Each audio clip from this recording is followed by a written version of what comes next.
Welcome to the Ascend Tournament Series Paradise Cup 3. This is the Excellence Division Championship. Joining me here is Lepid and WaTesla. 8 teams now in our Excellence Division compete for a chance to win it all. We saw last weekend in our Ultimate Division, 100x Knight get the job done with an impressive lower bracket run. Tonight, 8 new teams show up in the second of our 2 divisions. Lepid, WaTesla, welcome. Lepid, tell me how you're feeling here. It's another championship. That means we get to crown another winner. I'm excited to see who takes it this weekend in Excellence Division. It's going to be really fun to watch. Absolutely will be here. Tesla, you were here with us last weekend when you got to see 100x Knight make that run to the lower bracket. This bracket, do you think we're going to see the same thing? We saw a ton of Game 7s, a ton of action, especially on that second day. Do you think this bracket has everything to do the same that we saw last weekend?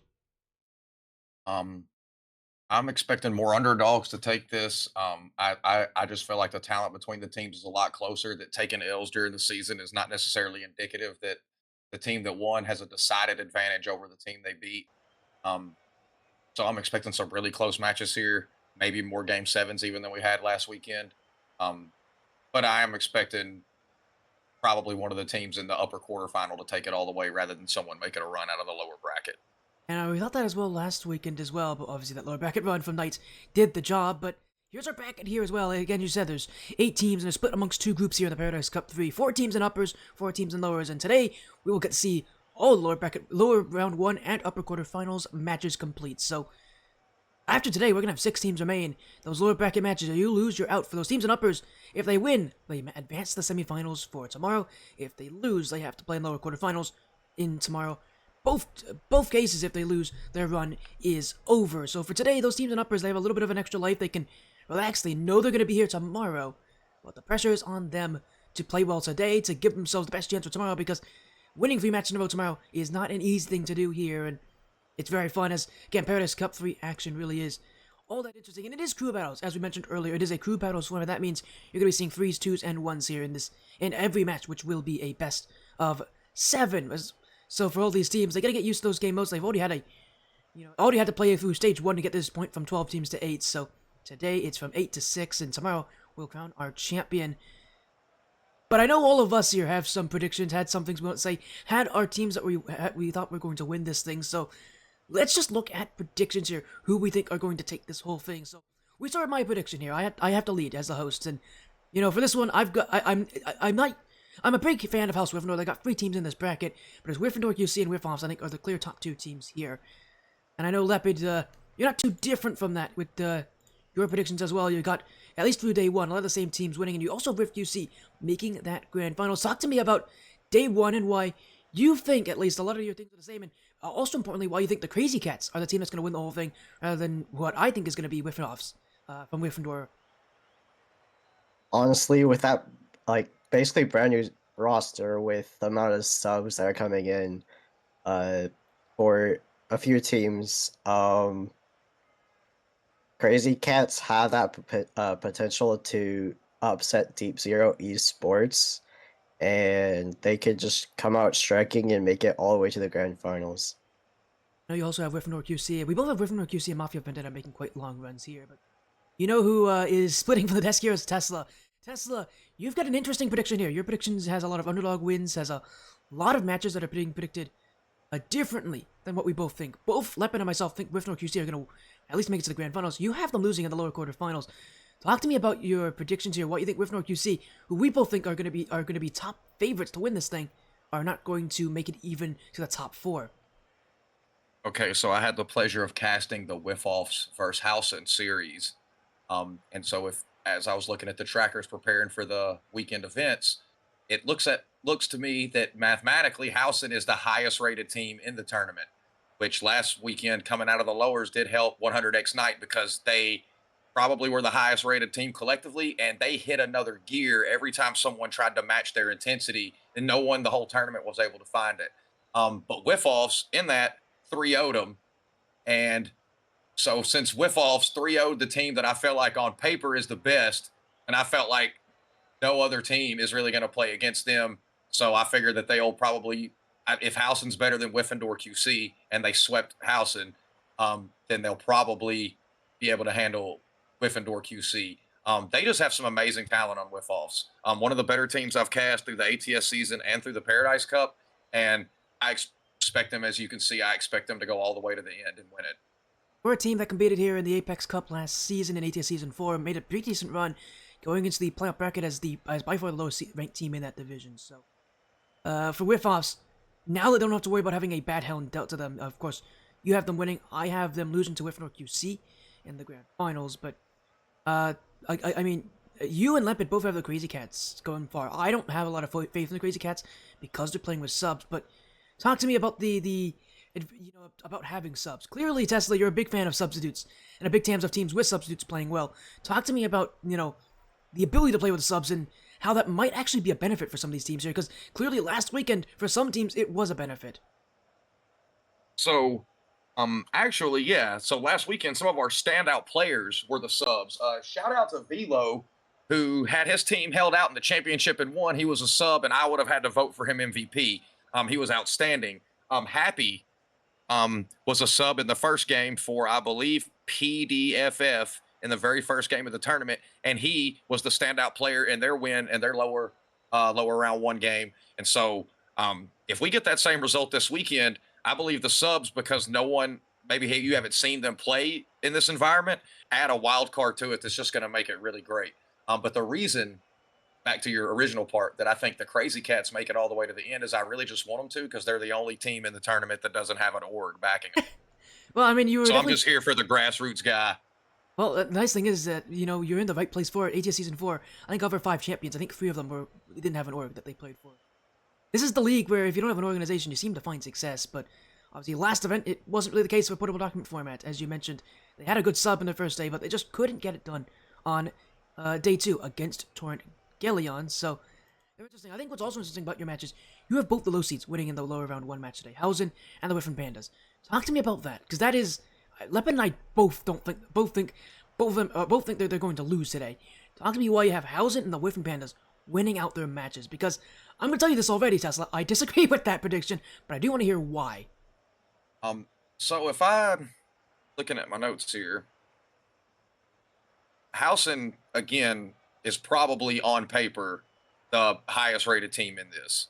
And they got their tails handed to them by the Wyffoffs. So I feel like they've got to be a top 2 or 3 team, because I don't think they're going to win it in it. So I'm going to pick them to win most of the time, except for later on, only because I'm riding for the Crazy Cats, because I'm here for the grassroots thing. And as far as WyffinPandas goes, I think I've only seen this particular roster once, but as a general rule, I think that House Wyffindor, out of all the teams and all the games I've cast, has like an 800 winning percentage in the games that I've cast. And so 9 times out of 10, even when it's the first time I call them, they end up winning whoever they play. And so it looks like House Wyffindor is doing a good job of picking players that gel well together. They're doing a good job of scrimming, so they build that community, build that camaraderie. And so I feel like all of the House Wyffindor teams will be in day 2. House Wyffindor are the only org in this playoff bracket to have more than 1 team on with them, and in fact they have 3 in this bracket. We all have at least 1 House Wyffindor team making grand finals. I have 2 going into this one so far, and a lot of us think that Wyffindor QC are a team to watch today. Obviously, some of us disagree on how we think they're going to perform, but all of us have Wyffindor QC as a team to watch. Lepid, I know before today you were harping about that Wyffoffs Wyffindor QC matchup. Talk to me about it. We're going to see it later tonight. It's going to be a great match. It's probably the match that everybody wants to see this evening. But talk to me about that match. Why is that match so important compared to, any of the other matches in this first day? It's mainly because they're in the same org and they want to prove which team is the better team. It's going to be really exciting to watch because of that. It's going to be the most intense. They're going to be playfully bantering against each other, trying to beat each other. It's just going to go back and forth, and I just see it being a very fun series to watch. It's an interesting way to look at things here. I think it's going to be a fun series for a different reason. A lot of it has to do with the fact that those teams have a rivalry. They have a pretty strong rivalry right now.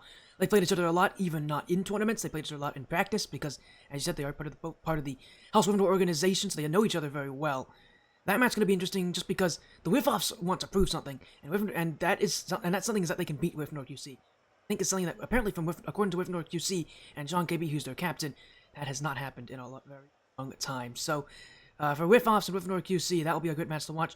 Tesla, I know you mentioned that there's a match you want to look at to. Talk to me about that match. What match do you think is going to be interesting on that bracket? What match do you want to really see tonight that you think is going to really determine this final bracket for the teams that play in it? Well, I didn't have the little nugget about QC not ever having lost to Wyffoffs, but having seen Wyffoffs, I'm proud to stand on my prediction, and I think we're going to see a turning of the tide tonight. So I'm really looking forward to that one even more than I was before you dropped that little nugget. Oh yeah, don't worry. I know for a fact that this Wyffoffs team really wants to prove tonight they can actually beat this Wyffindor QC roster. But that match is our third match of the evening. Our first one tonight will be Phantom Gaming versus Housen, who used to be known as Clan Housen. So Phantom Gaming here, the 5th seed, Clan Housen, number 8, obviously. Seeding doesn't really matter that much, but considering all these teams are playing from different groups, but still very, very important in this matchup. Lepid, you know this Phantom Gaming roster decently well. They've been around for a very long time. What makes this roster so good? Honestly, it's just their chemistry with one another. Like, they just have that time playing together, and you can see it from how they're playing on the pitch. They have incredible faith in each other, and it's just been one of the best teams to watch throughout this entire tournament so far. Tesla, you were harping about Clan Housen or Housen in this bracket. You have them to win this matchup. You're the only one of us three that think that they're going to win this. Why does Housen strike you as a top team? I know you mentioned already that they're the best team on paper. What about them makes them the best team on paper? I'm pretty sure that they're the only team that is GC in all 3 playlists. I'm trying to go here before I have to eat my own words. Pull this back up because I wrote that in my notes, but you know how it is when you're jotting things down. It could get carried away. I'm pretty sure that this is the only team, I guess, that their main players are the ones that played in the match that I called are like high GC in 2s and 3s. Like their average of 2s and 3s is easily probably the best of any 3 starters. And also their 1s player was pretty good in that 3s. And last weekend, 1 seemed to be the linchpin in the close series. Who was it from Knight that took the game 6? That would be Jared. Yeah. So Jared went in game 6 back against Ant from Cyrenix, right? No, it was not Was Ant. it Ant or Av? It was Av. Yeah, went back after losing in the first one and totally dominated that game and put an exclamation point on it to get him out of there in 6 to head to the finals to play for the money. And so just from what I saw last weekend, I feel like the 1s is going to be a huge part of this. And I feel like Housen has a chance to win all of their 1s. And so with that, even if they're 500 in all the other modes, being able to win all their 1s is going to carry them far.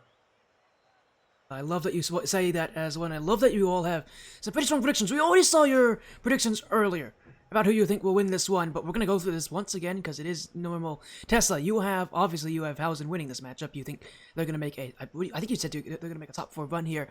Talk to me.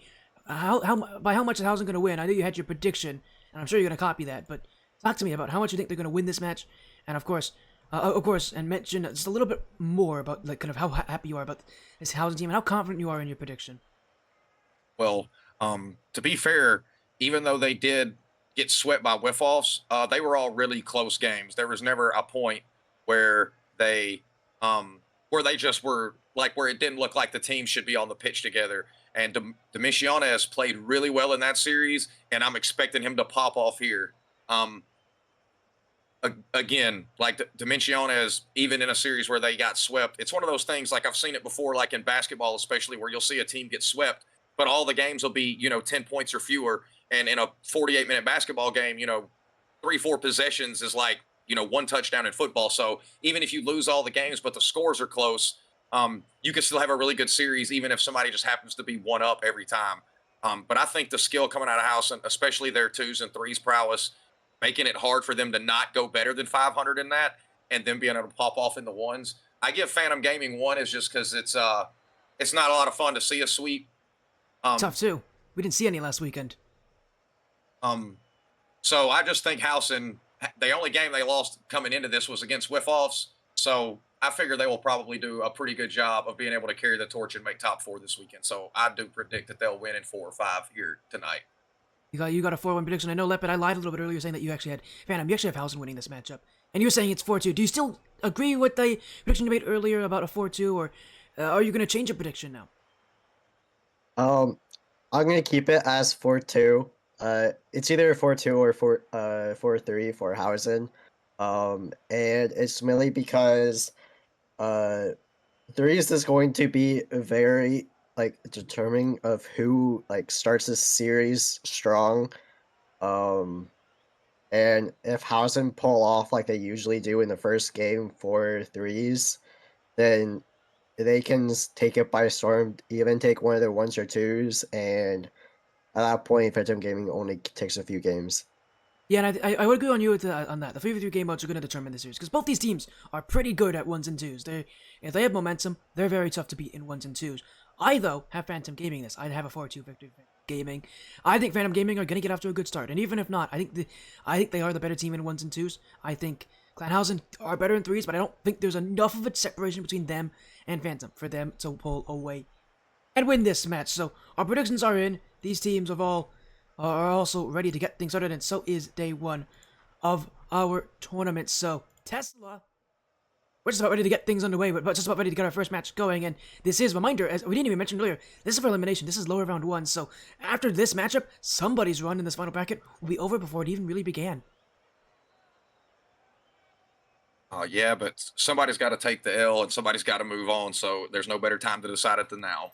There absolutely is, and I think that's a good time. Just go right into our matchup here. So this is, as we mentioned, all matches are best of 7 today here, as will be Phantom Gaming in the blue, Clan Housen, or Housen Esports now, on the orange. And again, best of 7 matchups here for both these teams. Phantom Gaming, Housen, both these teams very good at 1s and 2s. But as we mentioned earlier, 3v3 is going to be the mode that decides this one, because for both these teams, that's the mode that I think it's going to be closest in. Yeah, well, both of these teams are all GC in 2s and 3s. So they may be pretty evenly matched. Not every team here tonight is currently, even if they peak there, is currently holding GC in 2s and 3s, but both of these squads actually are. And as I say, that's Silky with a brilliant show of control, nice reset, and able to get it around the defender and net for the first goal. Hardpoint didn't have a lot of boost there, and Silky, I mean, he recognized that rather quickly as well. Went for the flip reset.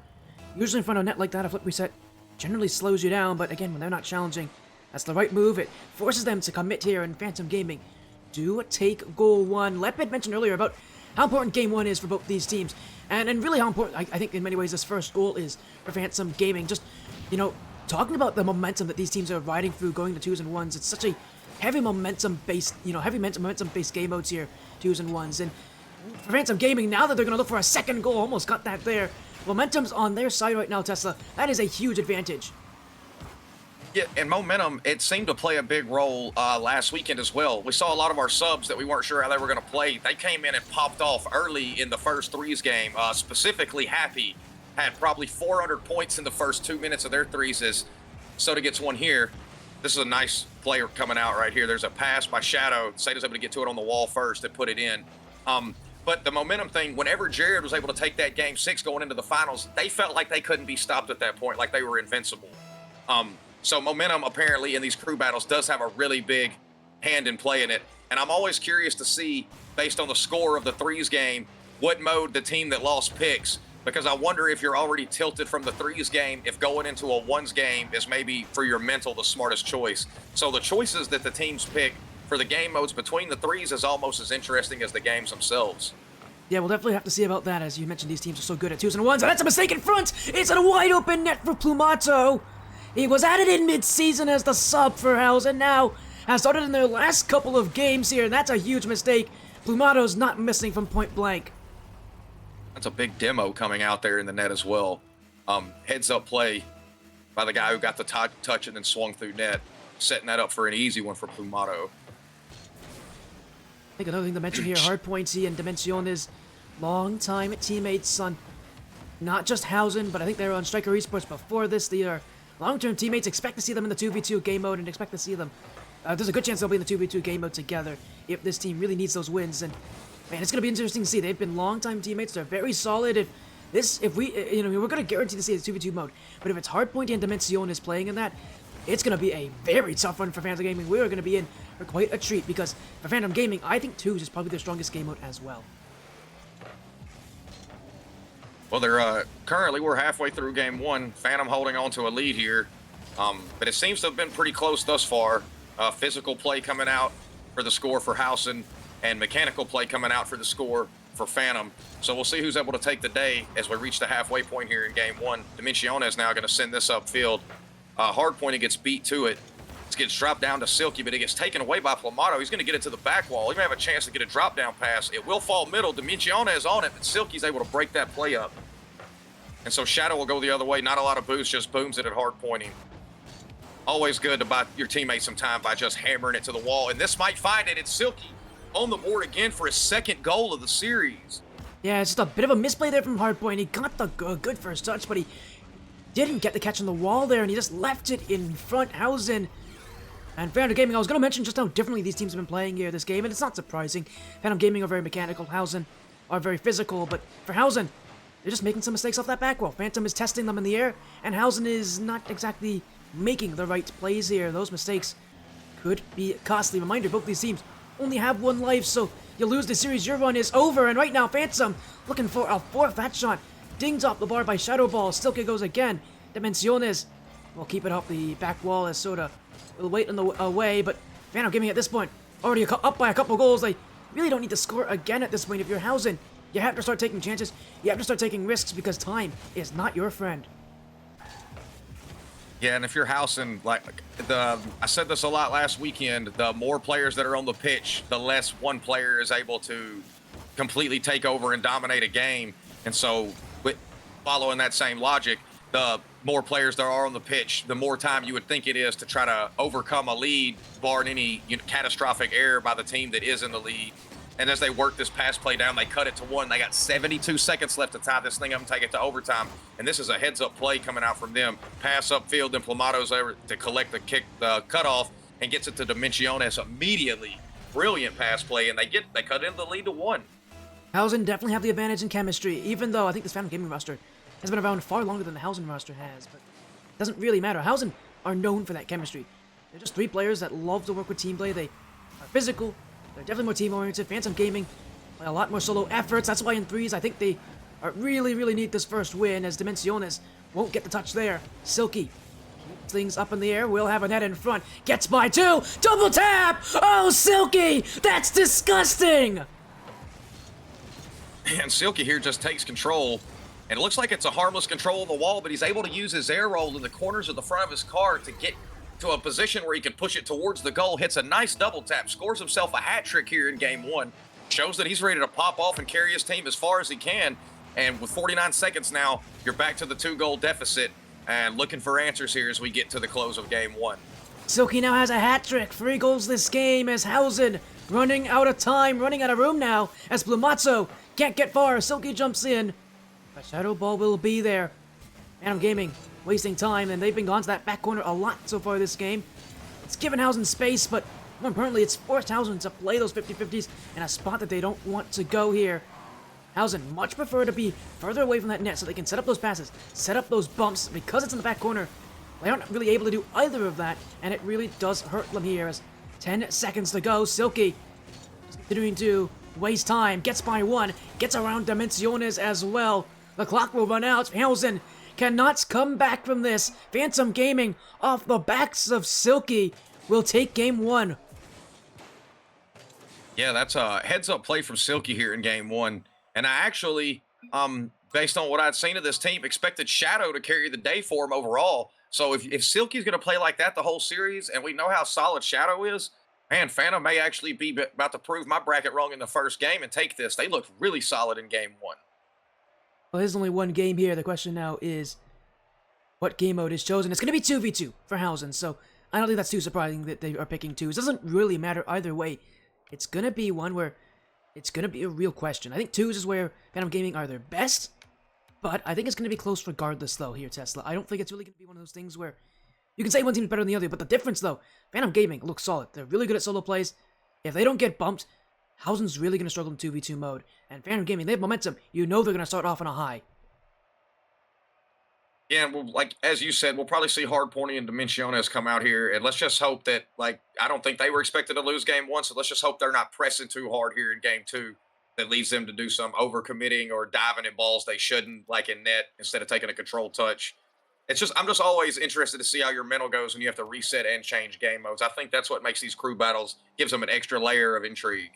Yeah, and you're not surprised. I'm not surprised here. Dimensiones and Hardpointy are jumping in as they're going to take on Silky and Soda, so not too surprising. These are the two sponsors for both these teams, although I think for Phantom Gaming, you could have had Shadow Ball play. I think Shadow Ball is a pretty good one-point player, though, so they're going to save him for that mode as Soda looking for an early start here in the 2v2. Oh, and he's just absolutely dunked Housen there.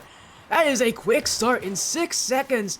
Soda from his own back corner just absolutely posterizes Dimensiones. Yeah, that's a heads-up play by him to follow, and so like his car's just fallen in place. When the save has happened, his car's just there to dunk it immediately. So heads-up play by him for following the ball rather than just getting the touch and trying to get out. You see that often, but that's a heads-up play by him. And if you follow, you often can get the dunk. It's just sometimes when we're not trying to overcommit early in a twos game, we don't just keep following that. We try to boost to the ground and get back. Hardpointy going to tie it up here at 4:36. Heads-up play by him. He just slows down. Dimensiones gets a pass over, and rather than hammering it, he just takes the little chip shot, hits his brake so it pops high instead of hitting a line drive. That's a heads-up control touch from him, and he'll tie it. That's a great shot, a great piece of shooting here in Housen. Expect to see a lot of those infield passes. Now that there's less players, there's more space, expect to see those corners actually become a bit of a weapon here for Housen. It was their detriment in Game 1. They could not get out of those corners on the offensive side of the field. Now that there's not going to be players defending that place as easily, that's where they can really exploit the front of the net of Phantom here as Silky. Low boost will go towards net. Soda jumps in for this, so low boost for everybody on Phantom Gaming as Silky runs back. Dimensiones will clear, and Housen will look to get things started as big touch away. Hardpoint's gonna rush back, really get to this. No, he won't. A second for Phantom. A huge shot for Silky as he recognized Housen pushed up too high. Yeah, as soon as you see that second man in twos push up past the midfield, if you can get a hard shot on net, it's almost guaranteed to go in if it's on target. That's really the sound barrier, so to speak. You can't cross that line, and as you saw, Hardpointy push up when he got that mid boost, just about a car's length past the midfield line. Silky, though, the experience he has in Rocket League, sees it and immediately punishes. But here we go, Silky own goal in here as Dimensiones hits it across his net, and they'll be tied at 2 here, just a minute into the twos game 2. Silky, he can't stop scoring, you know, if he can't score on the opponent's net in this play, he'll score on his own net, why not? So, Silky's scoring again and again. He has had quite the first game in a minute so far for Silky, and I don't expect that's going to be slowing down anytime soon here as Phantom Gaming will take control of the sidewall. Hardpoint, waiting, but Silky keeps going. Silky, reset, believe it! Hardpoint will jump in time. Now Soda, up in the air, will take to the ceiling again. Dunks out Hardpoint. Another touch. It's Soda. Silky can't jump in. He's got to be careful. A bump attempt is there, but he'll get around it. In fact, actually, he'll go through it. And it will be Phantom Gaming who will eventually wrestle this ball away. Dimensiones making it very difficult, though, as Housen will keep the ball eventually. And for Housen, really relying on those 50-50s, trying to slow down Phantom Gaming, but Phantom, every play they have is just trying to go for something one-on-one kind of ideas here as Silky will leave it back for Soda. That's a great shot to the top left corner, and Phantom Gaming take the lead again. Yeah, that's a heads-up 50 from Silky. Perfect. Not waiting to try to play the ball. He just takes a 50, trying to keep it on that end, and it squirts right back behind him to the midfield, and Soda's able to beat the defender there, and that's a great shot. And though usually Housen has been tying this up, they have yet to have the lead in the 2s or 3s portions. So they're looking to tie this up and maybe get a lead so they can put the pressure on Phantom. And just as I say that immediately, all 3 goals to tie this up have come out really quickly following the goal by Phantom. But needless to say, after this, Phantom has been locking down on D and then getting another goal. So we'll see if Housen here can take this tie and maybe get a lead for a change and put the pressure on their opponent instead of playing off the back foot. This game has truly been back and forth in every sense of the words here as Housen trying to keep that play going, and you said they have not taken the lead yet this game, or really at any point in this series, in any game of this series so far, as Soda looking for another, blocked by Hardpoint. As Dimensiones always, ran over this one. It is an open net here, and Silky will lob this one in. A huge whiff from Housen. It's a complete bundle from Dimensiones, and that is a huge opening. Phantom Gaming aren't missing. Yeah, well, I think Dimensiones unintentionally faked there, and that's a heads-up play by Soda coming back. Instead of trying to play the ball or take a 50, he wisely tries to bump Dimensiones off of it, and so there's no one between Silky and the net but the ball, and he taps it in. That's a heads-up play coming out from them. Great teamwork here from Phantom Gaming, and even though they maybe don't connect on a lot of the passes, they find goals, but look at Housen. Man, they do not stop, do they? 4-4. We're only halfway through Game 2. This has been an absolute shootout, and it has been a joy to watch every second of it. Yeah, I'm not really sure what Housen's doing. It seems like they're playing a totally even game, and then when they're down one, they just like hit a switch where they're just on point for the next 10 to 15 seconds. They're able to find the back of the net, and then we get back into the regular 2v2 struggle. There's another touch that's not great, and Silky going to try to double this, but Hardpoint is going to cut that off. And so, again, I just wonder what they're going to have to do to dig deep and find the gear that will allow them hold this tie, play defense for a little while, and then possibly take a lead. Because, as you said, we're only 3 minutes through Game 2 here, and we've already had 8 goals scored. So at this rate, we could be getting like an 8-7 banger. Yeah, well, we'll see if that happens here. Soda, the flip reset, can't get through Dimensiones. I think to answer your question there, what we need to see from Housen, we need to see more of those bumps. We didn't see a lot of it early, but there you go. You see Dimensiones gonna take out Silky, and for the first time this series, Housen are up by 1. Yeah, and Housen likened to be the more physical team as opposed to the mechanics displayed by Phantom. In twos, that physical game really helps because there's not a third defender, so the guy going down to get a bump is only looking for one dude in net if the other guy's playing first man. And so even if you can't make any contact, just getting close enough to affect his path or his ability to sit on the goal line is as effective or more effective than getting the demo. The demo does get them off the pitch for just a second, but it does respawn them on their end and right by the boost. A bump oftentimes will yeet them away from boost and the net, and they'll have to use resources to get back, even if a shot is not on target immediately. I've ever heard the term yeet used in a more perfect way here as Soda. Gonna jump in as well, but yeah, that's physical play from Housen right now is giving them this 5-4 lead as it stands. A minute to go. Soda, the flick, Hardpoint keeps it away, but not a very good first touch here. It will leave its play for Silky. Dimensiones saves it out. Hardpoint will collect the resources as Silky faked out on the first play. Now going for the bump. It's jumped in by Soda. Dimensiones will keep this one away. Hardpointy will at least let it go to the offense, so it's room for Housen here. But Phantom on the quick rush. We had 8 goals in the first half of the game. We've only had 1 in the last half so far. Soda, Silky, looking to tie things. It's off the back. Dimensiones doesn't read this. Hardpoint will. It's clear to the back wall. Housen for a 2-goal lead. It will bounce horribly for Hardpointy. And that is a huge break here for Phantom Gaming. They'll go again. 2-on-1. Soda, the back wall, the second touch. It is Silky. He's hit the bar. It's still in front. Soda can't put it in. Silky goes to the back corner. They'll try again from here. Silky off the ceiling. Hardpoint left dead to rights, but that play will go wide. Now he's getting bumped out of the way. We'll still keep the ball. Soda can't jump. Time is running out here. As Silky goes up in the air for one last play, he's all alone right now on offense as Hardpoint leaves it, and Housen will win Game 2. They didn't have the lead for the first half of the game, but by the time the second half rolled around, that defense came together. Both these teams got themselves settled, and Housen was able to hold on to that 1-goal advantage. I want to call special attention real quick while we swap to the defense by Dimensiones there with about 50 seconds left. Silk and Soda bring the ball down, and they get a good shot on net, but it's high and left. Dimensiones is on the wall. He has 2 options here.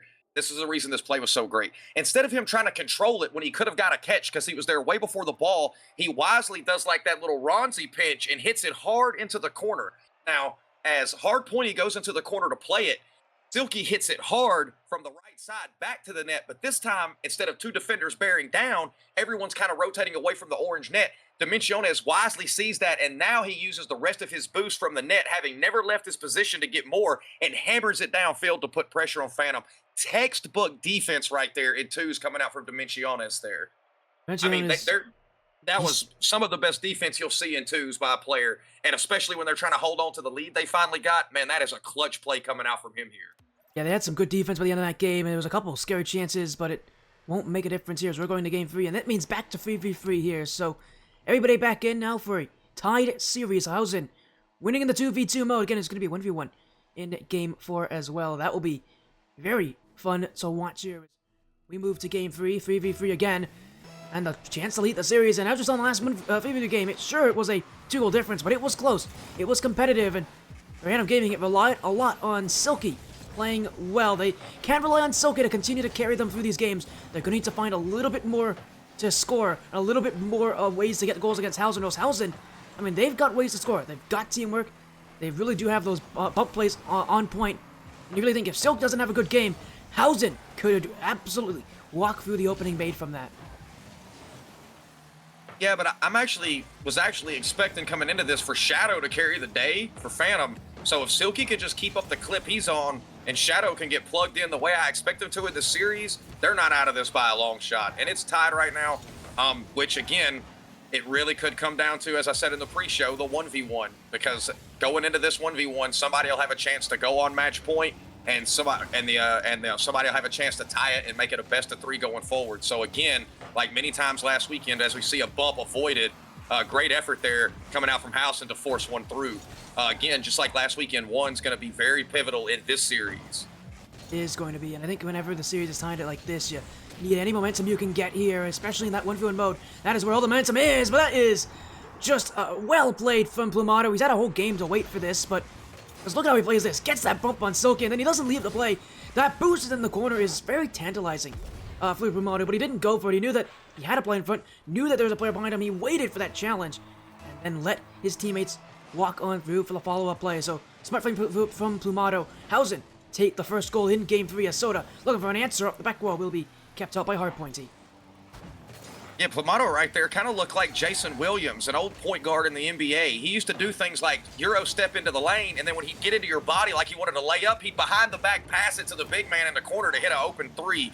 It was like watching the Globetrotters, and that's really what Plumato looked like right there. He beat the first guy, and as he gets into the lane, he puts his body in like he's going to get a layup, and he's able to leave a ball there in place for a teammate to tap in for an open net. I mean, a textbook play if you're going to play like the old Reynolds Arsenal SSG. If you're going to go all for demos and easy shots, like that was a textbook play. Yeah, and for Housen, that's really going to be how they play here. You said they're playing a lot like the old Space Station team. A lot of bumps, a lot of demos, and a lot of 50-50s where they follow up each other, and a lot of passes as well. It's really all about Housen being able to meet those 50-50s and have another touch ready after it. So expect to see more of that when they have control of the ball. Watch where that second player is. Look at how close Hardpoint is to Dimensiones. If Dimensiones gets that 50-50, Hardpoint's right behind him to challenge that. So really pay attention not to where the first player is with the ball, where that second player is right behind them, because that's where the play's made, but they won't be able to make a play here. They were a bit out of position, couldn't get into their net fast enough here. And it will be a goal for Soda as Silky bangs it up the back wall, and Soda is just up first.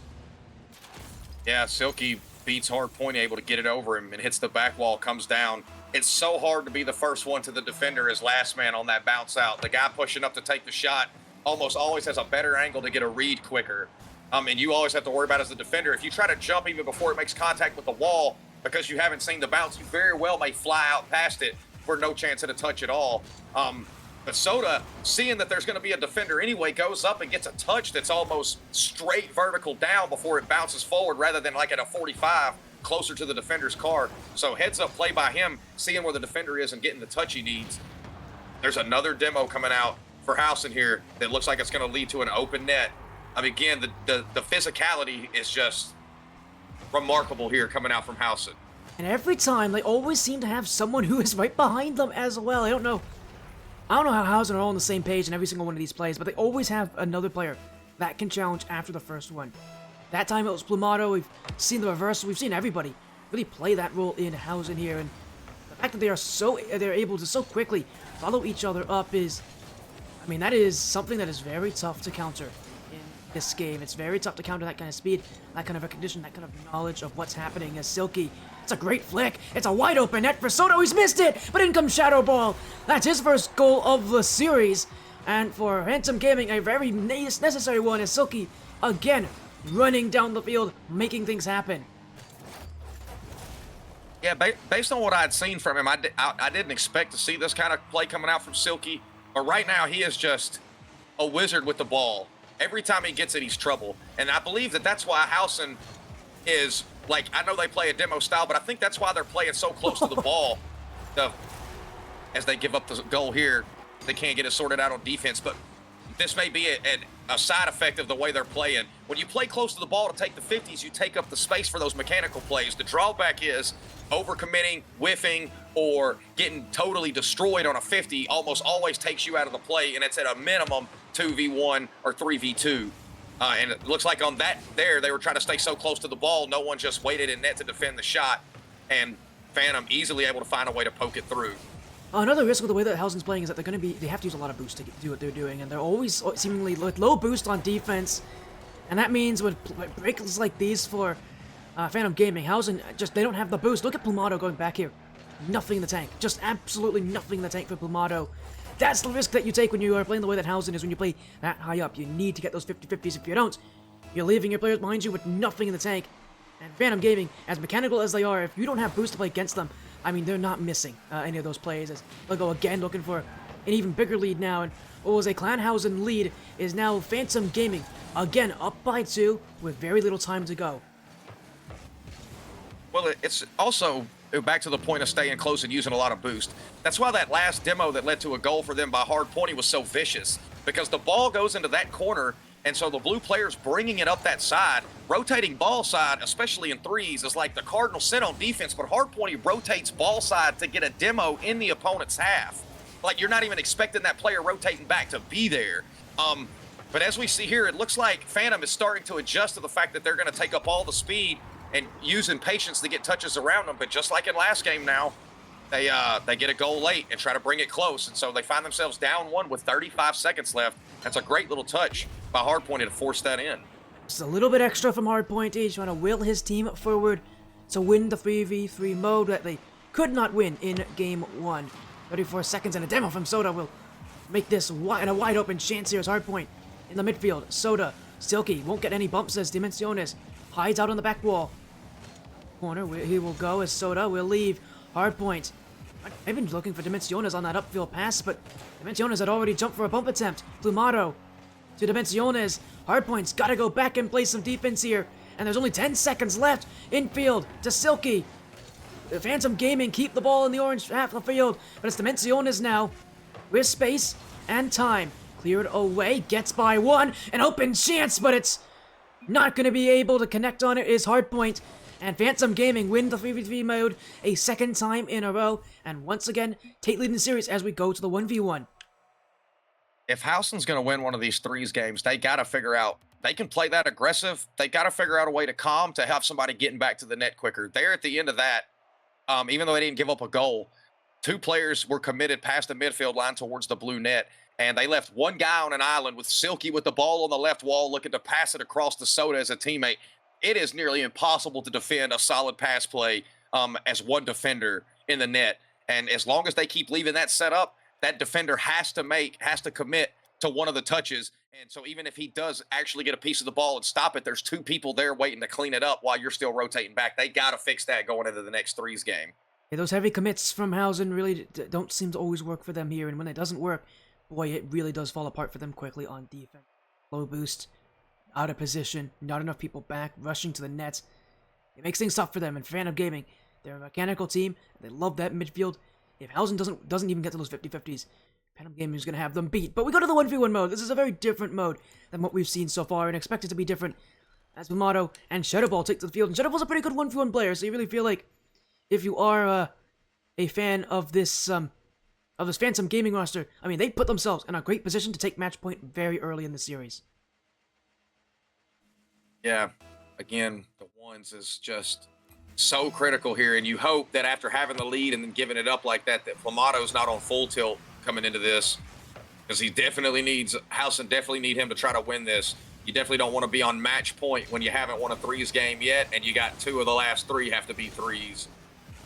So I'm looking for Plumato to really lock it down here, which, of course, Housen being physical players, and we saw Plumato use the demo effectively with dribbles and 50s in the 3v3 mode. So if he's able to execute that strategy here in ones as he gets a taste of his own medicine from Shadow there, demos are always a good strategy there, and Shadow gives it to him the way we expect him to, and takes an early lead here with 31 seconds into game 4. He knows in that position, Plumato has to go back to net immediately after taking that boost, so Plumato's not going to be at full speed. He's got to turn, and turning's pretty slow in Rocket League, so he's got an open net there. 1 goal up so far for Shadow Ball in the 1v1 mode as Plumato. Well, that's not a good kickoff. That's going to be right in front of the net, but Shadow Ball can't take this. Plumato will be beat, though. That is a perfect shot to the top left corner. Shadow Ball takes another. Yeah, this is why they tell you if you want to get better, you got to play once, because really, the only play there for Plumato is to go up the wall and try to clear that. Now, it's a much harder touch to get consistently, but even a not so good touch that gets it halfway down the sidewall, even in his half steal, Shadow has to go back and get behind it to reset up a shot. Waiting in net to try to beat what's going to be a 65-mile-an-hour ringer off his bumper when he dives and flips into that is asking a lot of your brain to be able to make that reaction successfully. He's just wasting boost at this point here. Go back corner. Time taken here, Shadow Ball. And WaTesla, so far it's not been a good game for Plumato, and I think he's still trying to play those 50-50s. What do you think Plumato can do that can really turn this thing around? Because right now, it's a 3-0 scoreline unless somehow he misses, which... Oh, he actually did! What a recovery from Plumato. Shadow Ball's gonna have to go back, but even then, Plumato, he's got boost, but he's not in a great position here. Shadow Ball's got control. What about Plumato that we've seen earlier? What do you think about him? We've seen him in the 3v3 mode so far. What's gonna allow him to be successful here in the 1v1 mode? He'll take a chance here, and he'll score as well, so Plumato gets a goal back. What do you think is going to allow him to be more successful as this game continues? He's going to have to control the ball when he's on defense. Like, when he can finally get a save touch, he's, like, rather than waiting in the net for the last goal he gave up, because, like, you're just going to bang that downfield, you're not going to stay close to that. He's going to have to get control on defense so that when he gets on the other end, he can try to flick it or, double jump it into the air to get it high, make Shadow stay on ball cam to track the ball, and then look for that demo while he's lurking to find that pop. That's the best way to use demos in ones, is to try to get the ball in the air. When the ball's in the air and you're on ball cam, it's hard to also keep your eye on the guy circling to kill you. So he's got to get the ball on offense above Shadow so he can try to catch him slipping and get some demos for some easy nets. See if that happens here. Shadow Ball, compared to his 2 teammates, actually is probably the most grounded on Phantom Gaming. He usually stays in the backfield, usually just plays the control playstyle, and usually you don't see him too much in the air, and you can tell in the 1v1 mode, he is quite adept on the ground play here as Plumato beat again. He went all in on that challenge in front of goal, did not connect on it, and well, from here on out, this is just all Shadow Ball right now. 4-1 in the first 2 minutes of gameplay, and quite simply put, right now for Plumato, it really does look like he is being outplayed by a player who is just superior to him in the 1v1 mode here. Is another kickoff. Last year, Shadow Ball's won a lot of these kickoffs, and I mean, that only makes things worse for him. He needs to come back, and part of the way of coming back is through kickoffs, but if you can't even win the kickoffs, you give your opponent that first chance, give him that first attack on the ball, and for Shadow Ball, he really doesn't need much more than one attack to get goals, as he'll beat Plumato again. 5-1, and Plumato, you have to think his hope is running low here. Well, I would say on the last 2 goals that Shadow has scored, we're seeing some tilt out of Plumato. The one that he barely tapped in that bounced off the sidewall, that shot's off the right post. Plumato's like driving along parallel to meet it, and instead of like trying to follow it to get a touch to run it up the wall where he grabs corner and probably beats Shadow up the wall to the ball, he flips through it. He doesn't get a solid touch. He's past the ball, it bounces off the sidewall. Shadow's easily able to put it in. On the shot prior to this one, he has all the time in the world to Shadow before he even turns to face Shadow. Rather than do that, he turns right at him. It's easily telegraphed, and as soon as he starts driving forward, Shadow just hammers it over him, and it's nearly impossible to jump in time for that. So he's just making what looks like he's playing with his heart and not with his brain right now, and he's making really impassioned efforts to stop the ball when he needs to kill the momentum of the ball where he can take control of it, because he's not doing himself any favors by using all of his boost to boom it to the blue half just so Shadow can go down there and collect it and start reworking him on the ground. The ball has just shown so far that one really is all about that control. He's actually going to lose this 50-50. It's an open chance for Plumato. He won't get the place to score here. He'll keep challenging though. Shadow Ball beat on the play. It's a wide open net for Plumato. And he's going to work quickly here. 2 minutes to go. It's not over for Plumato. We're talking as if it's over for him. It's not over yet for Plumato. But he's going to have to work very hard. He's going to have to work a lot better than he has so far this game. And He can do it. I mean, his team's relying on him to win this game, to keep the series close, to not give Phantom Gaming the overwhelmingly strong advantage going into the next game, but he's got to do a lot of work here with 2 minutes to go, and as we've seen things so far, Shadow Ball has done very well on controlling that ball, putting Plumato out of position, and really putting him on low boost, and he does it again here. Plumato just can't beat him. The dribbles from Shadow Ball are just too good. It's just his decision making. Both of those challenges right there are completely unnecessary. He jumps on the wall for reasons only Plumato knows. Shadow already has control of it, so he goes down the wall and he's already past it. And then he flips at it. I'm not even sure what is he going to do if he hits it hard at the wall right there. Even if he gets to the side boost first, Shadow's going to have plenty of time to get to his corner and play defense. It's better to just keep driving parallel, see if you could force him up the wall, where at least if you take the 50, both of y'all are committed away from where it's going. He gets a heads-up kickoff here, and it goes in off the little pinch between the two. But I don't even feel like it's Plumato's play. It's his decision-making in the heat of the moment. I just feel like he's letting, like, the way the game is going get to him rather than thinking clearly here. And Shadow is taking full advantage of it as he takes a 5-goal lead with 1:46 remaining here in Game 4. I feel like we've all been there, though, here at WaTesla. We have those one games that just don't go well. You're in full tilt. I've definitely been on those moments.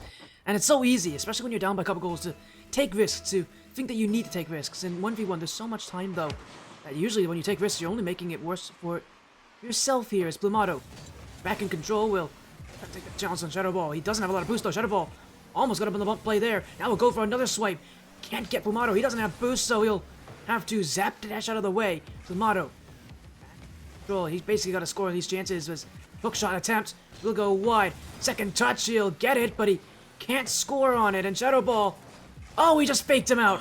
Oh, that's a huge fake. And now he'll go again. Bounce dribble, pop up, shot, goal. 9-3. Shadow Ball juking the panicking Plumato and just down the field with all this control. Plumato just can't challenge him. Yeah, he's just, because Shadow is able to manipulate him, because he is not making great decisions. Just Shadow knows this, so he knows when he fakes that and goes, that when he drives off the ball, Plumato is going to make the decision that the next time I get close, I'm diving at it. And Shadow knows it, so he just baits him in to get close to the ball, but he's always one tick ahead, and he's able to tap it around, and he's consistently done that in this match. Again, I don't want to take anything away from the mechanical skill of Plumato or his ability at Rocket League. His decision, again, right there, he's slow dribbling it. You can drive right at him, see if he's going to do something, hit the square button, turn around, and start shadowing. There's no reason to dive at that. I dive at that. I'm never going to be on these dudes' teams. Well, the nice thing is these teams are playing and you get to watch and talk about it, but yeah, as an analyst, it feels like Plumato just, he's rushing a lot of his plays because he's down, and I think for Plumato, because he's losing, he's rushing plays, he's trying to take more risks in it. It's clearly not favoring him all too much in this game here. Shadow Ball, and now he's looking for some mechanics. Oh my goodness, Shadow Ball! A double flip reset! And I mentioned he's usually quite ground-based, but he's got the mechanics as well. That's beautiful from Shadow Ball. Plumato just has to sit and watch, and man, this game has gotten away from him quickly. It's gotten away from him badly. That one, though, that is all Shadow Ball. Flip resets up the sidewall, and Plumato, what do you even do there when you're just seeing Shadow Ball playing the way he is? I mean, I feel like on that particular one, you just got to wait till you think he's made his last touch when you're trying to meet him right at the goal line and just fast aerial into it and hope that you can get a piece of it that leads to a pinch where the ball goes the other way. And you get that in ones because you don't have that first guy to go and force him off the ball. So the decision's being made at the point of the shot. But when you're really tilted and the guy's got the ball in the air and he's just twirling it around like it's a part of the car, it's real easy to just get mad and jump at it for no reason. Oh, now Goodness. we're getting... I feel like... great shot from Shadow. I mean, at this point for Plumato, I mean, just come on, what is this? He's got a pogo as well. I feel so bad for Plumato now. At this point for Shadow Ball, it's not even silly anymore. He's just going for plays. And yeah, you gotta feel bad for Plumato though. Like, Tesla, let's be honest. You gotta feel bad for Plumato. He's losing, and now that's being scored on him. Boy, I mean, this is... You talk about one-for-one games being, incredibly important in a series. I think for Plumato, he just wants this to be over. He wants this to be done. He has had about the worst time he's ever had in a 1v1 game mode I think he's ever had here. And it's at an important time, too. And Shadow Ball, I mean, everything is working for him right now for Plumato. He just wants it over. It will be. Finally, the Or at least for Plumato, I'm sure he's saying, finally, the torture's over here. We're going to Game 5, and I think he'll be very happy, even though it's a 3-1 series lead for Phantom, that the 1-1 game is done with, because I don't think he wants to be here ever again. Yeah, shout out to Comms for Phantom. Somebody had to have told Shadow, like, they're going to play the same way in 1s as they do in 2s and 3s. It's so hard to stay that close to the ball constantly in 1s. And for the first of that game, Plumato tried it unsuccessfully. And then as it got away from him, he got tilted to where his decision-making really took a back seat. He was making impassioned challenges instead of intelligent challenges. And shout out to Shadow. He kept a cool head and was able to just dominate this from start to finish. And so if you're Housen now, you got to be feeling the strain. You're down 3-1. You haven't won a 3s match yet either, and you got 2 of the 3 of those. You have to win to move on to tomorrow. So Phantom looking in a commanding position here as we go into Game 5. Another 3v3 match. And the thing about these 3-1 leads that makes it so tough to come back from as well, even if you win the game 5, reminder, it's the loser of Game 5 that chooses Game 6, not the team that's losing in the series. So if Clan Housen wins that Game 5, is Phantom Gaming who chooses for Game 6, and I would expect that they probably choose 1s again. So you have to think for Clan Housen, not only do you need to come back and show that you're strong, but you just gotta hope that they maybe play 2s, or if they are gonna play 1s, you find a way to take down Shadow Ball, because if he's playing like he is in Game 4, you may want to try to find a new way to play against him here. But for now, they gotta take this one game at a time. It's Game 5, it's 3v3 action again, the series is on the line, and so is the tournament life of Housen for Phantom Gaming. One away now from a spot in tomorrow and in that top 6. So real quick, as we're getting into this one, I got an opinion about that strategic tanking. I think the way that to take the strategic tank here is if, let's say you win the 2s, the 1s, and one of the 3s. Maybe you strategic tank here because you're 500 in the 1s. But right now, Phantom, having only lost the 2s and won both 3s, I think you go for the win here instead of the toss and go back to 1s. Is if you go for the win here, you win the last 3 in a row, you get a lot of momentum going in tomorrow, you feel good about it. So I think while there may be some tactical tanking that takes place in the tournament to get a game mode more preferable to close it out, I don't think this would be a good opportunity for it. They've shown, they haven't shown any reason to believe that they're going to get beat in the 3s, which I actually thought that they didn't have a chance in the 3s coming into this. They've way proved me wrong. And so I feel like if you're Phantom, you got to just go for it here. You got nothing to lose. I don't think the strategic tank is the play here. But not only is it not the play, it's also illegal. So they can't, and it's also against the ATS rules, so they can't do that even if they wanted to. And I know they're not going to want to, because why not win for 1? Why not make your day short and easy? Why not let your match end? Don't put any pressure on the 1v1 mode if you don't have to. For Phantom Gaming, they'll be more than happy just to win Game 5, to win the series as well. That's a great touch. Shadow Ball will score here, and unfortunately for Plumato, he's got boost on this play, but he doesn't see this challenge. Dimensiones, it's Hardpoint actually, who got blocked by Dimensiones. He didn't see the challenge come in from Shadow Ball. Unfortunately, by the time he realized it was too late, that ball was already over his head. He had pushed up too high, and this is already a bad start for Housen, who need some good sparks of momentum here. In any game that they need it, this is the game they need to be good in, and right now, Phantom Gaming up by 1, and they are not done yet. And Shadow picking up where he left off in the 1s. I thought he was going to be the MVP for his team if they won this series, and he definitely unlocked his superpowers in that 1s game. And here we are, nearly 2 minutes into this one, and I mean, Phantom's just putting on a clinic. Again, this is always the danger if you lose a few and then you go to 1s. I just wonder where the mental is right now for Housen. They can't be feeling real good about themselves. Somebody needs to be able to get them to take a deep breath, count backwards from 10, and lock in here. Yeah, they still have 3 minutes. There's still a lot of time to come back in this game, but yeah, you're not wrong. This has not been a game where they've been exactly the best in so far, and I mean, I can't imagine things are good. Oh, that's an amazing shot for Plumato, though. How on earth did Plumato hit this angle? Housen with a goal back, and Plumato, I mean, he had that as well. That is an incredible angle. Yeah, so it looks like Plumato, as he's flying through the air, pulls out his protractor, sees if he can measure up the angle real quick, able to find the geometry and nick it in from a nasty 89.9 degree angle. And he'll find the back of the net and cut the lead to 1. Might be a little bit of exaggeration on that one there, but it might as well have been 99.9 degrees here as Suda. We'll leave it for Silky. Up in the air. Plumato, another chance to go down the field. Shadow Ball's already back, because he's got to be careful here. He still doesn't have teammates to support him, but shot from Dimensiones, if you can call it that. Not on target, will be well wide as now he goes again. This is a shot on target. Silky will get the block. Hardpoint to the corner. Plumado takes the boost. Hardpoint doesn't have anything though, so he doesn't really have an option. We'll find Dimensiones as Soda gets that save.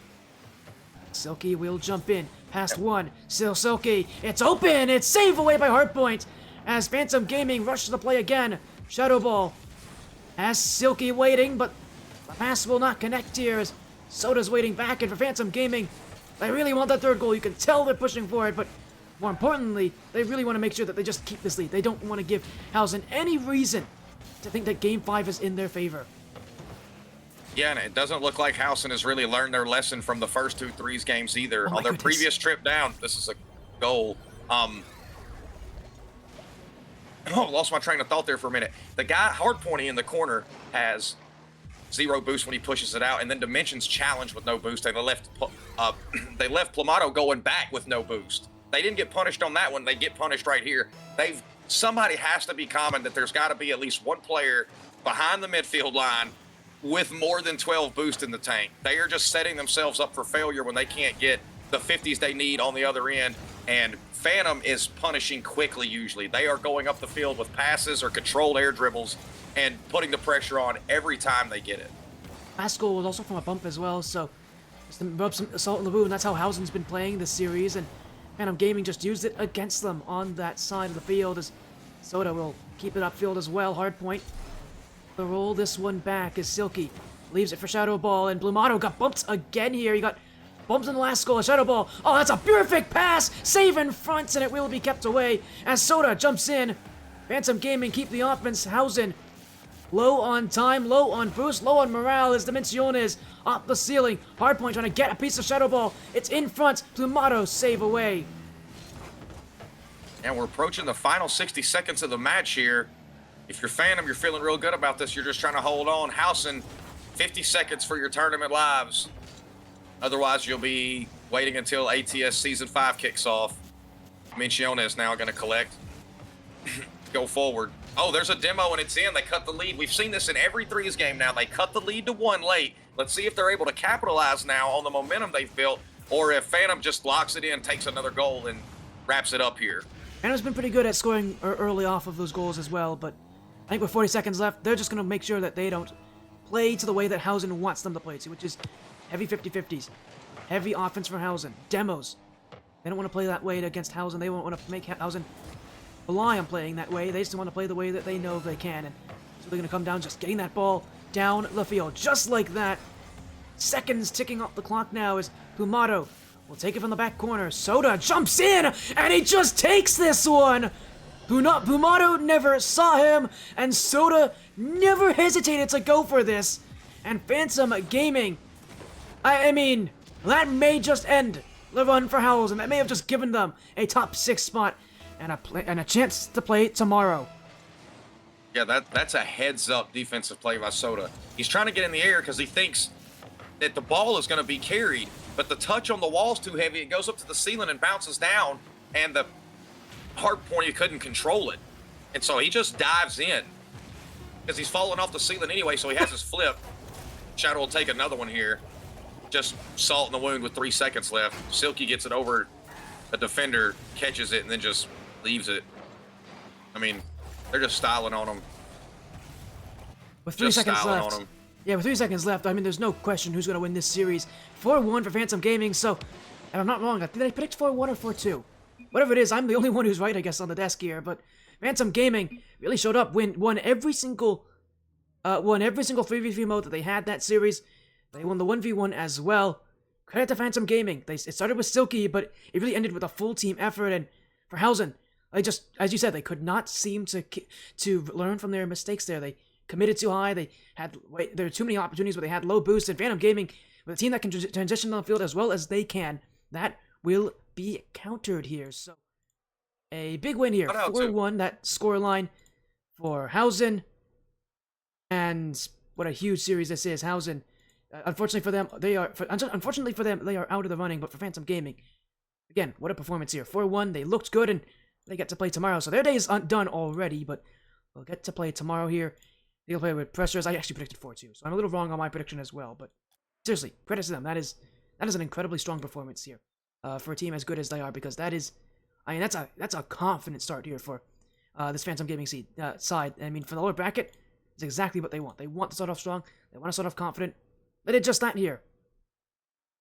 Stat of the match, Sporty. In the last two threes, Phantom actually out demoed Housen in the last two threes matches. So taking it to them at their own game while also looking brilliant mechanically. Phantom, man, they really surprised me with that one. I'm looking forward to see what they do the rest of the tournament.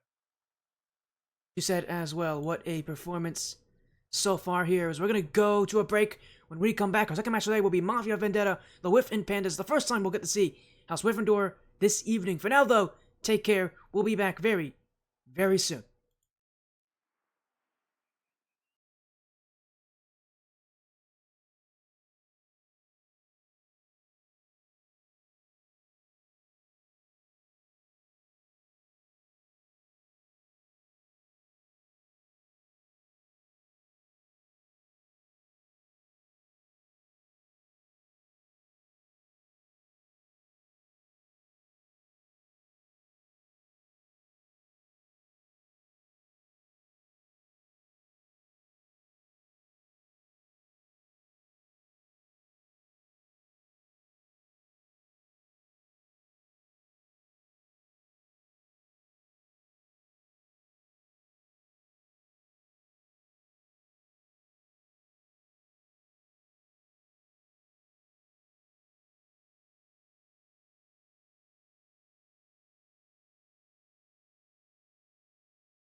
What a start here to our Sun Tournament Series Paradise Cup 3. Excellent Division Championships Day 1. We've already seen one team eliminated, and that is Housen here as they lose 4-1 to a very impressive performance from Phantom Gaming.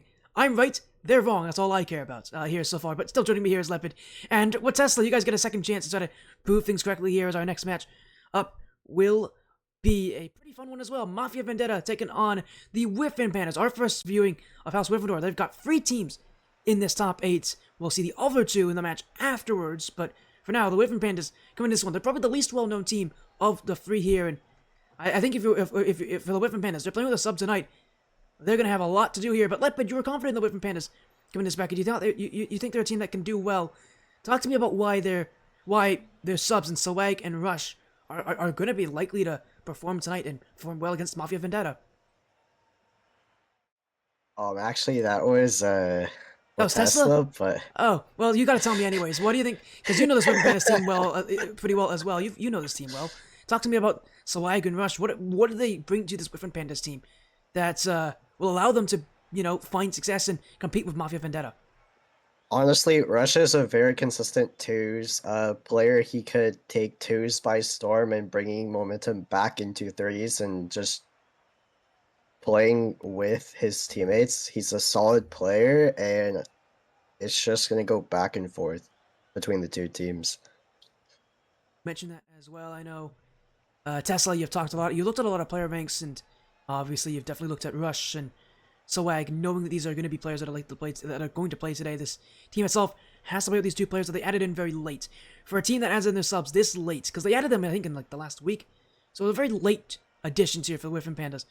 What does that do to a team here when they have to add players in this late to a tournament and under this kind of pressure? Because for the WyffinPandas, they lose, they're gone. Their run is over. What does being added in as a player this late to a roster do to you? So Rush and Swag are both very accomplished twos players. They're really, really high rated players in 2s and 3s. So while they may be subs in the sense that they weren't on this team to begin with, they are by no stretch of the imagination a step down in talent at all. I actually expect one of those 2 to be the MVP of the series. And even though they are both really good at 2s and would probably be unstoppable playing 2s, I actually expect one of those 2 to take the 1s here. Since they're coming in as a sub, I just want to stress that I've seen both of these guys in competitive action, and calling them a sub is in no way indicative of them being a talent drop-off from the original 3. And we know these players too. Rush was part of Wyffoffs Leviosa in ATS Season 4 in the Phoenix Cup. That team made a top 12 run, just barely missed out on the top 8. Sorry, Lepid. Here, Lepid was on that team as well. I feel for you, Lepid. Here, it's been a while. Yeah, he's crying right there.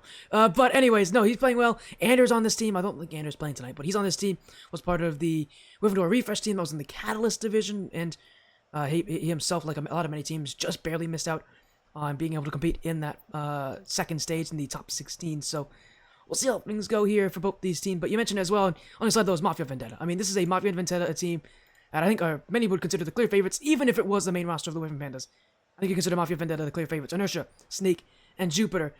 I mean, who can doubt this team? How can you doubt the ability of Mafia Vendetta? These players they're so talented, right? Like Lepid, these players are good. They're talented. They're strong. They've been teammates for a while. But in 2s and 1s, they're surprisingly competitive. People don't know this about them. They're really good at 3s. But 2s and 1s is a game mode that they also shine well in. Like, I'm very expecting for them to win their 1s game, as I am very expecting Inertia to take that 1s game. But their 2s roster too, like whoever plays 2s for them, they can even be out who I talk about in Rush. Like, Rush is a solid player, but again, the Vendetta roster has been a team together for a long time. And we talk about team chemistry. This roster has been around for a while, a couple months, just in this with this exact roster itself, and a couple months even before that. Still with a lot of the same players here. They are a team that's had to make very few changes and basically no changes recently. So this Mafia Vendetta team, expect them to do well here, but for now, it's going to be a big series here. Mafia Vendetta and the WyffinPandas. We're going to go right back to predictions here. We had Tesla start the last ones. Now, Lepid, you're on the spot. You get to go first. Who do you have winning this series and by how much? I'm going to put Mafia Vendetta 4-1. I see what you're doing here. Well, Tesla, I know what you're gonna go with because I've also got Mafia Vendetta winning this match 4-1. So I know you have, because I know you've gone literally the exact opposite of my predictions, which was not even intentional, by the way. You just so happened to go opposite of me. You've got the WyffinPandas. You've got them winning 4-1 as well on your prediction. Are you still sticking with that prediction? Yeah, I feel like the only game, because Russian Swag, I can't stress enough how good those two are. I know they may not have even played. I know their subs added late, so they may not have even played in any of the pool games. But they are really, really talented in 2s and 3s. Jupiter, though, Jupiter is a dog in 1s. And so I do not see WyffinPandas being able to win 1s at all. So they're going to really need to dominate the 2s and 3s so they can get out of here early. Well, we'll see about that, as it does look like Tom is going to be the other player joining in. So it is WRIZ Tommy also joining them tonight. A huge, huge series. But our second match of the day, another team's going to be eliminated. You guys get to watch as we go into the action. Oh wait, hi guys, I'm back again. It's actually supposed to be Lepid. Give me a moment here. Lepid, oh dear, I'm on the wrong prediction, on the wrong screen here. Let me a moment. Sorry about that. I almost took over Lepid's position there. Lepid, you're not getting booted. Don't worry.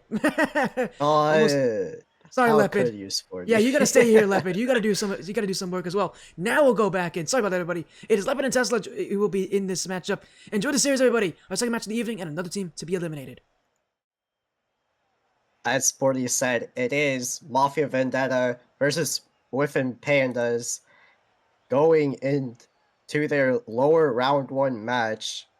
And as we can see, we are about to start here shortly as all players are in the lobby.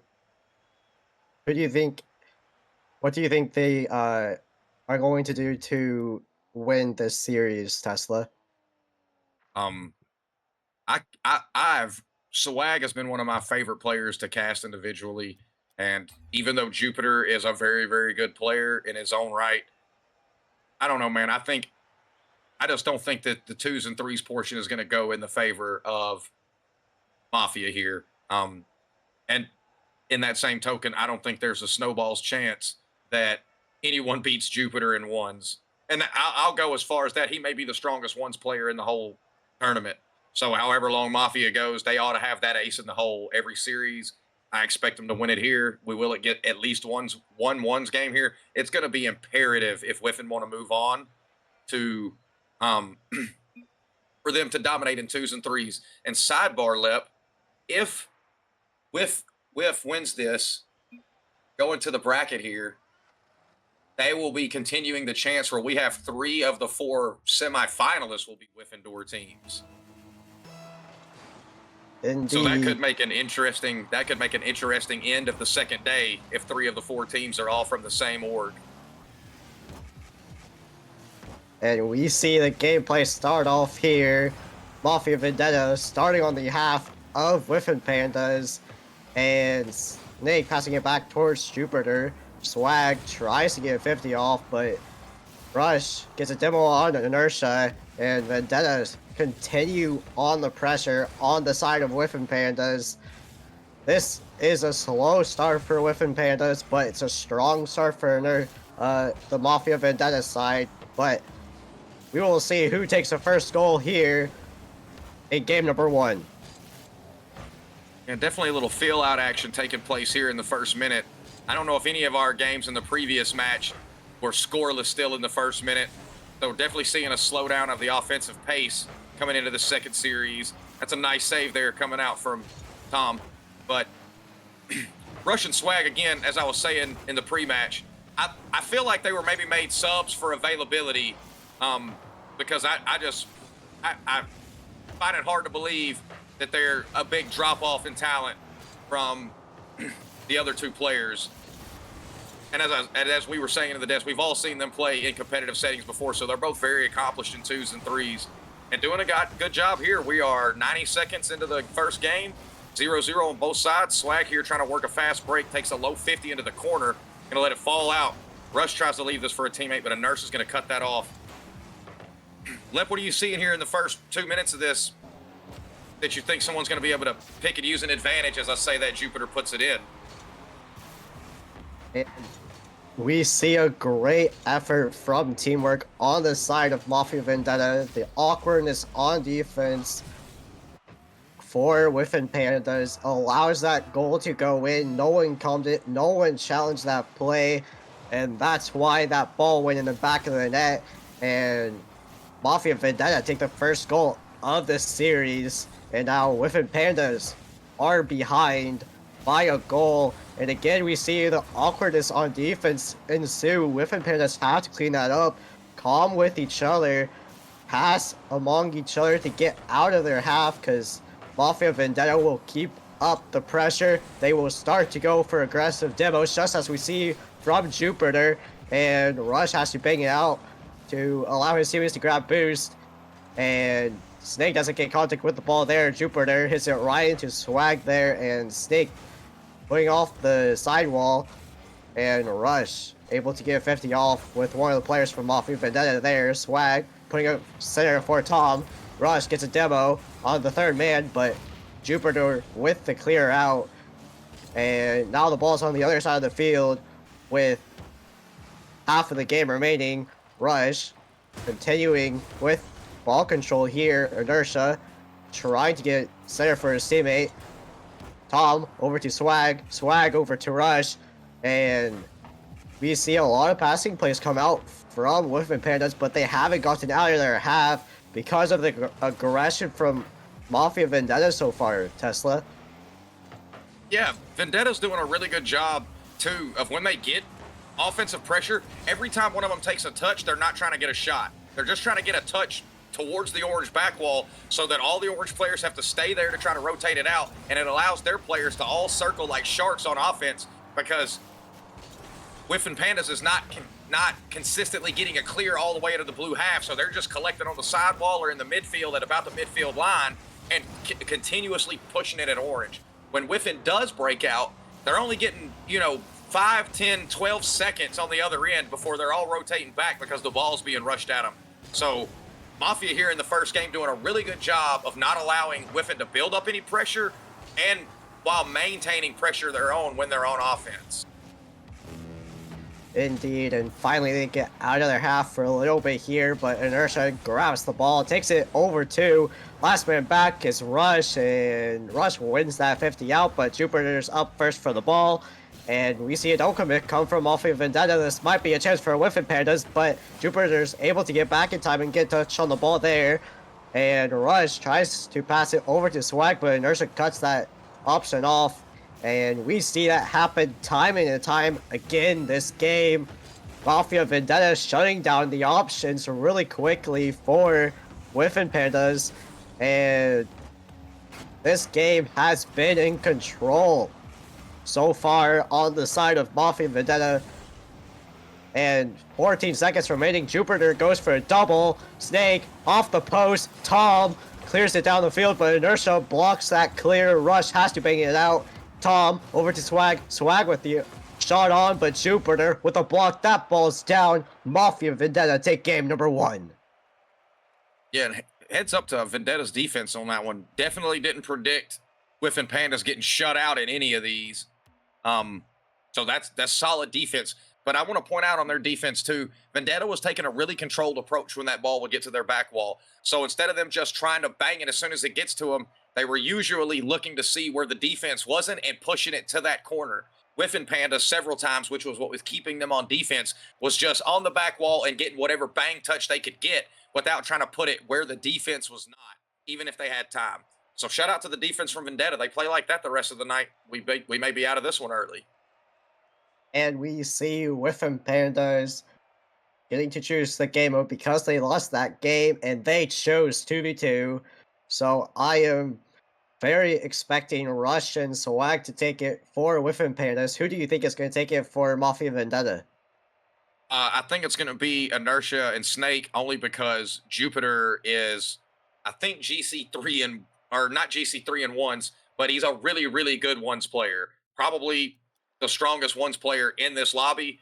And so I imagine we're going to get Rush and Swag on twos here, and they're going to try to, not the tactical tank, but they're going to put their two best players in twos, thinking they got a better chance to win here. Oh, but they got Jupiter in twos and not even as their ones player here. I'm a little surprised to see that. But I think we actually saw this in a game last weekend where in one of the series, the guy we thought would play ones actually played twos, and they ended up, like it ended up working out for him because the other team coming into that was expected to take 2v2 and they didn't. So maybe this is what they're trying to do, just, you know, a bold move like putting Jared back in ones in game 6 in the semifinals last weekend. Maybe they're just trying to, you know, crush the soul out of Wyff right here early. And you get them on full tilt where their mental's chalked halfway through game 2. Then we're just, you know, going through the motions to get through games 3 and 4. And you're into Sunday with a chance to make a little bread for this. And we see the offense start to ensue for Mafia Vendetta. Again, they start out early with the goal, and they are continuing on their offensive pressure from game number 1 in threes. But this game could still be anyone's, as twos is normally high scoring. And Rush goes for a double touch of his own. Swag has to get contact there, making the defense for Mafia Vendetta awkward. Snake over to Jupiter. Jupiter with ball control on the ground, and Swag able to win that 50 and take it out of his half.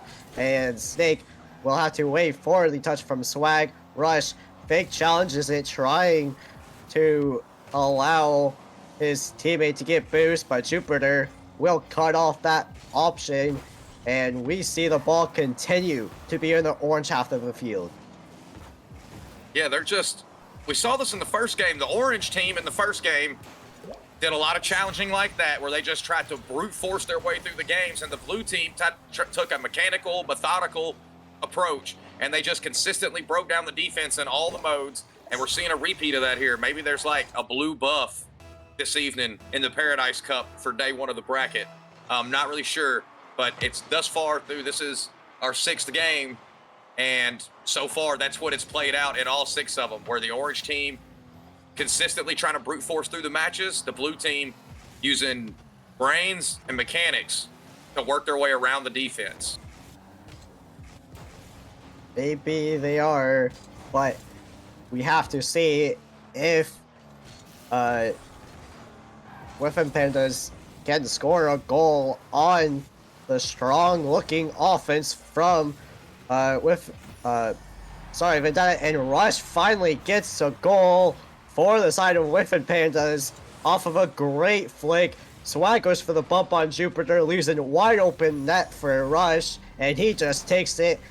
And we see the start of a comeback from WyffinPandas here, but only time will tell if they can get another goal. Jupiter gets back to the ball safely, and Rush puts another shot on. That's a double commit from the team of Mafia Vendetta, and Rush continuing, trying to get down the field. He gets a reset, tries to continue it, but Snake is up already, blocks his option. Jupiter doesn't get the touch he wants, and now the ball is going back over to the side of Mafia Vendetta.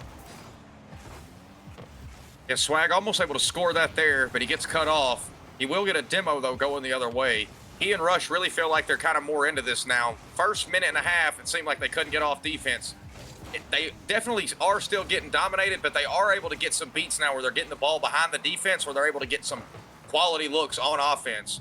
Rush there, that's a nice touch to get back to Swag, but Swag not with the best touch in that corner. That's going to put him right back on defense. That was a heads-up touch by Jupiter there. Swag able to get back in front of it now. Gets full boost. Going to go up slow now. Gets the first touch. Gets a reset. Unable to use it. Jupiter there to get a touch towards the corner. Rush will be the first one, but Snake wisely up early, able to poke it away. There's a 50 that'll go midfield. Jupiter's definitely going to be first to that. Rush and DV get tied up in front of the orange net, but Rush able to survive the bump, get back on defense. Now they're going the other way. I feel like we're seeing way too often where either Rush or Swag or both has way below half boost, so it's really just one man with boost and one man looking for some. It's really hard to work the two-man game when you always got one guy trying to refuel, one guy trying to 1v2 with a less than full tank. So got a minute left here. Rush and Swag still need one. Swag fakes out one. I believe that's more heads up than the demo here. doesn't let him spawn back, but Snake able to hold his ground in the net. And as we approach the final 60 seconds, Swag and Rush looking for some answers if they're going to tie the series here. They have to start using each other here. With under a minute remaining, Snake and Jupiter just trying to shut down the options from happening, going for those spawn plays, trying to use each other, trying to get past one, making one awkward with low boost, and that's a pass from Snake over to Jupiter. Jupiter gets a solid 50, allows his teammate to get boost, and Rush takes his time, doesn't get the touch he wants. We see another awkward defensive play from the side of WyffinPandas. Jupiter is a touch pass Rush there, but Snake is able to intercept the pass from happening, and now the ball is stuck on the side of blue, but Mafia Vendetta, I would say, is still in control of this game. Swag trying to get it out. Jupiter touches the ball, and it's a 1v2. Jupiter puts a last goal in, and that's 3-1 for Mafia Vendetta in game number 2. Well, it worked out for them here. They use who I thought would be their ones player in the 2v2, and they get the win. So they're up 2-0, and I mean, their offenses look good. Their defense has been impeccable in 2s and 3s. They're doing a really good job of not panicking, knowing where the defense is, collecting on the save, and putting it away from all of the attackers. So they're not giving up much on defense at all. Like, that textbook defense coming out from Mafia here in the first 2 games. Indeed, that was amazing offensive pressure from Mafia Vendetta. WyffinPandas have to figure something out on the side of defense, especially because they have been miscommunicating. We saw a lot of double commits, we saw a lot of boost usage, we saw a lot of overcommits, which led open nets for Mafia Vendetta, and that is causing an issue for WyffinPandas. We are currently waiting on Rush to reconnect to bring us to game number 3, Tesla. What do you think WyffinPandas have to do to take their first 3s game of this series? Well, just like in the first series with Housen, they're going to have to start taking control on defense instead of just whatever touch they can get, because it gets it away from the net, whether it's 2 feet from the net or 102 feet from the net. It just trickles out, and their opponents are, every time a shot is on target, they are taking the time to figure out where the defense is. If they're middle, they're putting it to the corner. And if they're in the corner, they're either putting it to the middle where no one is or putting it so far into the corner that the first touch by the offender is not dangerous. But right off the kickoff here, Rush and Swag work a little 2-man action. That's a great 50 on the kickoff. What a 50 from Swag. He had control in the air. Inertia's tried to jump up in time to block Swag's shot, but Swag with the amazing 50 effort. Rush will be up first for this, gets a reset, but the ball gets he gets a heavy touch on the ball there. Jupiter tries to get past Rush, but Rush and Tom working together. We finally see teamwork from the side of WyffinPandas. This is what they were lacking in that game number 1, which now Mafia Vendetta start down in this series and on their back foot. Yeah, so this is the first time the Mafia's found themselves trailing, but they tie it up real quick here. So 40 seconds in, they've been behind for the first time and tied it up. But we are seeing right there a little more deliberate decision making on defense. Maybe not the right decision there, not to put a little more on it, but at least rather than flipping into that and banging it away immediately, they tried to do something with it in front of the net. And they're going to have to do that if they're going to be able to score, because the giving it away and not ever taking possession on defense, Swag here slowing it down on defense. Maybe they're hacked into my voice channel. They heard the wisdom. But as long as they slow it down, see, now this put all 3 blue players back. Some of the WyffinPandas players have boost now, and they're able to mount a solid defense. It's just so much more. It's a timing thing. Then whenever, as soon as all of your dudes are out of boost, they're getting rushed on by 3 dudes with full boost who just collected a soft shot in front of the net. So them changing it up a little bit here. And if you're Mafia, I think you really want to take this game only because since you use Jupiter in the twos, one's maybe a wild card for both sides here. And we see the offense starting up for Mafia Vendetta. Swag is able to clear it up for the time being.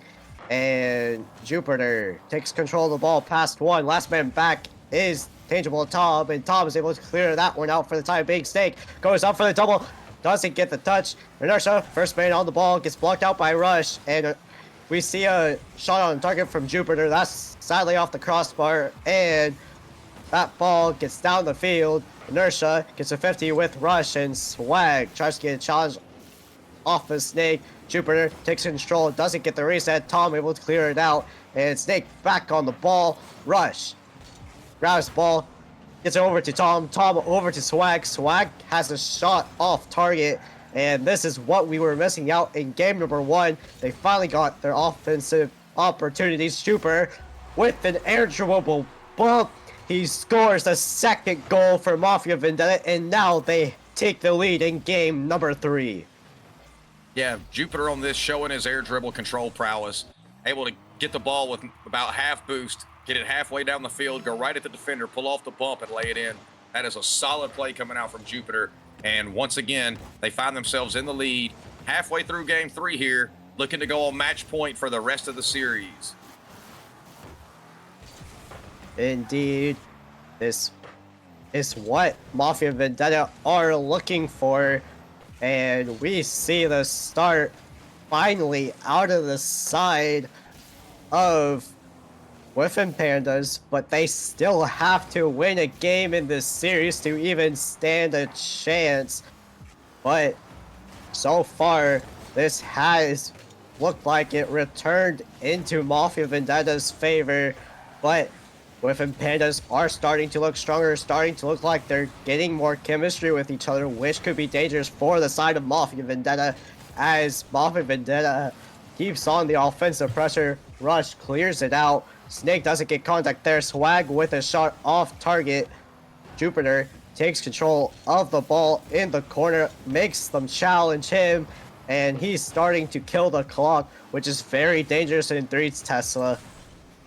Yeah, and I mean, they looked good getting that goal right off the rip on the kickoff, but since then it's been 4 minutes of more defensive domination coming out from Mafia here.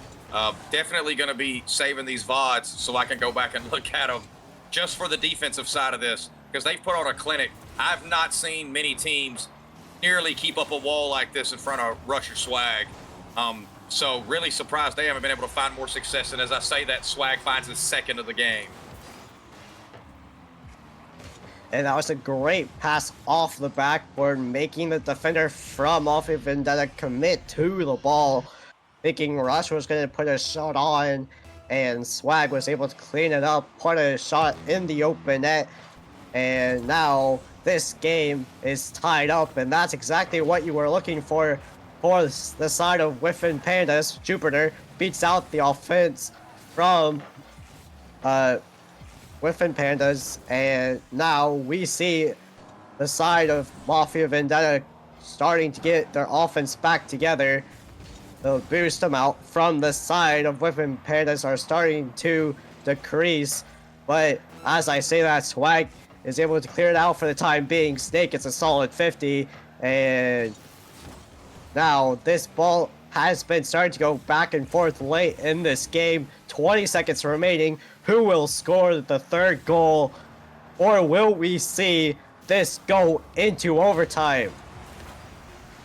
Well, their defense has been impeccable, but really Vendetta haven't not won this. They may have actually given this away as we get ready to possibly approach overtime.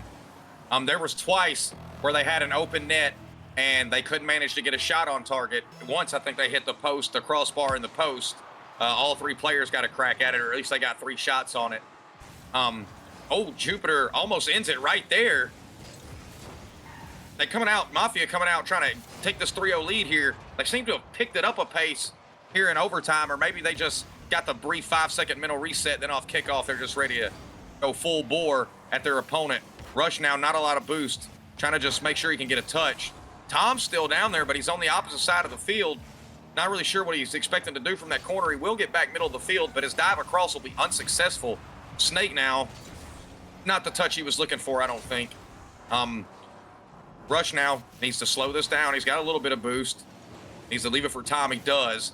But I saw at the end of that game, after starting off well, WyffinPandas starting to go way too fast on defense again. And at one point there with about 40 seconds left, they actually double committed to give a soft pass to Jupiter right in front of their net. Lucky that one didn't turn into the game winner. Jupiter now back on the orange half. Mafia having most of the pressure here, and Snake ends it. What a play coming out from him. Great read, following his teammate up there. As Jupiter gets it into the corner just to keep the pressure. Rush gets a touch out, and it's just right to Snake. And they'll take a commanding 3-0 lead here, Lep, going into the 1v1. We might see a chance of a sweep for Mafia Vendetta here tonight. The first sweep of Paradise Cup 3. We did see one in Ultimate Cup Division, and we might see our first one coming from Excellence Division. But in their way is the 1v1 Inertia versus Tom.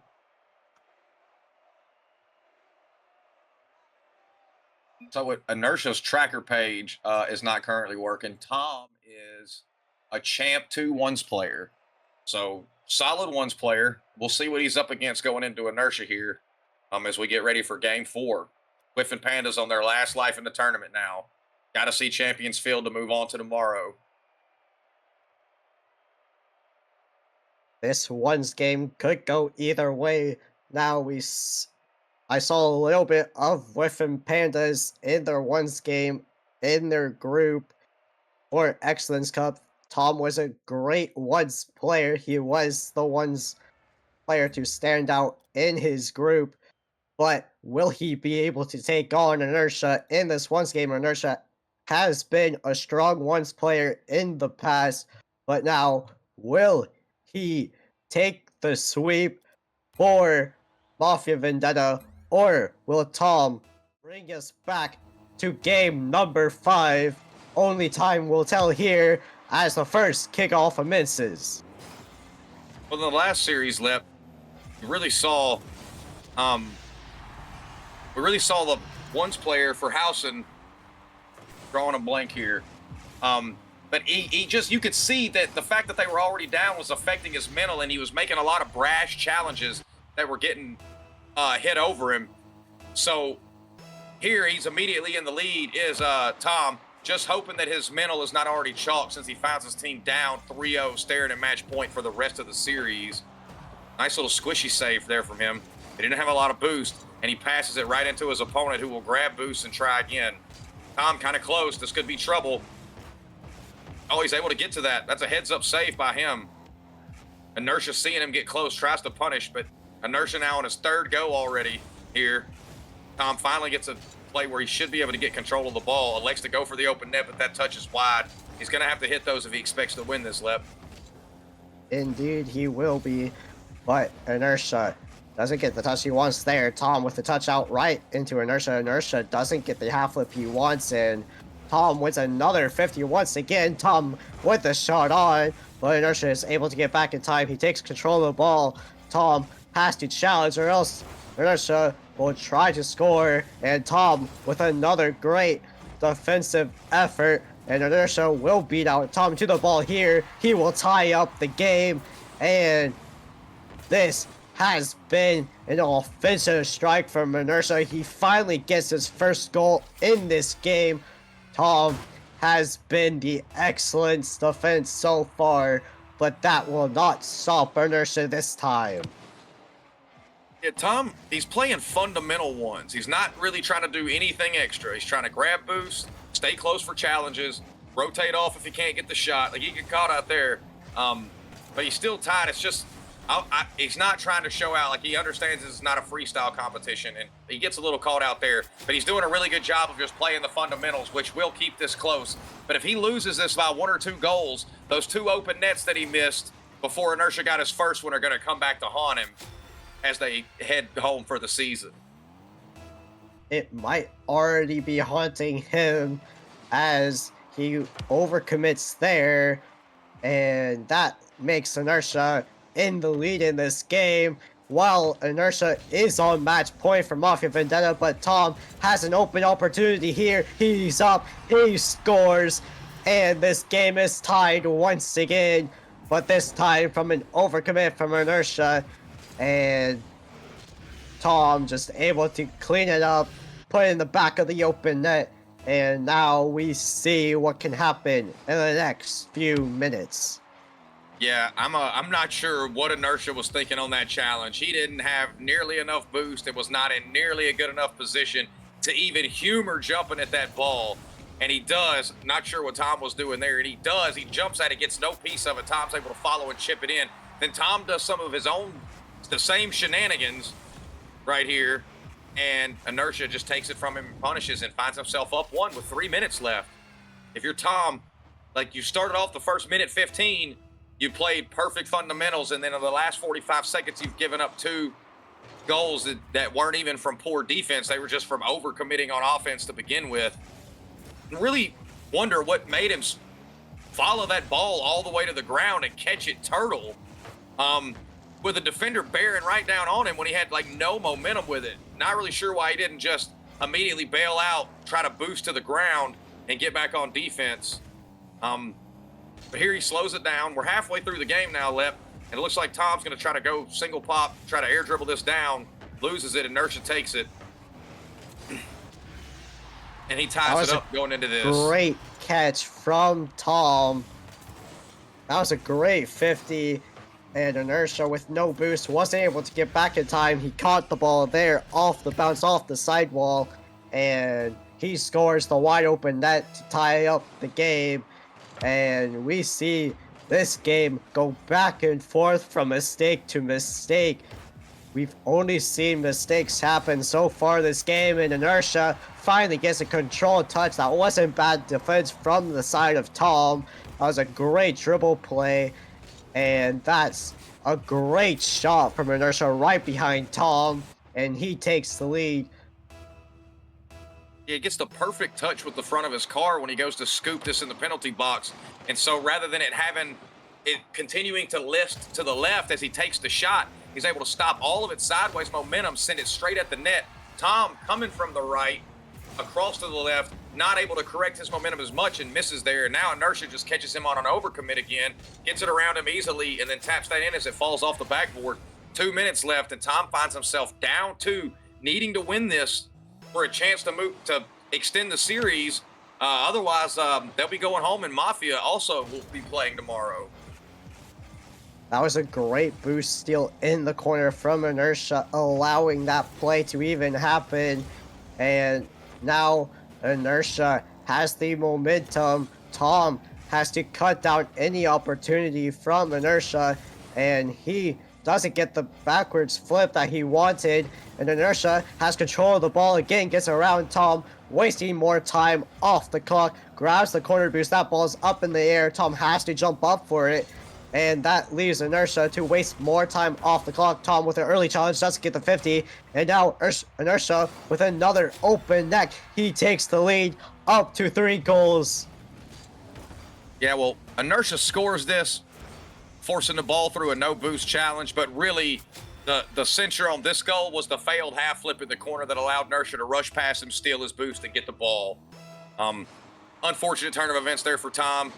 I'm sure he's done 10,000 half flips. That one just didn't work out for him. We've all flubbed a half flip. And Inertia able to punish off of that. He punishes off of that. And it's 7-3 Inertia. Double Tom's score here. So with 79 seconds left, Tom in a big hole as he tries to extend the series for his crew.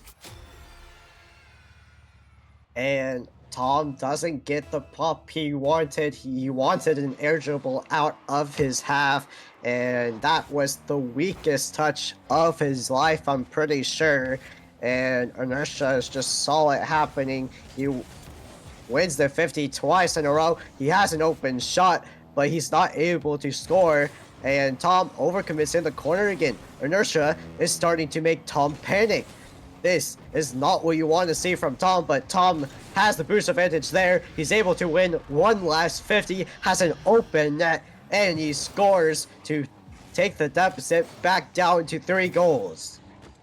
Yeah, Tom did a great job there of all of those 50s. But on the initial 50 where he couldn't get the shot in the net when it was on the blue end, I believe if he just blinks and taps the square button and goes a little bit left, he's able to get enough on that when he flips it to easily get it into the open net. So that's 3 open nets in this series that he finds himself down 3 in that Tom was unable to convert. So again, the open net's coming back to haunt him, but with 40 seconds left now, he's cut it to 2. Not sure if Inertia is legitimately getting beat here or if he's just making a couple of rush decisions because he has a comfortable lead. But Tom got to be feeling good about himself now. It had more than doubled his score with 40 ticks left in once. 2 goals is not insurmountable.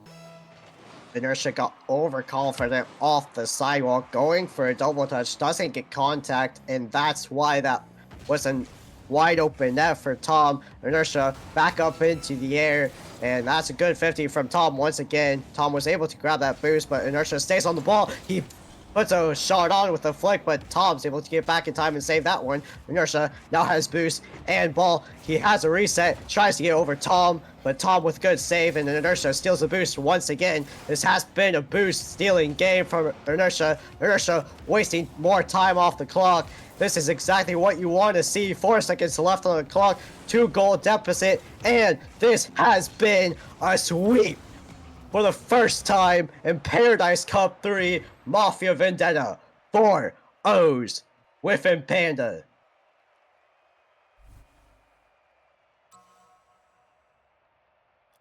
Yeah, Lep, my prediction sheet looking pretty rough, bud. I think next season for ATS Paradise Cup 4, I'm just going to predict that Rocket League is played. Taking a big L here on this one.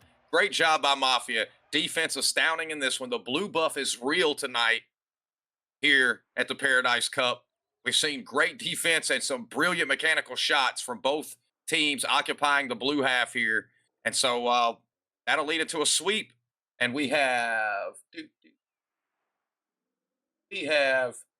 Wyffoffs and Wyffindor QC, the match we've all been waiting for this evening, coming up next, ladies and gentlemen.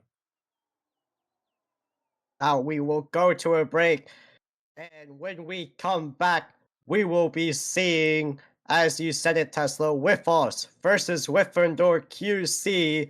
I will see you guys then, and I'll see you guys later.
We move to the upper brackets in the Ascend Tournament Series Paradise Cup 3. Welcome back, everybody. I'm SportyOC.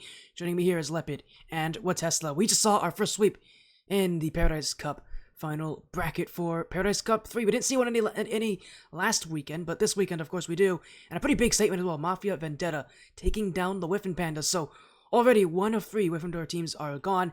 We have the other 2 of them playing in this match. Now, neither of them can be eliminated here, but one of them will be guaranteed to go to lower bracket to take on Phantom Gaming. So, Lepid, you know this house Wyffindor, these Wyffindor teams quite well. This is a huge match for both of these teams, not only because it's uppers and you want to go to semis, but also just overall momentum-wise, knowing who they're playing up against. I think for both these teams, this is likely a match that will determine it could very likely determine who will be in the grand finals and who might miss that chance. It is very like that, Sporty. Wyffindor QC and Wyffoffs have a strong grudge match coming up shortly. It is a best of 7, and like I said, it's basically a grudge match. Both these teams have been scrimming each other a lot, and from what I know is Wyffindor QC has taken every scrim against Wyffoffs in a dominant style, except for one of the scrims, which it was pretty close, 5-3 in the series score. But Wyffoffs are looking to change the ways around to take this series for themselves, avoiding Phantom Gaming in that lower quarterfinals. And we will see what happens shortly. I don't really think there's an easier matchup, Phantom Gaming or Mafia Vendetta. I think both these teams are scary in their own rights here, but Tesla, they're both scary. Would you rather play one of those teams? We just saw both of them win. Do you think one of those teams is scarier than the other, or here for either of these teams to play against? Or, what do you think is the side that would you rather play on? Would you rather play against Mafia Vendetta, or would you rather take on the Phantom Gaming side? Honestly, based on the first 2 matches, I think I might actually want a piece of Mafia. If Silky and Shadow were both popping off for Phantom, because I wasn't expecting them to have that kind of showing against Housen, they're going to be really tough to beat. Now, no, not taking anything away from Mafia, but they were just so in control of their series, they weren't really pushed to the limit ever. So it's hard to say that, we probably didn't see them peak there. So it's hard to say what their peak would be on any given night. But just based on what we've seen tonight, I would probably rather play them than Phantom. Well, that means you're really going to want to win this series now even more, considering that would be the side that you play on if you win. So, Wyffoffs and QCA. You mentioned a grudge match here, Lepid. You mentioned that there might be emotions into this one. How important is it to not have those emotions involved? So many players come up and tell me Rocket League is a game that can be very emotional, but the best players are the ones who can manage those emotions. Talk to me about the emotions, the negative impact they bring, because more often than not, when we see players play with emotions, as we have tonight, we've seen players play with emotions, it almost always does not end off well. Indeed, it has never ended up well for any player. We see why in professional play, why Monkey Moon took 2 world championships away from the roster of G2, which is crazy with the amount of emotions came in from G2 in the last world championship. They just showed up thinking they would win against a strong looking BDS, and that's what shut them down, having that overconfidence, and that killed them into losing that series. Yeah, it's definitely one of those things where you don't want to get. You want to be confident, but there's definitely it's definitely a tricky path to balance here because there is such thing as overconfidence. But we're just about ready to get this match underway. Wyffoffs and Wyffindor QC. QC, as you mentioned, have won a lot of the scrims so far, but scrims don't mean anything when compared to the real deal when it comes down to a matchup in the final bracket here. So let's get our predictions going. Lepid, I'm going to let you start on this one. Wyffoffs or Wyffindor QC? Wyffindor QC in 7 games, the first 7 game of this excellence division. And that's interesting because you predicted a 4-1 earlier today, Wyffindor QC. What makes you change your mind now, thinking it's going to go to 7 rather than go to 5? I just have a feeling. Just a hunch. Just a hunch. You guys think this is the series that if you have any to go to Game 7, it would be this one? Yep. Fair enough. I don't blame you on that one here, Tesla. I know that's you've been wrong so far today, and you predicted the Wyffoffs win earlier. Are you going to flip your prediction? Do you think maybe your predictions are wrong, or you're still riding high on hoping that your upper bracket will be a lot better than your lower bracket predictions? Yeah, I'm gonna stick that. I feel like my upper will be better than my lower, but mainly, I got to call Wyffoffs already once in this Paradise Cup. They looked really good, and they have probably the player I'm the most excited to see in the entire bracket in Zinc, young prodigy. I always like to see when the young prodigies just show up and show out, and so I'm really looking forward to see what he does in this matchup. Zenith and Waffle both play well. Zenith, I think, was the MVP in the series that I called earlier, but Waffle was a solid anchor every time she was on the pitch. They showed no sign of weakness in that, and again, hard for me to go against the player that I'm most excited to see in this tournament. So I think that Wyffoffs take it. Though after talking to Lepid in between matches about House Wyffindor, I'm not so confident in the sweep anymore, but I do believe they'll take it in 6 or 7. Well, he's going to call a 6 or 7 game series, and I have Wyffindor QC winning this one, and I believe I said it's going to be in 7 as well. So, Beloved and I are expecting a game 7 this one here, and once again, Tesla looking to see if he can actually get a prediction right here. Right? Well, we'll see about that. Your little bracket wasn't good, Tesla, but hey, there's always time for renewal, and who knows? Your predictions were good last weekend as well, so who knows? That might help you out here. But we're going to go into this one. Everybody's itching to play, and I like what he mentioned earlier here, Lepid. What Tesla mentioned earlier here about Waffle. In this matchup, Waffle is a solid anchor for a lot of teams. She's been really, really good from, she's really, really good and kind of behind the lines. She does a lot of the work that you don't really notice. Back when she was on Incorrect White, after that it was 10X, even before that was FC Barcelona, all those teams she's been on before. This is the first time she and Gio have not been teammates, I think, for any roster in ATS, so it's a bit of a new position for Waffle to be in.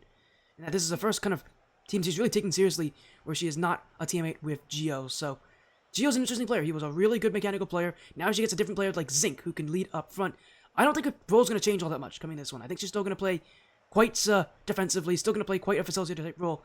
And Lepid, I think she's going to be a really solid player in this matchup. I don't know what you think about this. Honestly, Waffle has always been the strong support player, even with Gio, and that will just continue, but the aggression from the side of Wyffoffs is insane.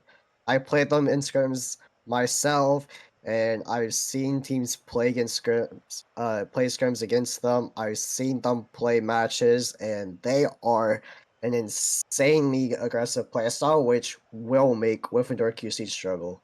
It definitely is. Wyffindor QC, though, as you mentioned, have not lost them in a lot of their scrims. They have been the better team before. That's why I have them winning this match as well. John KB told me they don't lose to Wyffoffs often.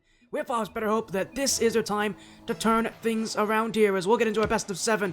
Wyffoffs on the blue, Wyffindor QC on the orange. House Wyffindor v House Wyffindor, and a spot in the semifinals awaits the winner of this match. Is John KB, a director in the Ascent Tournament Series, Blue Skadoodle, and admin. Ghosty himself, pretty recognizable. Waffle's been here for a while, but you remember what Tesla said earlier, Zinc. This is the player to watch out for. 15 years old, a young prodigy in this tournament, and so far he's been making people recognize him, making people learn his name. Watch out for Zinc, because if he plays well, if he doesn't let the pressure get the better of him, he is going to lead this Wyffoffs team, and they're going to need him, because against Wyffindor QC, this Wyffindor QC team, they're very good at being accurate. They don't miss often. Wyffoffs are really going to need to rely on that pressure from Zinc, from Waffle, from Zenith, to really get that offense going, to put the pressure on QC early, as John KB, early chance off the back row will be kept out by Zinc, and the Wyffoffs will keep things away. And while I've been talking about Zinc and Waffle, we have to talk about Zenith as well here, but as well as another great player that can facilitate the play for Wyffoffs. But on the side of Wyffindor QC, who do you see as that player that's going to lead this roster in this matchup? If they're to win, who do you think needs to show up?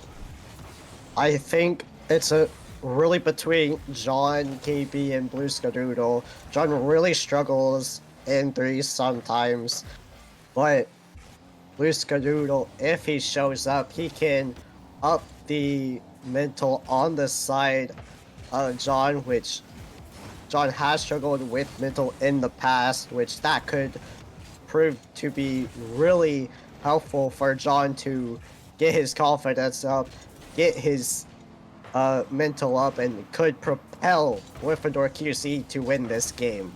You mentioned Blue Skadoodle. Here was a run-in for the MVP race in ATS Season 3. He'll get the first goal here as it bounced off the corner and simply put, Blue Skadoodle's first to it. Jennifer, he pushed up very high for that challenge. Didn't read the bounce, and pushing up that high leaves that net wide open on the back end. And Blue Skadoodle jumping in, Wyffindor QC. They're a very slow-moving team, and they're one of those teams where watching them play, they don't do anything crazy. This is not a team that I think is going to wow anyone in Wyffindor QC. They're just consistent. They don't make that many mistakes. And again, they got a player like Blue Skadoodle who just does not miss. That's what makes them scary, is that they don't make mistakes. This is a Wyffindor QC team who, for Wyffoffs, they want teams to make mistakes. That's why they play well, is because they put pressure on teams, they play aggressive, they wait for mistakes. QC doesn't make mistakes. They don't fall under that pressure very easily. And for Wyffoffs, it's one of the reasons why they struggle against this team, is what a save from Zenith. That ball went in the net, somehow he fished it out there. And Wyffindor QC, I mean, they're robbed of what should be a 2-goal lead at this point. Indeed, Sporty, but we see why this team, oh my god, what a team pitch from Wyffindor QC. That ball went flying down the field. Zinc up, trying to beat out Ghosty, and Waffle doesn't get the touch he wants. John KB with the control touch down the field. Zinc is able to get back in time there, and we see the offense commence on the side of Wyffindor QC. We see a little bit of double play coming out from Wyffoffs finally, and they finally get out of their half because of it. As well, again, Waffle facilitating that play in the backfield, but it will be cleared away by Ghosty. Blue Skadoodle doesn't have the beat on Zinc, as Zinc will be up first. Again, the young prodigy trying to make their name known. It's a bit of an open midfield here. Wyffoffs, Waffle and Zenith both went for boost at the exact same time. Left that play a bit open there, but the QC roster won't be able to jump on it as Blue Skadoodle loses that challenge to Zenith. Ghosty on low boost will flick this one away, but an opening here for the Wyffoffs. But again, they just can't seem to find that offense easily as John KB to the corner. Still going is John. Will find Ghosty. Waffle on the save. Blue Skadoodle can't put in the follow-up touch, and Wyffoffs will look to try to regain control. Still not able to get it here as nearly an infield play right there. John KB's front bumper. Here goes Ghosty. Zinc pushed up, but will be back in time. And the Wyffoffs still challenging, but no goals yet in Game 1. Wyffindor QC, a roster that can play so well, doesn't make that many mistakes. Wyffoffs need to make their own chances as Waffle upfield gets stopped by John KB. Zinc will jump in. And the Wyffoffs, a team that, again, is used to making people make mistakes.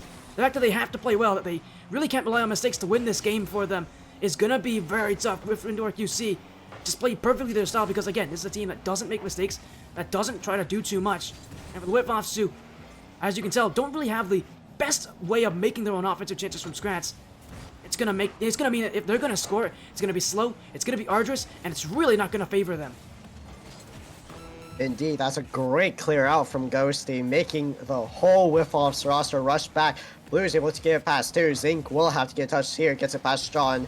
Has to get touched past Ghosty, but Ghosty with a shot on target, but it's a little bit wide. Waffle able to clear out for the time being. Blue gets a reset, gets it over Zenith. Zinc beats out John, and Waffle beats out one. Zinc with an open opportunity. That was an overcommit from the side of Wyffindor QC, and Wyffoffs tie it up off of an overcommit from Ghosty.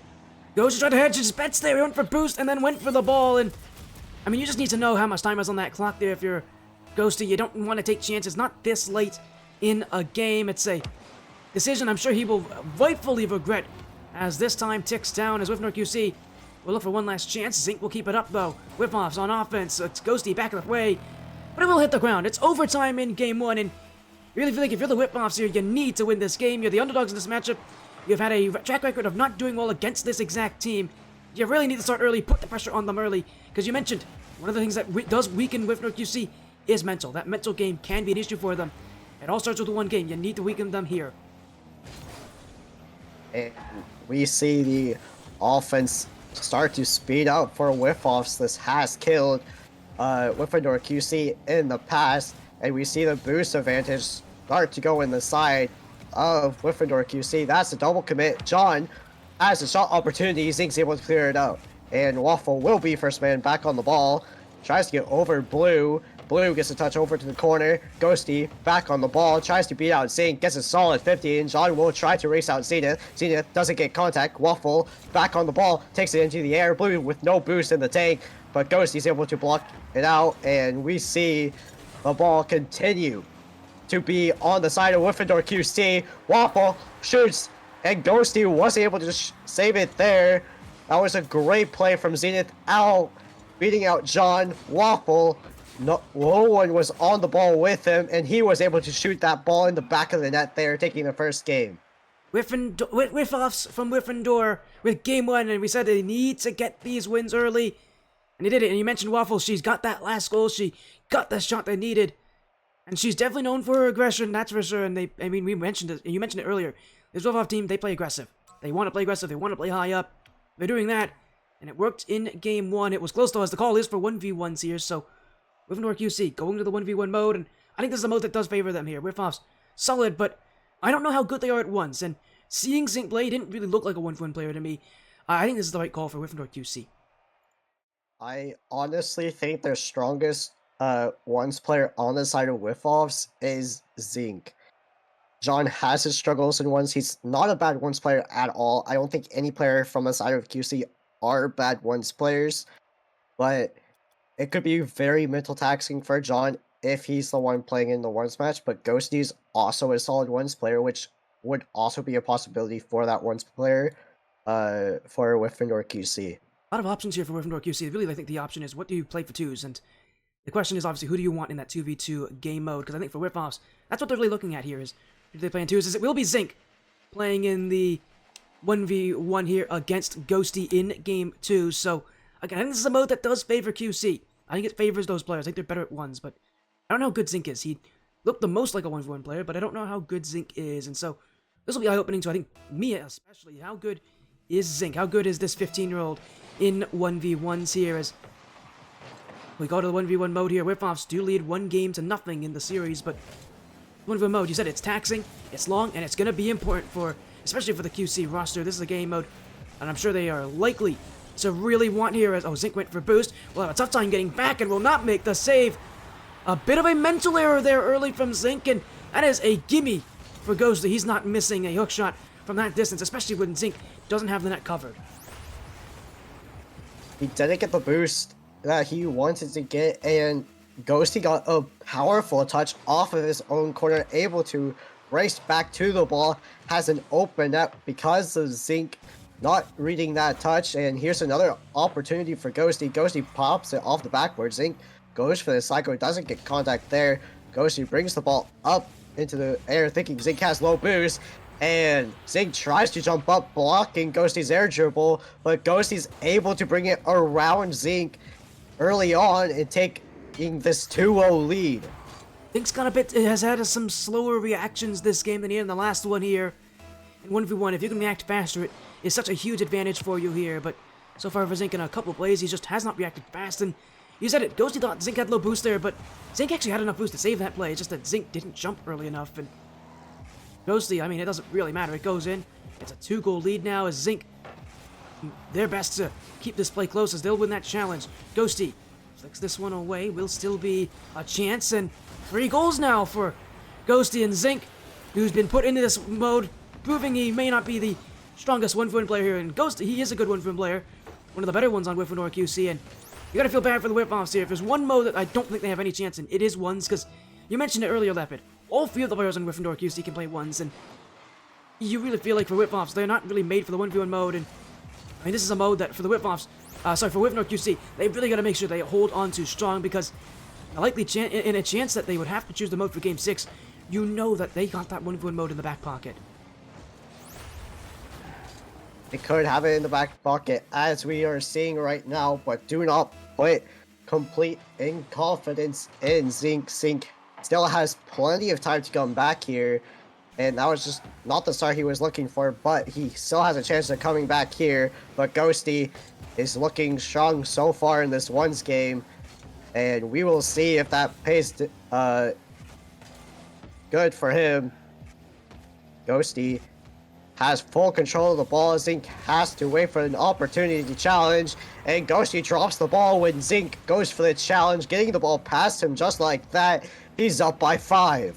Yeah, my goodness, Ghosty is running up the scoreboard here. We're not even 90 seconds into this game, and Zink still hasn't scored, hasn't had that many chances to even start with here, so Wyffindor QC choosing the, obviously choosing a game mode that they knew they would be good in here, as Zink's gonna get there first, so with only 3 shots this game, Zink gets his first, and some nice little words there from Ghosty, but unfortunately for Zink, I don't think he's gonna have anything to say here, because that was a brutal first 90 seconds here. It ends off well, but 5 goals against in that short amount of time is a bad start for Zink, as it's going to be very tough for him to match what Ghosty can do here. Oh, he's missed the boost as well. This should be a goal for Ghosty. It will be. Just some mental errors here from Zink in this 1v1 mode. Clearly, not exactly the... If he is strong in this mode, has not shown it yet here as Ghosty. Clearly showing that he's got the mindset for this mode, and you got to feel for Zink, because this is about as bad as a start as you can get in any 1v1 game, and I'm sure for Zink he wants nothing more than just to go back to 3v3, to have this over, and to give his team a chance in a game mode that clearly they are at least a little bit more set in, as he'll go for another shot, Ghosty with the save, and Wyffindor QC at this point for Ghosty, all you really need from him is just to play calm, simple Rocket League, just take the chances that are given to him here, as Zink, another mistake, and right now for Ghosty, he's just waiting. He knows Zink is making mistakes, he knows Zink is panicking here, and unfortunately for Zink, he doesn't have players to help him behind him here. It's 7-1, we're not even 2 minutes in this thing, and I have to think for Zink that he's gonna really, I think at this point, play just to end this game and to just get this thing over with, to go back to 3v3 in a mode that at least he was a lot better in, as we've seen earlier in the series. Ghosty is just playing it smart, waiting for Zink to make the brutal errors he has been making every single time, letting Zink try to commit to the play, and Ghosty just punishing every commit and mistake that Zink does with how much he's panicking.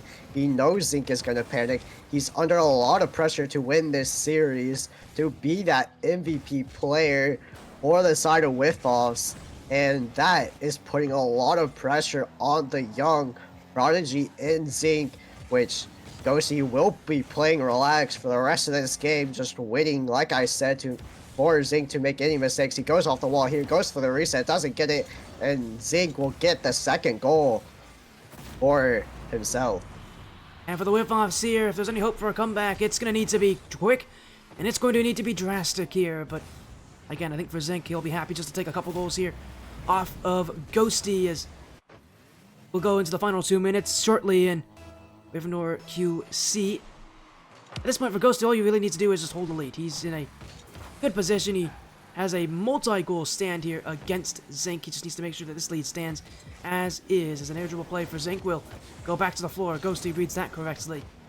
Off the sidewall, Zink has boost, will actually go and grab another here. So he's once again gone for the boost in a position that puts himself out of position. Now Ghosty's gone for boost. He'll be back just in time, as Zink, we won't actually be able to challenge this. Ghosty goes right for it, and Zink, I think a little bit of that pressure from Ghosty, and now Ghosty's taking some boost. Zink's still got time. He's got space. He's gonna flick. Ghosty can't get the block on it! And it's a second in a row for Zink, and the Wyffoffs, again, I said if they have any hope, they gotta work fast. This isn't fast enough for them, but it definitely puts themselves in a better position.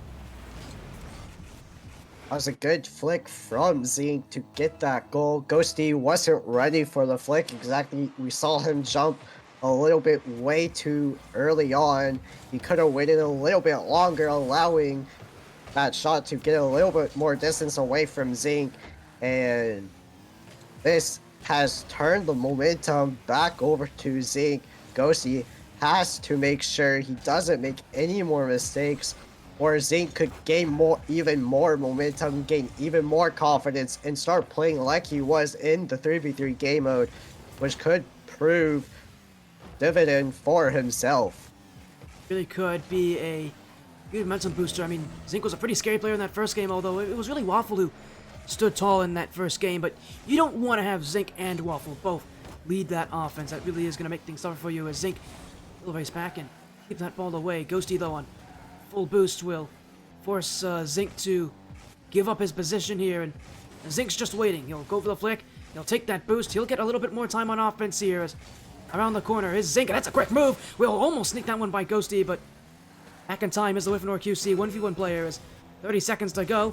Ghosty just looking for any late goals here to really solidify his message here in game 2. As another clear away here from Zink, and Zink unfortunately just not working fast enough on the offensive chance. Will give Ghosty the play here. Ghosty, ooh, he doesn't get the flick. Zink gets the play. Ghosty gets the bump anyways. So one more goal late for Ghosty, just to remind Zink who's winning this game and who's the better player in 1v1. But I think for Ghosty, the end of this game was, I don't think he'll really mind if he had gotten goals or not. It's gonna be a tied series. It's gonna be Wyffindor QC who made the right call here.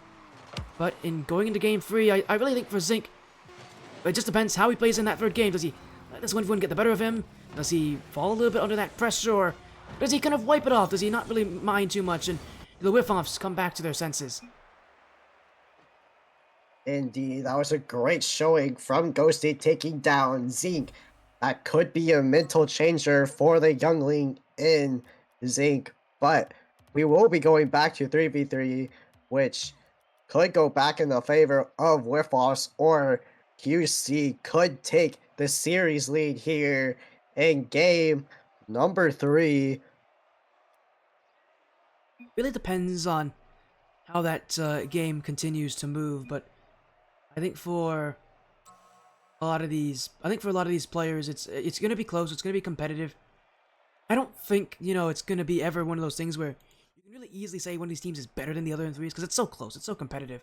Maybe you give the edge to QC, but it's gonna be close. It's gonna be competitive. But you really feel like for the Wyffoffs, they need to win these 3v3 games because simply put, clearly one is gonna be an issue for them. They're not gonna win the 1v1 games.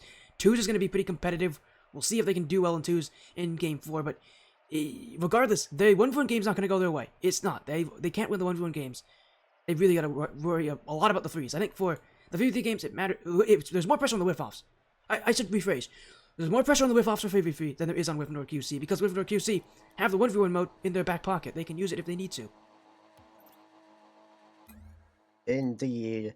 And the game number 3 starts out here, and we will see who takes the first strike on either side. Zenith is able to get back in time to save that shot from Blue, which that shot was on. Ghosty goes for the corner double. John up for the shot. Waffle will get the save there, and Ghosty cuts off the counterattack opportunity there for the side of Wyffoffs. Zenith beats out Blue. John, last man back, getting bumped from Waffle, and Zink puts a shot on there. Ghosty able to block that shot, and Blue trying to get out of his own half. Zenith will be up for this block on Blue, and Blue with a good bump. Sean gets demoed by Waffle, and that's the physicality we need to see on the side of Wyffoffs. Waffle puts it up for Zink. Zink gets another bump on the defender, and Waffle scores another goal for the side of Wyffoffs. Yeah, and even before this play really started, Waffle had gotten 2 demos. She actually got the bump as well on John, and if any of you remember that old 10X roster when it was Waffle and Geo working together, Waffle was known for her demos. She was an absolute nuisance for anybody to play against her, especially back when she was able to win the ATS RLSS Champions Cup 2. She got a lot of the demo plays, so expect to continue that for Waffle, but a bit of a miscommunication here. Waffle got bumped. Zink couldn't beat out Ghosty, and Wyffindor QC take a goal right back, right off the kickoff. We see a double commit on the side of Wyffoffs in the net. Both defenders jump up. One should have been covering high and one should have been covering low to block both options, but both of them decided to jump, and that's why that ball went in the net. And now we see Wyffoffs try to transition, and Zink with a musty gets it past all the defenders for the QC roster, and Zink is proving why he should be the person to look at. I was wondering what happened there on that goal line. It was a backflip from Wyffindor QC defenders, so just that even more insult to injury. That shot should have been blocked, but the Wyffoffs, they won't mind a lead once again here to put the pressure on their arch nemesis. Zink, Zenith. Zink again will beat out John KB as will be Blue Skadoodle back in the offense. Waffle gets taken out of the play here. Will now go for the bump on John KB just to slow thing down. She also got a bump on Ghosty, so making things even more awkward as QC to the back wall. It's Ghosty again. Waffle will take that challenge. Zinc doesn't go here. It's a bit of open room for John right in front of the net. Wyffoffs will keep things away. And they will chase the ball again. Zinc calls off Waffle. Will get beat on the play by Ghosty. A demo from behind will make things awkward, but actually Ghosty cleared that into his own back corner, and the Wyffoffs let them play a lot of defense. Will be given a bit of a break here. Now they can go the other side of the field, get boost, get themselves recovered, and maybe even find chances to find that 2-goal lead. Perhaps they will, but we see strong offense start to come out from the side of Wyffoffs. This is exactly what you want to see from them, and we see QC start to struggle a little bit in their threes game, and that's what would probably kill them in this series, if anything. They have been double committing a lot, and that's what happens, and Zinc beats out the defender who had no boost, who jumped up for it, and Waffle able to pass it over to Zinc, scoring that shot, and they finally take that 2-goal lead.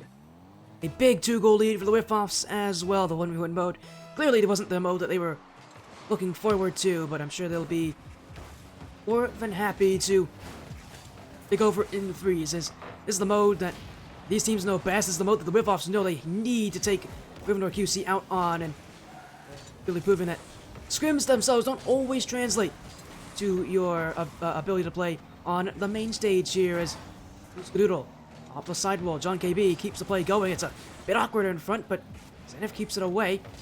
Ghosty to the back wall. There's nobody back here for the Wyffoffs. Zinc will be up. That's a big touch from Zinc to keep the play away here as QC. Again bumped off is John. Blue Skadoodle will win the play past Waffle. Now he's going to push it through Zenith. But it is QC still meeting that brick wall in the corner as it's again challenge after challenge. The Wyffoffs just making the Wyffindor QC roster struggle to find anything in front of that net. Zinc, John, infield to Ghosty. Blue Skadoodle on the other side, but it will be Waffle first to it. The Wyffoffs up again. Great touch though from that play as John KB in the midfield. Waffle will keep it out. Another clutch play from Waffle, who has been playing a solid defensive structure so far. The Wyffoffs team winning by defense more than winning by offense right now. And for QC, I have never seen them struggle so much for a team that is so good at putting shots on net and putting those shots on net in the nets to even get chances to score. And we start to see why mental plays a big factor in Rocket League. That's a double commit for the side of QC, and Wyffoffs, that's an open net opportunity, but QC was able to score there, and Blue Skadoodle taking the ball back up into the air. Zenith up, doesn't have the boost. Blue takes it back up into the air. Zinc tries to get past one offense from QC there. Zinc able to clear it back over to the corner for the time being. Zenith, low boost. Ghosty goes for the challenge there. And another overcommit for the side of QC. We start to see a lot of those. And this does not look like the QC we saw in game number 1. They might start to panic a little bit more. And now they're down by 2 with 12 seconds left on the clock. They need to get down the field right now and score off of this opportunity to even stand a chance to win this game, and that will kill their chance off a great save from Zenith. Wyffoffs take the second threes game in a row, and now we start to wonder if this series might go in the side of Wyffoffs, or will the side of QC take the 2v2 game mode? I think it's too close to call right now. Simply put, we've seen a lot from both these teams, but I think for the for the QC roster, they're far from done so far here, Lepid. But you do worry for them. 2v2 is, I think, going to be a pretty competitive mode. And now the Wyffoffs are in a great chance to, run, take this game, go up 3-1, go back to 3v3, and maybe end this series quickly. Pressure is on for these teams to show up. The Wyffoffs proving that in this matchup, when the pressure is on, they know how to perform. 2v2 will be Zenith and Waffle taking on John KB and Blue Skadoodle. I think it's going to be interesting. I'm really interested in seeing how Zenith and how John KB play this one, because both these players have been relatively quiet this series. They haven't been too active. They haven't done too much. They've been relatively quiet overall. I'm really interested to see how they'll play, because in a 2v2 mode, obviously, you gotta be much more active, you gotta be much more attentive. How are they gonna play in the 2v2 mode? Because when they, for so far, haven't had to do too much. Zenith, from what I know, is a strong twos player.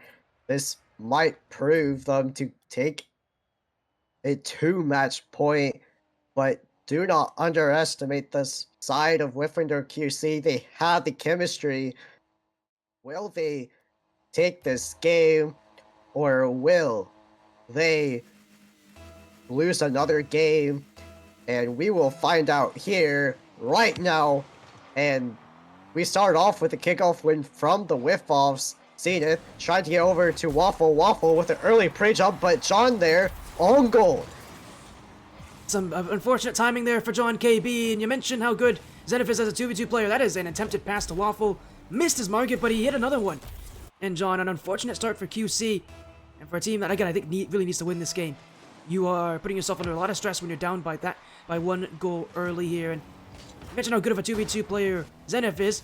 On the other side of the field, Blue Skadoodle, also a very talented 2v2 player. Blue Skadoodle himself is very good at almost any game mode out there, so I expect to see him really look to lead this team forward as John KB beat on that play. A dunk for Zenith. Waffle to the back wall. Can't get the second touch. A double commit out of QC. And looks like right now the way that the Wyffoffs are playing is they're just trying to beat John KB on the first play.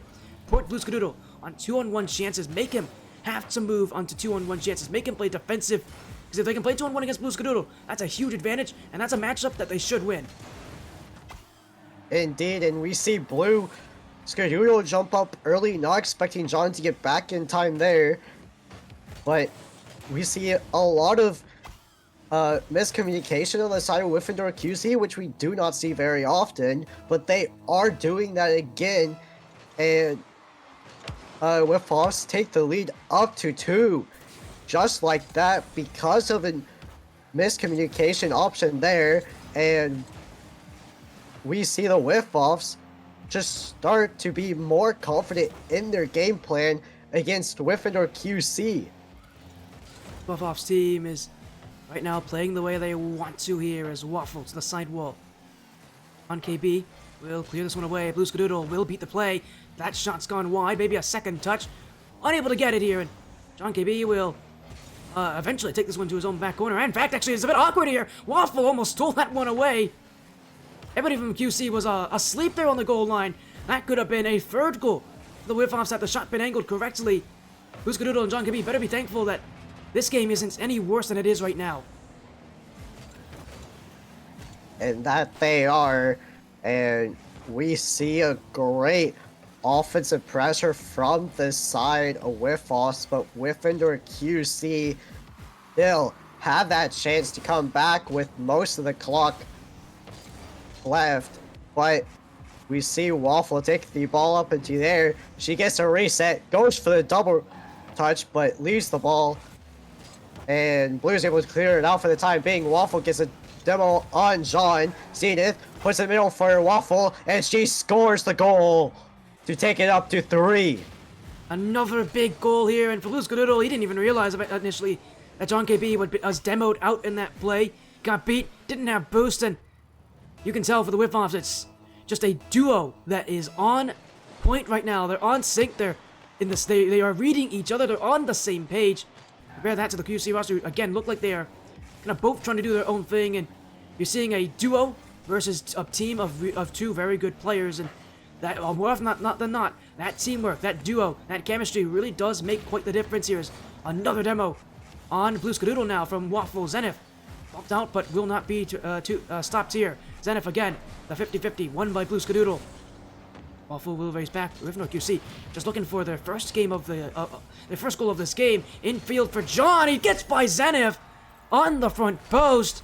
And for QC, over half the game gone, but they will take their first of game 4.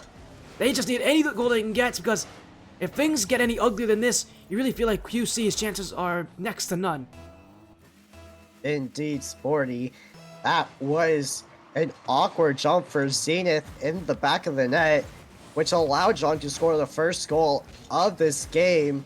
But we see Zenith trying to get the lead back up to 3. John is able to clear it out in time, and Waffle takes control, gets it under Blue Skadoodle. What a fake from Waffle, and that's when they take up the lead back up to 3. That was a beautiful play from Waffle, right under Blue Skadoodle. And I feel bad for Blue Skadoodle, but Waffle just made him look silly. And that's a 3-goal lead again here for the Wyffoffs with 2 minutes to go. QC are beat in the 2v. It feels like they are just right now beat in the 2v2 mode. Well, I mean, these 3v games have been close. You do not want to rely on them if you are QC. They have not won one yet in this series. The Wyffoffs look for a 5-1 lead. Will be kept away, but the follow-up's going in. Waffle's got 4 of the 5 goals so far. She is leading this roster in scoring, but you gotta give credit to Zenith, because simply put, a lot of Waffle's goals have been pretty easy.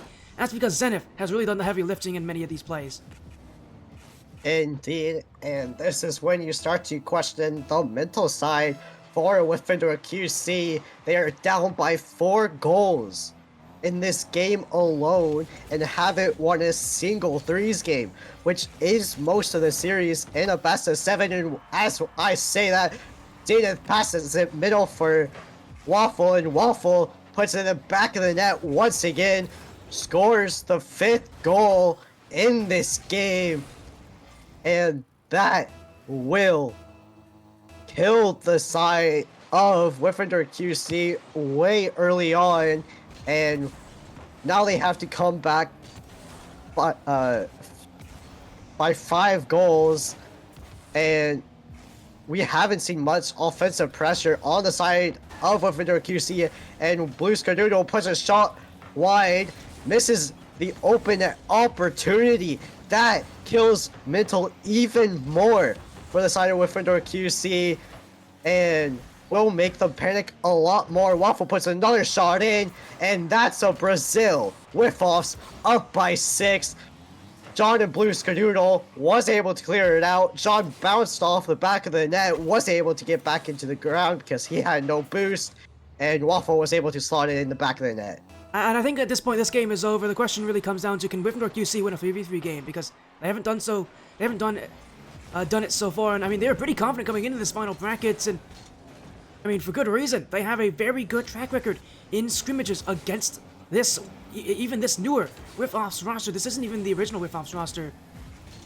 And yet, clearly they, when it comes down to game time, one of these two teams is locked in. The other can't seem to get things going. Waffle, as you mentioned, 6 goals so far. Now she's looking for her 7th. We'll see this one by Zenith off the crossbar, as the Wyffoffs will race all the way back to their net here. Blue Skadoodle will get them out of the way. Waffle actually doesn't make contact there. We'll leave it for Zenith, but Wyffoffs at this point 7-1 that scoreline, and they're in a pretty celebratory mood. This series isn't over. They've had a lot of good fortune in the 3v3 modes. It also means that even if they lose Game 5, they get the choice in Game 6. They're in a great position to just run away with this series, end it quickly, as Wyffindor QC struggling in the 2v2 mode, clearly not able to keep up with Waffle and with Zenith. And we go to Game 5. The Wyffoffs have now 3 chances to win this match and guarantee a spot in the top 4. Indeed, and we will see what they decide to change up going into that threes game to try to get them that first threes game win, but in their way is the Wyffoffs, as we see a timeout for the side of Wyffindor QC, trying to slow down the momentum of Wyffoffs. We haven't seen that many tactical timeouts used. We didn't see any in the first 2 games. We only saw 1 timeout used, even in the last whole event in the Ultimate Division. So QC, they know it's in their back pocket. We haven't seen a lot of teams use it so far, Lepid. So nice to see somebody actually take that opportunity, because it can be useful here. But for QC, they're going into this 3v3 game. This is a very important 3v3 game for them. Not only because if they lose, they go to lower bracket, but more importantly, because if they can win, they gotta win well. They gotta be confident. They can't just win this next game, I think. They gotta win this next game, and they gotta show that they are a completely changed team. So I gotta see something new here from QC, because if they don't change things around too much, even if they win Game 5, I don't see them winning this series.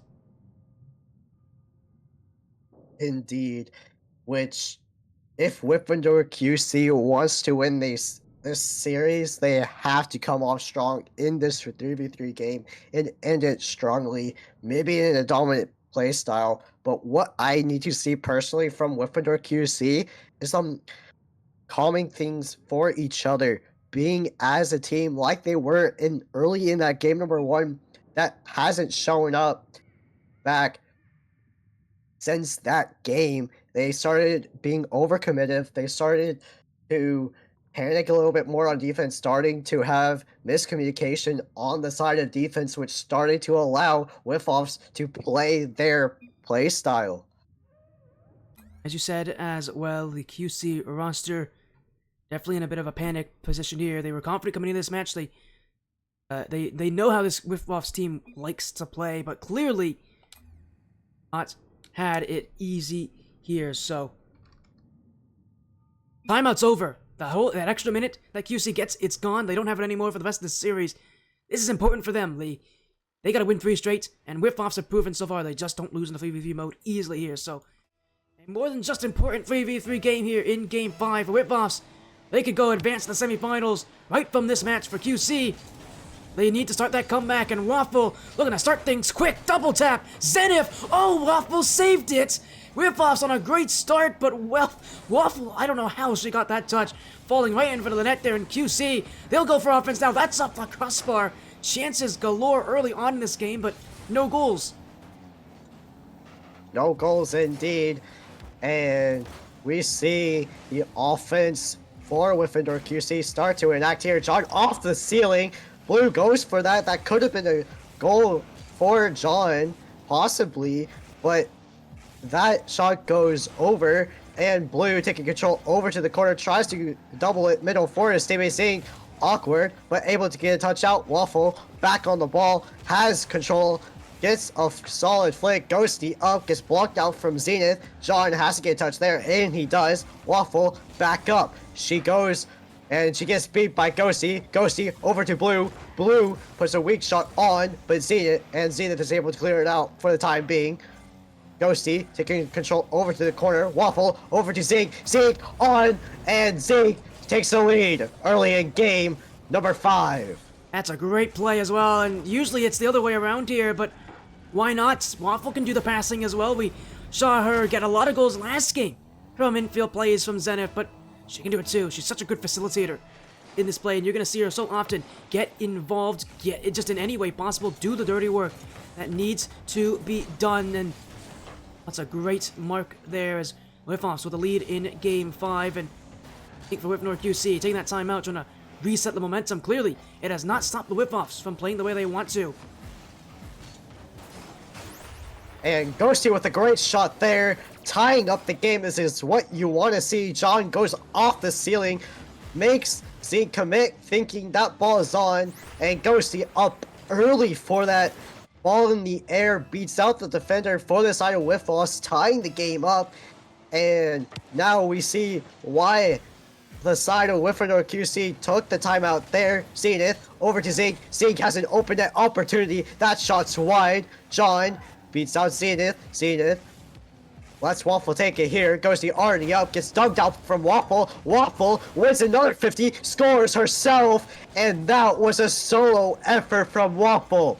I don't know how that falls in, but Waffle never gave up on that play, taking the challenges, taking the players, and taking names. The Wyffoffs lead again with 3 minutes on the clock still to go. Waffle's really leading this team. It is so similar to how Waffle played on 10X. She was a leader there, was so good at getting involved on offense, so good at getting the play to go, and now she'll look for another play. Stop play, Blue Skadoodle. But Waffle again leading this Wyffoffs team through the play. I mean, this is so similar to how she played against 10X, and clearly, it's how she wants to play on this team. It's how she wants to really work on this team, and I mean, this Wyffoffs team more than happy to let her do her thing, because simply put, Waffle knows how to make the Wyffindor QC team really work for those saves. A clear away, Waffle gets that block, still in front of the net. Zink will block John KB, as Wyffindor QC jump in front as well. Blue Skadoodle. Ghosty to the back wall. Nobody really there. It's a bit of a slow challenge here. Zink can't win the play, but Zenith will be waiting to the corner. It's Zenith. Blue Skadoodle. Waffle getting chased down, but will clear it away. Zink keeps it to the corner. John KB can't react to this one, and Wyffindor QC do hold offense as again they go to the back wall. Zink will hold this one as Waffle, but will just go himself. Blue Skadoodle stops, but Waffle will clear it out. Up, still not out of that blue half of the field. Now in goes Zenith, and the Wyffoffs will get some time upfield. And we start to see Waffle's demo play start to shut down that Wyffindor QC confidence we saw earlier in this game, and that has been a killer on the side of Wyffindor QC. Zenith takes it past two people on the side of Wyffindor QC. Blue Skadoodle's able to slow down that momentum. Blue over to Ghosty. Ghosty doesn't get contact. That could have been a goal for Wyffindor QC there. John keeping up the offense for Wyffindor QC there. Blue Skadoodle trying to beat out Zenith. Zenith gets a solid 50 there. Blue leaves it for John. John gets a solid 50 there. Has low boost in the tank. Tries to beat out Zenith there. Once again, Ghosty goes for the ball. Goes for the bump on Zenith. And Blue Skadoodle ties it up for Wyffindor QC right there. Off of a great play from Ghosty. Ghosty gets contact with the ball. Gets contact with the car. And no one's back for Wyffoffs because of that great bump and great play from Ghosty. Low boost as well there for the Wyffoffs. Really only made things even tougher for them as a minute to go here. And QC trying to keep things close. This is a game they need to win as we'll bounce off the sidewall. Waffle once again on the offensive side trying to make chaos happen. Does force a bit of awkwardness there from QC. A lot of players committing onto that play, but they'll take possession, although not for long. Zink to the back wall. Waffle can't take the shot. Zenith will things up in the air. Another double commit here from QC. Another bit of awkwardness, and there's nobody back. Oh, Zenith will put it in, and for QC, they really have no one to blame but themselves here. A double commit. John and Blue Skadoodle jumping for the exact same play, and Waffle and Zenith, they saw it immediately, and they left no time until to put another shot on net. This time, it goes in. Indeed, like I said, but in the timeout section, they need to start communicating with each other. If you're on the side of Wyffindor QC, Waffle bangs it over to the backboard. Zenith already up, gets blocked out from John. Waffle, she takes it back into her own corner. Waffle has control of the ball. No one on the side of Wyffindor QC has boost except for John now. And we see the offense start to come back for Wyffoffs. Waffle, a demo onto John, another double commit for Wyffindor QC. John, last man back, gets bumped from Waffle, and Waffle's physicality is starting to kill the offense and defense for the side of Wyffindor QC, and Waffle scores right there off of a great challenge from Zing. Starting to kill, it's been killing them all series. Waffle has been an absolute nuisance, and Wyffindor QC just could not seem to slow her down. I mentioned she was a good facilitator, I mentioned she's a chaotic player at times, but she knows how to put that into work. Waffle leading the Wyffoffs to a 4-1 series victory. And I know, you know, that this Wyffoffs team will be happy.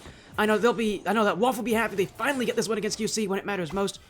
But I also know WaTesla will be happy. He actually gets a prediction right here as a 4-1 victory. Wyffoffs.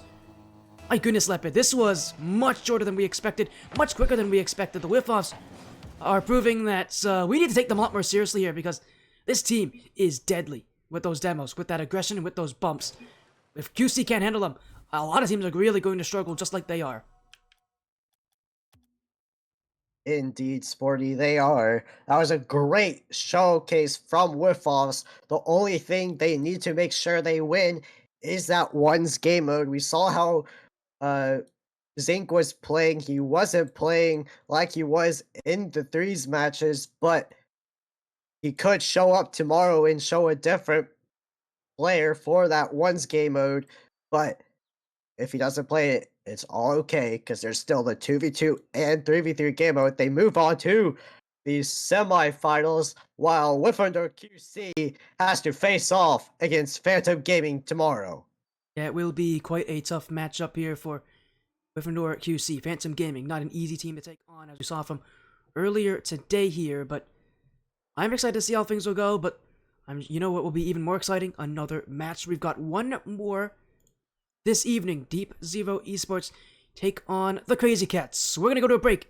When we come back, our last upper quarterfinals of the day, our last match of the day, and our last match to determine who will also be guaranteed a spot in the semifinals for tomorrow. We'll go to a break. We'll be back soon.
Welcome back to the Sun Tournament Series Paradise Cup 3 here. This is the Excellence Division sponsored by Team Evo, WaTesla, and Kyle G. Welcome into our last match of day 1 here. So far, it's been a pretty quick day here, Lepid and WaTesla.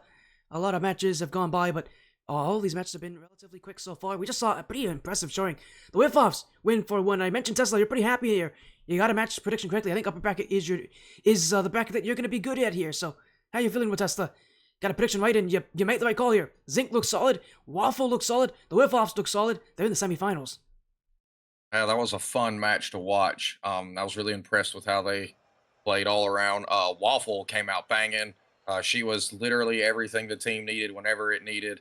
Zinc out there pretending he scribbles for a little bit. He looked really solid, and of course Zenith is a really good player, and they showed that though the scrims may not have been going their way, they definitely had the upper hand here tonight. And outside of ones, it really never looked close for any prolonged period of time. Said as well, Lepid here, our last match of the evening. It's a big one here. I mean, it's a big one as well. Just seeing teams that we have here. It is Deep Zero Esports and the Crazy Cats. I know that we've seen the Crazy Cats a lot. They're a very successful team in ATS. They were in ATS Season 5 in the Phoenix Cup. A pretty deep, solid team in that division. Made a decent run there as well, but their run did end in that top 16 stage. Couldn't get past top 16. But now taking on Deep Zero Esports will be quite a good test for this Crazy Cats roster as well. So, I mean, coming into this match, do you think this is another series that's going to be quick? Crazy Cats have to play with subs today. They got Zach, Kirk, and Yamo as subs. They're going to be playing with subs. We saw it earlier with the WyffinPandas playing with subs. That didn't end out too well. You think this is going to be a long series, or do you think this is going to be a pretty short series? With the Crazy Cats playing with substitutes rather than their starting roster. Honestly, it could go either way of being a short series or a long series. It depends on how Deep Zero Esports is playing. It will greatly, and we just got word that Crazy Cats are not playing with subs today. They are playing with their original roster. But tomorrow they will be playing with those subs, which could change it for Crazy Cats. They could come out strong against Deep Zero Esports. Deep Zero Esports are, I would say, the underdogs coming into this match with how long Crazy Cats have been a roster. They've been a roster for a long time. They started under the League of Lost Champs, and after that closed down, it came over to ATS and showed up strong in the previous season. Will be a tough matchup though for I think for both these teams, but Crazy Cats not playing with subs. They're playing with subs tomorrow, so they're going to be an interesting team. They are though playing against the only team so far to have been able to beat Mafia Vendetta. That's going to be a tough match. Deep Zero had to go to Game 5 against them here for the Crazy Cats. Their group was the one where they had the WyffinPandas in it as well. That was a team that they swept, I believe, in their series. No, it wasn't. It was a team they went to 5 against in their series here, but it's going to be a tough match. I think it's going to be close. Hopefully it'll be longer than the last couple matches that we have had so far, but we're going to go into this match soon. We got to get some predictions in here. Tesla, tell me, who do you think will win this one by how much? I know you've had a lot of time to think. You are now 1 for 1 in upper bracket predictions. Can you keep that run going? I'm gonna shout out to Maxine, who couldn't be with us this evening. I'm gonna go Crazy Cats because she was talking them up last weekend, and I'm pretty sure they're the only team that's orgless in the bracket. So shout out to the grassroots Rocket League movement. So I'm gonna go Crazy Cats here in 6. Love it as well. Yeah, Maxine did actually have Crazy Cats as a team that she thought was going to win the whole thing here. I know Lepid, you've mentioned a lot about the Crazy Cats. You have them winning this whole tournament, and obviously I would assume that you also have them winning this series. I do indeed. I'm going to be brave here and call out a sweep for Crazy Cats. They 4-0 Deep Zero Esports because Deep Zero Esports started out really slow against Crazy Cats. That's just a prediction, by the way. We'll see how it is. I know you originally said 4-2. Now I'm hoping that you would see a sweep. I don't know if Lepid just wants to have the day done early here for the first time ever in ATS history, or if he really wants to see this matchup. I got Deep Zero winning this one. I have to go against the desk here. I think Deep Zero's got the tougher group. I think they had the tougher matchups. And see how Mafia Vendetta played. If they can beat that team in 5 games, Crazy Cats nearly lost to the WyffinPandas. I gotta think that this Deep Zero team on paper is the better side. So we're gonna get into this match very soon here. Lepid, WaTesla, before we get into this match, Are there any players on any of these rosters that you think you want to look at? Are there any players on any of these teams that you think should be the players to watch out for? I think R9 will probably pop off for deep if they win, even in a loss, which I expect them to lose. I think he's going to be their strongest player in this. I'm pretty sure the whole team is GC and twos, but I'm expecting R9 to pop off for them. And not really sure who I'm feeling. They have such a large roster, but I'm gonna go out on a limb and say Divine is who carries the day for Crazy Cats. Oh, Lepid, do you have someone that you think is going to be showing up this game, or what do you think is going to be that's going to really decide this series? So for Deep Zero Esports to win this series, I honestly think Blue has to step up massively. But on the side of Crazy Cats, I think it's honestly Blaze who has to step up. Like, every player on both rosters are very solid at the game, but it's all up to who shows up today and if their best players show up to be their best players on the field. Well, I'd love to hear that. So you got a lot of players to look out for here coming into this match. Our last upper quarterfinals, our last match of the day. Spawn in the semifinals waits one of these two teams. For the others, they got to go and play against Mafia, Vendetta later in the bracket. Play them tomorrow early. So one last match. We'll see you guys in that series. Tesla and Lepid, take it away. And Deep Zero Esports going against Crazy Cats in the upper quarterfinals. Both teams have an extra life here. If Deep Zero Esports win this here, they have a chance of either going against Phantom Gaming or Wyffindor QC. But if they lose it here, they have to go against Mafia Vendetta. And both sides are very scary looking, as we see a great showing of defense from the side of Deep Zero Esports early on here with Tesla. Yeah, so here on it's early on in the match. We see a little feeling out here. I've noticed that at these, anything above GC, most of these teams, they don't start off with the big passing plays and trying to control early. They kind of bang it around and kind of feel each other out. And as we see taking place here, but in relation to the series, as we were saying in the pregame, Crazy Cats, everyone feeling pretty confident about that one. So let's see if they can hold up to the prediction here and not let the pressure get to them. This is sent out immediately. Blaze is going to try to take it away and does, but R9 is going to get a turn now. Heavy touch away. Divine will collect that. Surprised he didn't try to control that R9. This will be cleared deep into the orange half. Nyram going to try to get a piece of this. Blaze now fakes one, goes down, takes a 50 with blue that's going to go into the blue half. Divine now, oh, he gets a touch up the wall. Unable to get a second. Man, it took Nyram forever to get up there. As we approach the 90-second mark, still 0-0. Looks like both teams left, not really, oh, as I say that, Divine puts it in. But looks like both teams a little timid to get all three guys involved in the attack. We saw Blue get bumped off the play there from Blaze, and that leaves that wide open for Divine. He shoots, he scores, and now Crazy Cats are up in this game number 1. And Blaze takes control off the kickoff, beats out R9, and Blue able to clear that one off the backboard for the time being. Divine already up, gets it over R9 again, and clears it down the field. Blaze puts it off the sidewall, goes for the sidewall double, able to get it, but Divine has no boost in the take. Blue taking ball control here, trying to he gets it past Nyrome.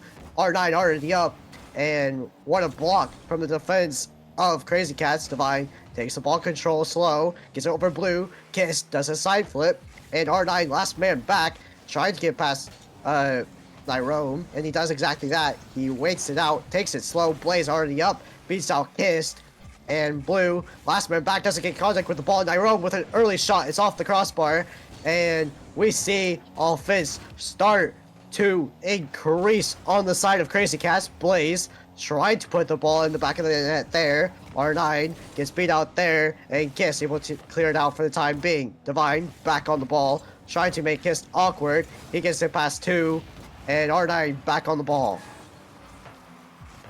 Yeah, so Crazy Cats have seemed to have way more of the pressure in this game. Their only goal, though, it's been the story of the night. Bumps. All teams that have been successful in the tournament thus far have been able to successfully use bumps to get several of their goals. I don't know, maybe in 2025, Rocket League's just going to the Reddles Arsenal meta.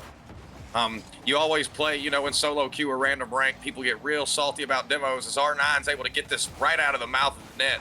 Really dangerous. If you're deep zero here, now as they get this into the corner, Nyrome, no boost, but gonna get a dangerous touch. R9 able to get back to it, but he's also out of boost. Blaze now gonna go up. Oh, he can't find it, and 2 players commit for that. Luckily, Divine's able to keep it from going at him in a full-on 1v3. Pass out middle, but no one's there. Blaze not close enough. Wisely gonna let it fall. I'm surprised, actually, as much pressure as they've had, that Crazy Cats have not tried to use the bump again. They used such a timely bump close to the midfield to open up that first goal. Maybe, I mean, I know they did just double commit into net, but maybe they're just afraid of having too many people forward at the net in case they get dunked on. Final 70 seconds now. Blues trying to build up a little pressure, but man, I feel like they've been on defense for 3 of the 4 minutes of this match, Lep. What do you think they can do to consistently stay off of their own back wall? They need to start using each other, getting out of their side, because Crazy Cats have been known to shut down individual plays, and they start to struggle a little bit more if team plays start to ensue. Nyrome up to Blaze. Blaze doesn't get the touch he wants. Divine has to get up early to this. Doesn't have a shot on, but Blues able to clear it out for the time being. And again, that's a bang ball down the field, and that's to no teammate once again, which the defense of Crazy Cats will be there, but that's a double commit off the backboard for Crazy Cats. R9 goes for the bump on Blaze, but the other defender in the net goes for it too, and leaves the net wide open for Kiss, and this game number 1 is now tied. Yeah, so it looked like it was all Crazy Cats for the first 4.5 minutes. And now that we get another dangerous possession coming out from deep zero, and we may get overtime here in the first game. Want to bring up real quick, Left, that I'm pretty sure this is the last tournament that this squad will be playing under the Deep Zero banner. I believe they're moving to Team Evo following this, so maybe they can get a dub for their outfit on the way out. Would probably feel real good. Definitely getting off on the right foot as they start their new chapter with Team Evo. Indeed, but in their way is a strong-looking Crazy Cats. Gets a reset and scores! Oh my god! He takes it himself down the field alone. No one had boost on the side of Crazy Cats. Kissed gets a reset over Divine. He scores. He takes the lead with 0 seconds left on the clock. Yeah, that was a banger shot. Somebody in chat needs to clip that for posterity. Kist coming out with both goals for his team, goes the length of the field, nice reset, and puts that in with 0 seconds. Like, that's just a brilliant bit of mechanical control there coming out for the Deep Zero player, Kist. They've called ones going into this one, so we'll see if Crazy Cats can even the series here, or if Deep Zero is able to go up 2-0 as we go back into the threes. Again, man. Oh, sorry, go ahead. Crazy Cats are a solid roster all around, but if Deep Zero Esports chooses a great ones player, I don't know the Deep Zero Esport roster very well for ones or twos, I just know they're a strong threes roster. If they can take that ones game, they can take this series lead up to 2, but in their way is a very consistent Crazy Cats roster, which I think personally Nyrome will take it for ones.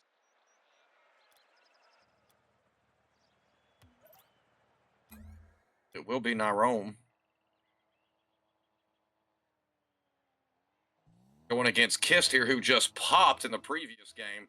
So let's see if Nyrome can do his job and tie it up here for Crazy Cats. Otherwise, they're going to find themselves down 2. Yes, early with the reset, Nyrome with an early challenge, seeing that Kiss wasn't going to get a good touch on the ball, and Nyrome shoots on an open net early on to take the lead. Yeah, if you're going to be a successful ones player, the number one thing you got to be able to do is capitalize on open nets and missed touches because the other player doesn't have anyone to back him up. Now, Rome reading that perfectly. As soon as he sees the ball get away from Kist, gets on it and immediately just pushes it toward the net. Doesn't try to be fancy. Well, I guess he did kind of hit the little ground musty, but takes a real safe shot just to make sure it goes in. Heads up 50 here, and he's able to force that one in and take a quick 2-0 lead here in game 2. What Narome did there was force Kist to jump, which made him awkward, which made Narome just have to wait way out the 50. The 50 went perfectly on the side of Narome, and Narome had an open net to shoot at, and he scored that. And off of the kickoff here, Kist is able to get a solid recovery, getting the boost and ball possession. And Narome has to wait out for Kist's possession here. Narome with an early challenge there.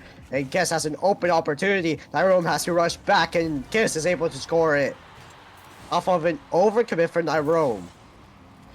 Yeah, I like the idea here by Narome. The early challenge, it looked like Kist was taking just a second to get control of that to start his dribble, go for a flick or something of that nature. But he's got to get a softer touch there. He hits it so hard that it rebounds off the wall back past him and in front of Kist, and it's just an open lane to the net. But here on the kickoff, Narome will get side boost and have possession this time. Goes for a quick shot out of the corner. It's a 50 between he and Kist. It's going to bounce to the midfield. He's got about 80 boost. Kist electing to let him have it again. Maybe he has him on skates. Kist able to hop up under that one. Then gets a shot right back at it. Narome putting on a ones clinic here in the first minute. He goes up by a score of 3-1. Kist tried to get a solid save there. He tried to go for a sailing score sheet. I can't speak English right now. Score sheet save. And Narome just puts a shot up in the high part of the net. Narome trying to get another goal off early off of the kickoff here. Kist doesn't get the 50 he wants. Narome is able to rush back to the ball, and now he's able to kill off even more time off the clock. Narome gets it past Kist once again. Now he's killing time even more, slows down the ball, and he takes the lead up to 3. Yeah, I haven't actually seen this, I don't think, in any of the games yet, unless they've gotten way out of hand late where a player just deliberately tries to kill time. But Narome here having a big lead, not wanting to squander it or give Kist any opportunity. And at this point, having a 3-goal lead, his biggest opponent is time. He needs it to be out as quick as possible. So heads up play, every second killed counts. Now he'll get a heavy touch, but he goes right past. He missed the bump and the demo. Kist doesn't put it right on target, even though the net was open. They both have full boost in this corner. Let's see what happens. Now Narome's able to get a touch over. Speed flips into it. Kist gonna beat him down to it. Can he avoid the demo? Does. Gonna grab big boost. Wait for this to hit the ground. Fakes. I thought he was gonna just jump immediately and try to air dribble this. Maybe not the touch Kist was looking for there. But he will be able to get back and play a little bit of defense. Goes for boost. Thought Narome was gonna flick as soon as he saw that. Oh, nice little soft touch. Kist, though, not completely fooled, able to get to it in time and force it off the post. But he can't do anything with that. Narome with another nice play, and he'll take a lead of 5-1 here with 2:51 remaining in game 2. He continued to grab the boost there. I don't like the fake challenge from Kist. He could have went for the challenge, had the momentum towards the ball, and getting a solid 50 off. But instead, he lets Narome take the space, take the ball, and that's why that ball went in the back of the net, because Kist was awkward. Narome had all the space in the world to flick the ball, and now we see continued pressure for Narome. But now the ball started to roll back towards his own net. Almost an own goal. That scared me a little bit there. Narome taking control, letting Kist try to get back, and that's a 5-goal lead for Narome. Kist just is not challenging for ones. This is not what you want to see for foreshadowing on the side of Kist, but Narome is just playing perfect one's play style right now, letting Kist make all the mistakes, leading to the open net. Kist missed a kickoff. Narome with another ground musty to take this lead up to 6, getting the Brazil. I mean, that is such a dirty fake on the kickoff flip. Really heads up play, but it's so dirty. Lets him, as soon as he drives by, just hits it forward and then does a little ground musty again.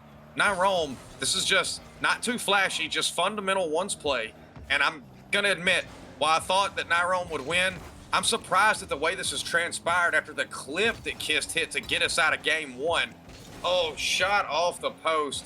That is just indicative of the way this one's competition has gone for Kist thus far. On the bright side, they get threes again after this, and he looked brilliant there. Nyrome now just going to take it across net rather than score the open. I'm not really sure what's up with that. Maybe just trying to be a little salty or preserve his Brazil as long as possible. Again, first to the ball, just gets a nice little pinch and pushes it down. Kist can have full boost. Almost lets it go into the net. Gets that around. Oh, he gets it around again, but Nyrome is close enough that he's not allowing the net to be completely open. And so Kist can't get a shot off, and he'll just collect.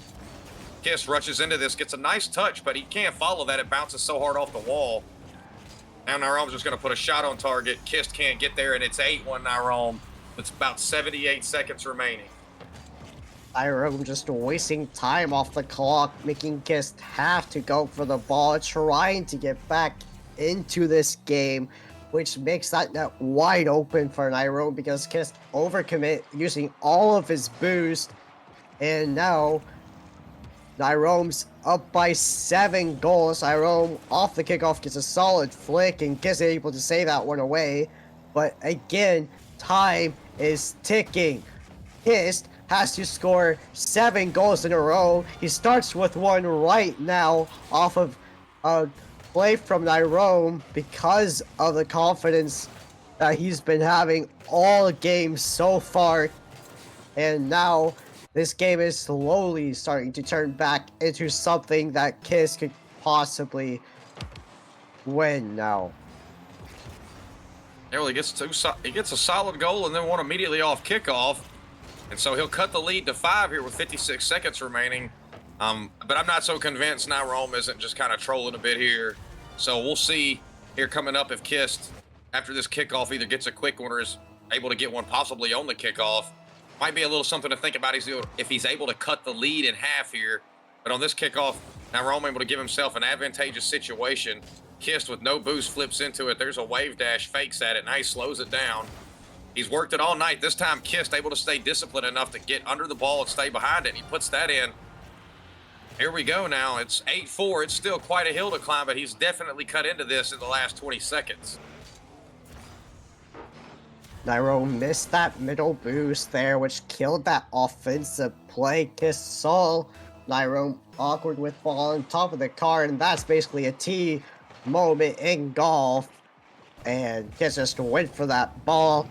Scored on the open net. Nyrome just wasting more time off the clock. Kist was there waiting. That might not be the smartest touch from Nyrome. And Kist is down by 3 now. Off of this mistake from Nyrome. He did not want that touch. Kist was just waiting for it. And that ball is in the back of the net. Yeah. Kist with another one here. 4 quick ones. Gotten one about every 10 seconds since the 119 mark. So there were about 80 seconds left in, but now this is a good time waste by Nyrome. Meantime, he's doing his best impression of the Oklahoma City defense in the 4th quarter the other night, squandering a big lead, but Kist has let 20 seconds go off the clock here to set this up, and I believe that's going to do it just by virtue of not having time. Again, Lep, I can't say enough how surprised I am after that banger shot that Kist hit to usher us out of game 1. I expected to at least see some attempts at something crazy, but he just looked all mixed up out there on the pitch. Nyrome totally dominating this one's contest. And now we go back to 3v3, which Deep Zero Esports won on 0 seconds. That first goal from Deep Zero Esports was off of a double commit from Crazy Cats. That second goal was a great shot from Kist at 0 seconds left on the clock, and that propelled them into this game and into this series. But the ones did not work out for Deep Zero Esports. Crazy Cats pull it back, even up the series score, and that was a great showing fight from Nyrome. And now we go into game number 3. Yeah, and harken back to what you were saying about game 1. They actually scored their first goal with about 30 seconds left. So Crazy Cats really had control of that game for all but the last 30 seconds, and then the wheels kind of came off. So maybe they can get the lead and hold it for the whole game here, turn the series around, and end this in 5 or 6. If they're going to lose every threes and win the other modes, then we'll definitely be getting a game 7 here. We will see what happens here in game number 3 on DFH Stadium. And Crazy Cats start off with ball possession once again. Blue waits off for a missed touch, and Divine able to clear it out for the time being. This time, Deep Zero Esports start off with offensive pressure. Nyrome doesn't get the touch he wants there, and Blaze trying to get out of his half, and Divine clears it out for the time being. Blaze back on the ball, puts it off the backboard, but Kiss able to block that one, and now the ball is going down the other side of the field. Blue puts it off the backboard. Nyrome, it's an awkward touch, but lets it drop to the ground, beats out one, and now it's a 1v2. Blue off the sidewall. Blaze already up, beats out one. Divine with a shot off target.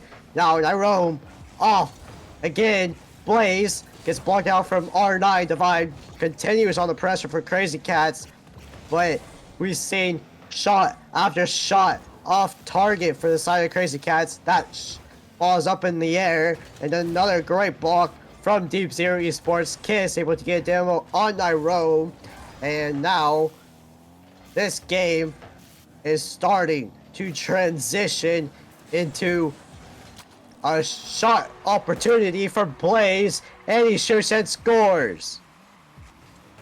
Yeah, so they get the demo on Nyrome, but then the clear heads right to him as he spawns in, so he gets that touch at midfield, and having just spawned in, it's like no one was accounting for him, so he's going against the grain of the whole play, and then he's able to get a touch back across that Blaze can do something with, and he finds the back of the net. Just over 3:30 remaining. Crazy Cats again with the lead, but they were only able to get one in regulation last time before the 0-second banger that broke the tie and gave Deep Zero the lead. So let's see how they play with the lead this time, knowing that Deep Zero is definitely going to play until the last second. We will see how that ends up. Kiss tried to get out of his half there, but now we see the boost possession go on the side of Crazy Cats. Blue is able to get past two people on the side of Crazy Cats, and Blaze has to get touched there. He does exactly that. Kiss doesn't get contact with the ball. R9 gets demoed, and Divine takes control up the wall, and Kiss able to beat out that opportunity, and that's a great demo from Blue. That net's wide open from Kiss, and Kiss scores on the open net from the sidewall. That's when the ball is the most dangerous, Lip, when it's hit high at your net, because you're on ball cam trying to play defense, and if someone on the other team is circling underneath and they're not looking to play the pass and they're not involved in the shot, you're looking up at the ball and they're looking at the back of you going supersonic to turn you into rubble. And right there, Blue with a timely demo. But just as I say that here, Blaze back on the offense immediately. He'll steal the corner boost, gets it under one. Blue's there to clear it away, but it's taken away. It's pushed back towards the blue net. Kist able to save it for now. Blaze and Divine both full boost on it. Now the ball is just left in the roam. The corner's not there. He may be in trouble. Blaze able to get back, get a touch into the corner. Going to follow, try to go again. He gets a piece of it. It's going to 50 out, then hit the wall, goes out. Nyrome now big clear. Kist trying to get control of it, doubles it. Not sure if that was his intention, but instead of it being a teammate now, it leaves it for Divine, who takes a pass, and he felt like he was going for the, well, maybe not intentionally, but may have caught the reset the way the ball came off the bottom of his car there in the air. But they'll keep this one out again, and with 2 minutes remaining, or just under 2 minutes, we still have a tie score, but Blaze will find it again. Second goal, every goal for his team in this one. And Nyrome here with a touch, and he just leaves it for Blaze to dunk in, Lep. That's a great leave for Nyrome. He gets the touch in the corner, bringing it over to the center of the field, gets a bump on the defender on the backboard, going for another bump on Blue, who is waiting back post, making him not able to jump up for the ball, enabling that goal to go in the back of the net. And now we see the momentum switch sides once again. Blaze cleared over to the corner. Nyrome over to Blaze. Back over to Nyrome. Nyrome on target, but good save from R9. Blaze doesn't get contact there. Last man back is Nyrome. R9 will take control of the ball, gets beat up by Nyrome, and Nyrome taking it slow now. Wasting time off the clock like he did in ones. Blaze really challenges there. R9 gets beat out, and Nyrome with another bump play. Blaze just puts a slow roller on target, and that ball goes into the back of the net. Now, Crazy Cats are up by 2.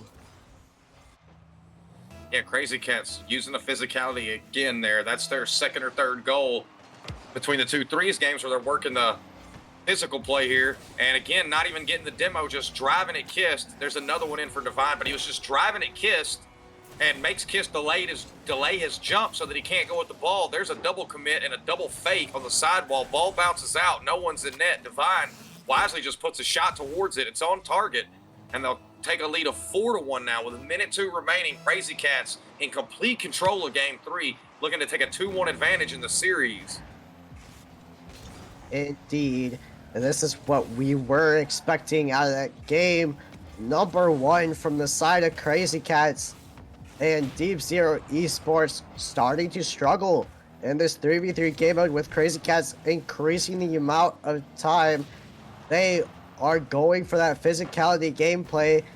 And we see Deep Zero Esports try to do their own offensive pressure, but they do not last very long. Blaze puts in center field, and that's a great clear out from the side of Deep Zero Esports. Blue early challenges Divine. Divine beats out 2, and now last man back is Kissed. Kiss gets an awkward touch off the sidewall, and that ball goes middle for Nyrome. Nyrome puts another shot on, but R9 is able to clear it out for the time being. Divine back over to the backboard. Kiss takes control of the ball, gets it over Blaze. 1 second remaining. Nyrome takes it up into the air over R9. Divine up. That's off the crossbar, and Crazy Cats take game number 3. Yeah, Crazy Cats, dominant performance here in the second threes. So if you take out the 30 seconds at the end of game 1, they have dominated for 14 minutes and 30 seconds of this series. Deep Zero was able to get one on the board, but man, they've got to really show they got some fight. The ones and this threes, it just looked like they are playing at a slightly slower pace than the Crazy Cats, and it's going to be hard to catch up when you're constantly being bumped and you're getting beat to every ball. So we'll see if they're able to turn it around here as we go to 2s for game 4, or if Crazy Cats go to match point here following this one. Indeed, we will find out shortly. Crazy Cats took that 1v1 game out in storm fashion, and then they came into that 3s with that momentum from that ones game and just won 4-1. Now we're going over into 2s, which that's just 2 less players on the pitch, which could bring them into match point. Deep Zero Esports have to figure out something here in order to win this game, to make sure Crazy Cats do not go to match point. And now, game number 4 underway. Divine with an early shot opportunity. That shot's wide. Blaze takes control here. Yes, we're going into the 2v2 mode, and I guess we'll get to see here in the early going what part of their 3s team is missed by the players that step out to play 1s. But right off the rip here, Divine flying around with the ball. Team Blaze trying to work something here. Oh, that is a heads-up demo from R9.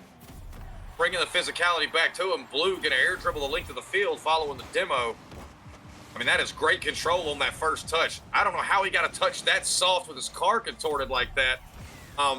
But he does, and he's able to follow it and put it in. It's a great shot by Blue, and they'll go up by 1. And that's exactly what you want to see from the side of Deep Zero Esports.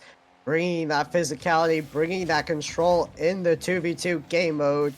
And now, the momentum is on the side of Deep Zero Esports. Now we have to see how Crazy Cats will respond to that effort. They have a chance here, but R9 blocks it out. Blaze has to wait for his teammate to get back. He does exactly that.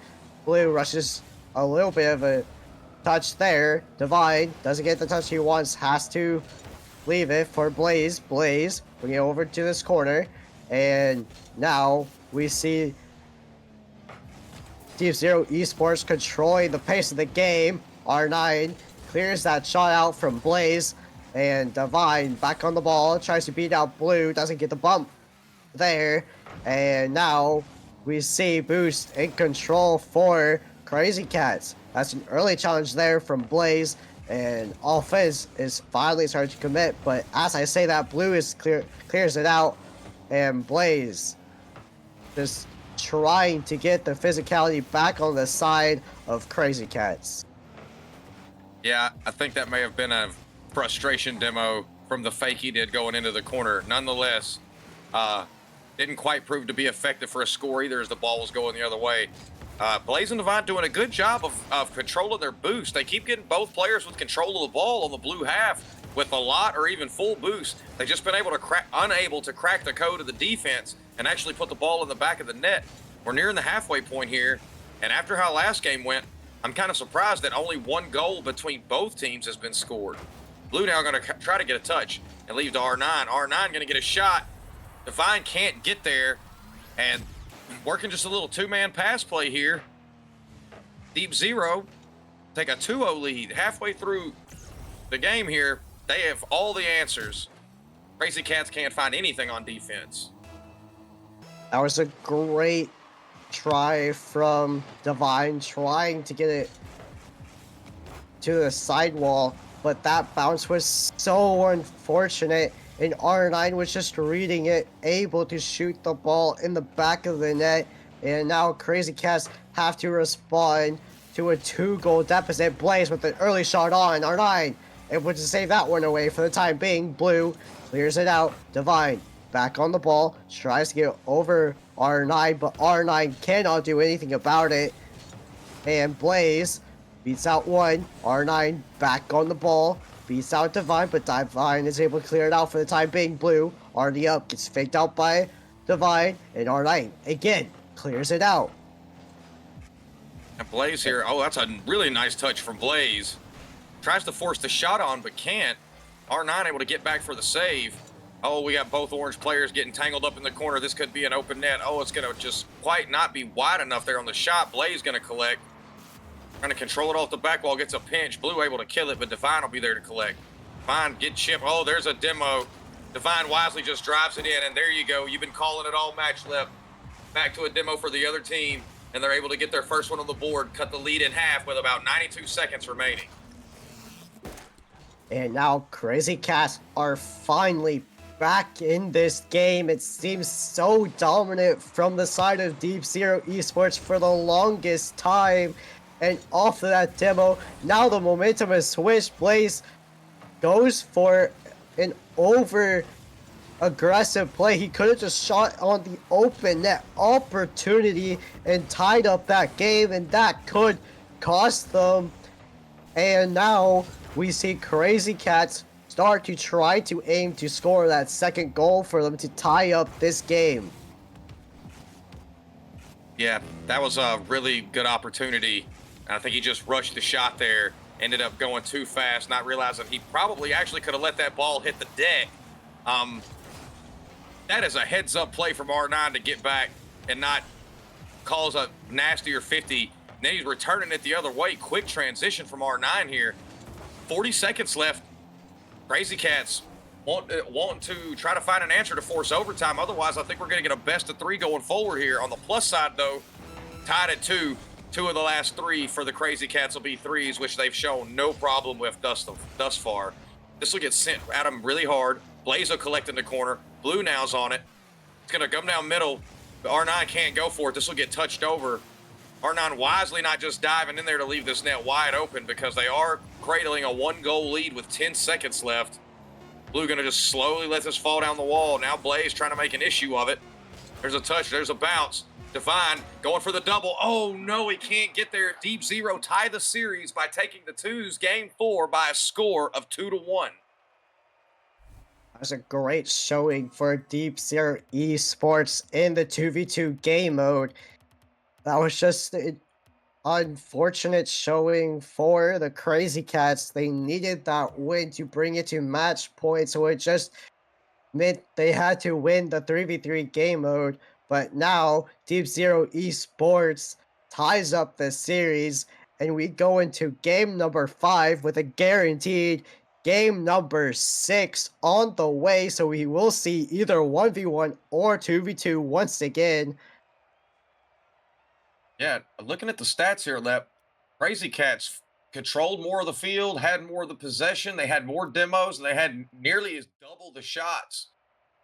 But Deep Zero able to weather all the pressure and hold on to their 2-1 lead here and tie it up. Though they are still facing 2-3s games, they got to be feeling better about their chances. Maybe both teams have taken 3v3s, a game of 3v3, but they both have taken either 1v1 or 2v2. And now we go into game number 5, tied series on the line. Who will take the lead back in this series? Will it be Crazy Cats or will it be Deep Zero Esports? We find out right now as we see Crazy Cats start out the offense.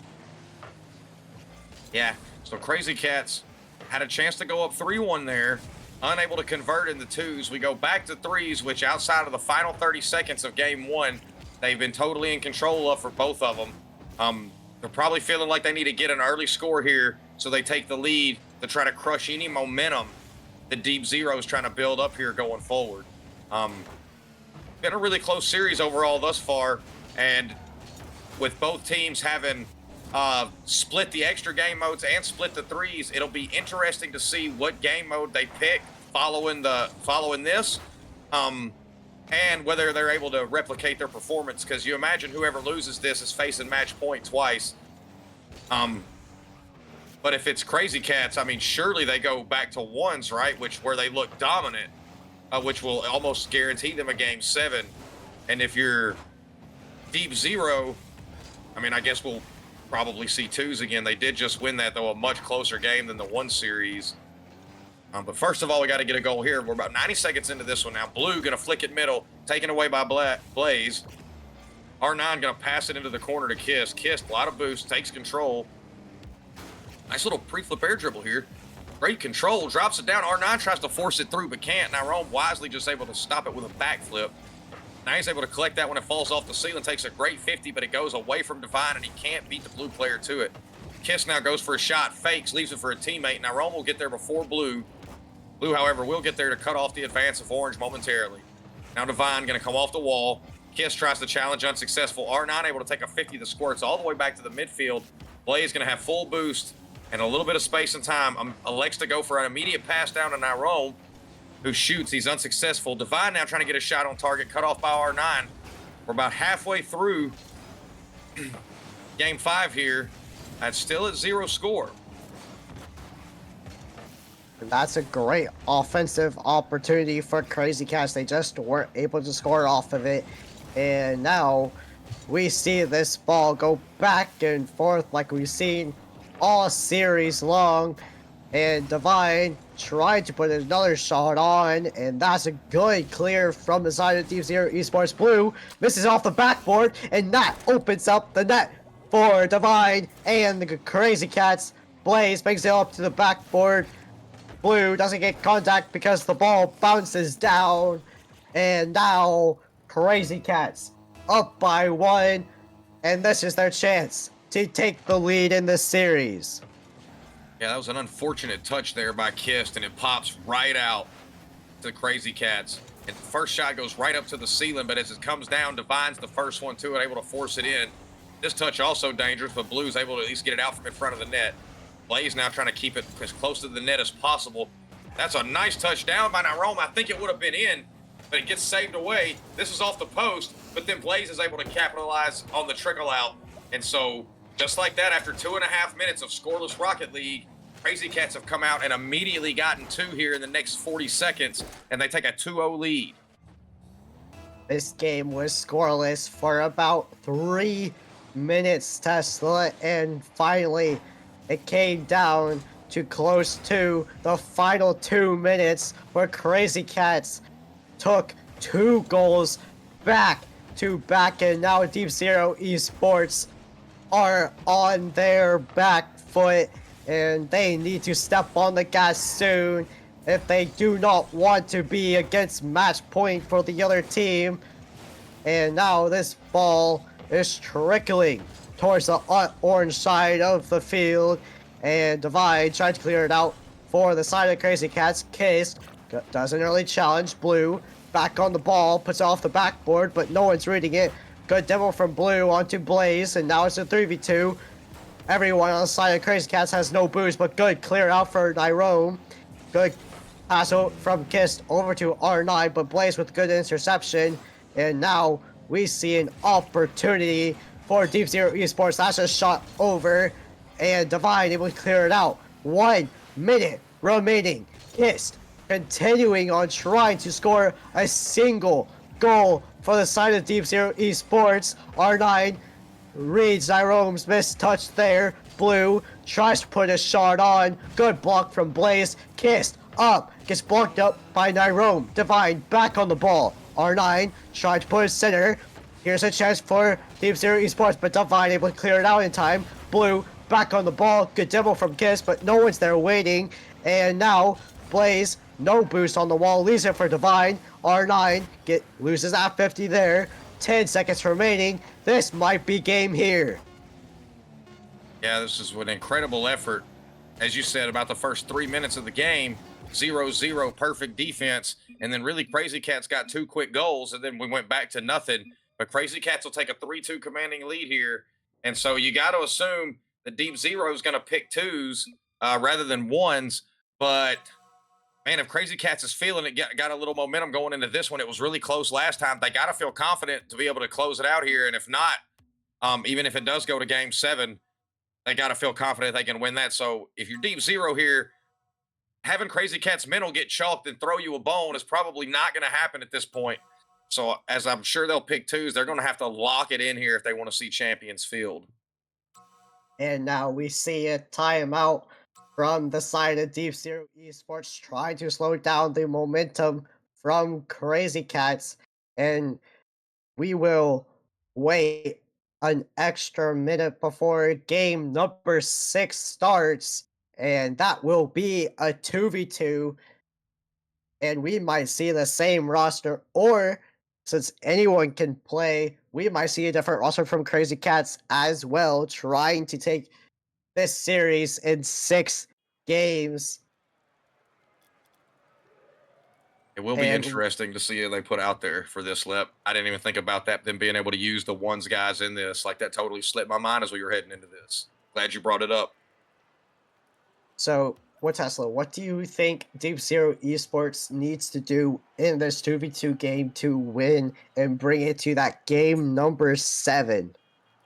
I think they're going to have to go full Dark Riddles on this. I think that every time that they are on defense, as soon as they get control, one guy needs to slow play it up while the other guy goes down there and causes some havoc. But the guy that's playing the ball up is going to needs to be the one that understands how to one-man beat someone. Like, if he gets rushed, he needs to be able to flick it to the wall and then collect it when it bounces off, or take a low 50 and push it under the opponent. Because if your front man's going to go up trying to get some demos, get some bumps, steal some boost, cause some chaos in front of you, you absolutely cannot afford to get dunked. And what do you think Crazy Cats need to do to take this series in 6 games? Oh, wait. Okay. For a second, I didn't see R9. I was like, did we swap to 1s at the last minute? All Crazy Cats have to do is what they've been doing. I mean, even in the 2s game, I mean, it was only a 1-goal game. In the first game that they lost, they gave up 2 goals in the last 30 seconds after having a 1-goal lead the whole game. So I think if you're Crazy Cats, you just want to keep doing what you're doing and hope you don't make a colossal mental mistake to give it up like you did in game 1. Well, we will find out here as R9 will take the first goal of game number 6 off of an overcommit from the side of Crazy Cats. Blaze had no boost going for that, and Blaze just R9, sorry, read that and scores on the open net opportunity, and now they're down by 1 early in game number 6. Divine trying to take this lead back for themselves. Blaze taking the ball up into the air, does a backflip, and Kiss clearing over to the sidewall. Divine will not get contact there, and now the side of Crazy Cats has to rush back to the ball here, and that was a good demo from Divine. Divine tries to get beat out. Kissed wasn't able to do so. Blaze up and blocks out that shot opportunity, and Kissed waiting for Blaze to go for this ball here. Kissed waiting, still waiting, and Blaze bumps out R9. R9 gets a touch there, tries to beat out Divine, and Divine able to win that touch. That's a good pass from Blaze over to the Divine, but Divine wasn't able to score that. That's a double commit once again from the side of Crazy Cats. They're starting to rush plays, which is not what you want to see if you are Crazy Cats. Yeah, the elbow at the bottom of the wall saved them right there, Lep. Because if that bounces straight out instead of straight up, that is an easy open net double. Luckily, Rocket League physics keeps the ball up instead of out, and they avoid giving up a second goal as we approach the 3-minute mark here. You're right, Crazy Cats seem to just be rushing this. I mean, they've played better for more minutes of the match. Like if this was, like an NFL game, time of possession, they've definitely had control of the game more than Deep Zero has. But here in the early part of this twos game, they've definitely looked like they're just not taking their time. Blaze goes for a flick, ends up not having as good a carry as he thought on the ball, lets it fall off instead of actually getting a flick. Oh, that's a nice play. He's able to get the mid boost, to get the little chip shot. He has Kissed and R9 now with hardly any boost. Tries to take the low 50, but gets around it. Divine now trying to leave him something he can work with. Does, and Blaze will dunk it in. And 6 seconds past the halfway mark, Crazy Cats tie it up. Nice, slow, methodical play here. Gets a pass between both people in front of the net. Blaze able to force it in before R9 can tap it to the side. And they'll tie it up here in game 6.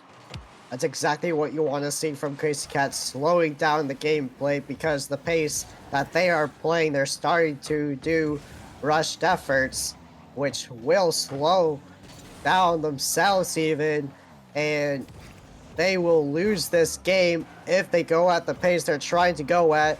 But with slowing that play down, that's why they scored that, because the side of Deep Zero Esports was not expecting a slow play to come out, and that's what happened there. Kiss putting a shot over to the backboard, tries to get the double touch there. Divine clears it out. R9 waiting for Divine's touch. Divine puts that shot wide. Blaze will be first man on the ball there, but Kiss with a solid 50. Divine has to rush back. Kiss already up, goes for the double. That shot's off, and now we go the other direction. R9 back on the ball, doesn't beat out Divine, and now the ball goes the other direction. Blaze will turn on the ball here, beats out Kiss. R9 will be up first, gets a touch over, and that shot's over to the corner. R9 back on the ball, decides to leave it because he doesn't get the first touch he wants. Blaze back on the ball, low boost, wins that 50. R9 will do a fake challenge. That's a bump from Kiss. Blaze goes for the ball, should have left that for Divine. Kiss doesn't get a bang out.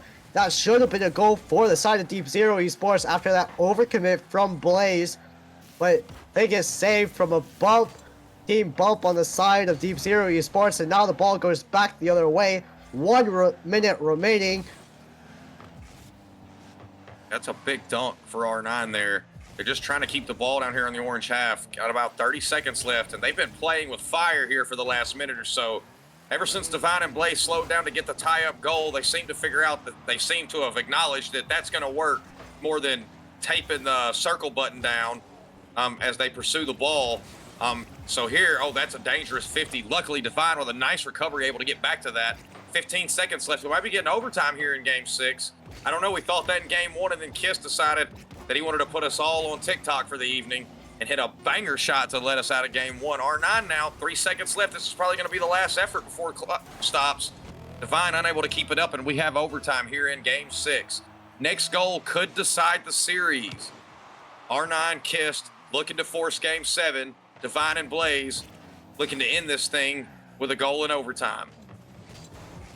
We will find out shortly here. Divine able to save that opportunity away. Divine beats out Kist. Blaze has to rush to this ball that shots unfortunately wide. And R9 beats out Blaze to the ball. Kist bangs the ball down the field. Blaze able to get control of the ball here. He has an opportunity, gets it past one. R9 off the corner of the wall. Divine takes control, tries to get it past R9. R9 does not get the touch he wants. Divine able to beat out one. Now he rushes back. Blaze, last man back, gets beat out by R9. And R9 again taking control of the ball. Divine wins that race to the ball. Kist back on the ball, trying to get a shot opportunity. Blaze waits out and gets it past one. R9 is awkward. Blaze able to clear it out to safety. Kist back on the ball, goes for the full away, gets the reset. Blaze already up, beats out Kist. Last man back is R9. R9 has to play it slow here, and Blaze loses that 50. R9 has a chance here off of Kist demo, and he can't take it. He has no boost. Divine has an open shot here. Kist gets back in time for that one. Divine rushes back. Blaze back on the ball, gets beat up by Kist, and Divine has control of the ball. R9 has no boost in the tank, and Divine doesn't get the reset there. Blaze back on the ball, brings it up into there, beats out Kist, and Blaze brings it to the ground. That's a ground 50 for R9. R9 wins that, and Kist able to take control of the ball into the air. Kist gets beat out from Divine there. Blaze will have to beat out R9, and he does exactly that, but gets demoted in the process. Kist back on the ball, tries to go over the full way once again. Blaze is up already. R9 back on the ball, has a shot opportunity here. Blaze gets back in time, and now Kist back again, puts it over to the backboard. Divine's there waiting.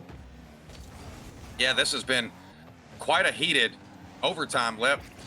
Both teams having to avoid some amazing shots. Oh, what a save coming out from Blaze. Wow, I thought it was over just as I was calmly letting myself in. Both teams have hit some banger shots, but the defense from both sides has kept them all out, but that's in, and Kist, we're going to game 7. What a shot coming out from Kist here to end this overtime. Again, Kist has been that person to take the game by storm, take it away, and now we go to game 7 on Champions Field, back to 3v3, but this has been so far an amazing series. What will happen in game 7? Everything could be better. Yeah, if you're Deep Zero, you got to love the fact that you're able to clutch that up in overtime and force game 7. And if you're Crazy Cats, you got to tell yourself to just keep it doing what you were doing in the previous 3 threes games, and you get out of here with a dub so you can play so you can move into the upper part of tomorrow. Both teams will be playing tomorrow, but you'll have one less game if you can get the win here in game 7 to get into the money tomorrow evening. Indeed. We will be going back to threes. This is match point for both teams. So far, Crazy Cats have won majority of the threes games. They were even dominant in that first game, but Kist was the 0-second killer to take that game number 1 away from Crazy Cats. And we will find out who will win, who will go to the semifinals, and who will be playing against Mafia Vendetta here. I mean, both teams have played so well in this series, it almost seems like a cruel punishment to, if you lose this, your reward is Mafia Vendetta early tomorrow. But hey, somebody's got to win and somebody's got to lose. Immediately here, I guess they've already played each other enough. It doesn't look like we're getting the feeler out period in this threes game. It looks like every touch is with a purpose. Here, Divine trying to work it around. He's first man, tries to play a 50. He does, but it'll go way against him into the orange half. Kiss now gets a touch, tries to leave it for a teammate. R9 can't find the shot. Now Rome's able to force it out. Kist going to be last back with full boost. Blaze going to steal the corner. Now Rome going to challenge this. Oh, it's a double commit. That's unfortunate. Blue with a touch towards the net. This could be scary. Blaze has got to get a touch here. Doesn't. Blue gets a really, really soft shot. But that, I think it was Blaze. After Divine got the save, Blaze tries to get a clear here. It's Divine. Yeah, it is Blaze. After Divine gets the save, Blaze tries to clear it. Can't. R9 shoots it right back at him. And just like that, Deep Zero up 1-0. Trying to play one more, trying to maybe get this last win under their org before they move. Playing solid here, showing that they're ready to take this in Game 7 with the early goal. But there is still plenty of time for Crazy Cats to take this game away from Deep Zero Esports. That timeout played a great part of Deep Zero Esports' victory in that 2v2 game. And now they have the momentum going into this game. We see that happen time and time again after a timeout. And now this is Crazy Cat's game to lose now with time running out. Second by second, minute by minute. Yeah, Crazy Cats looking for an answer here. Haven't been trailing much in the 3v3 portion. Their net's open again, and Blue's going to put it home. And just like that, we got about 3 minutes left, so there's plenty of time, but they find themselves down 2, and they haven't really looked like the Crazy Cats of the previous 3-3s matchups. I'm looking out of sorts a bit. Deep Zero able to capitalize on every mistake. I'm proving that they want to have the one less game tomorrow, and they're handling business here. They're up 2-0. R9 with a good sheet off the kickoff. Blaze, I think he got a demo on Kiss there at the midfield. But Kiss back on the field, back in the play, going for a shot there, putting pressure on. This may find the net. Oh, Blue's able to save it. Now Rome can't dunk it in, ends up dunking it to the corner.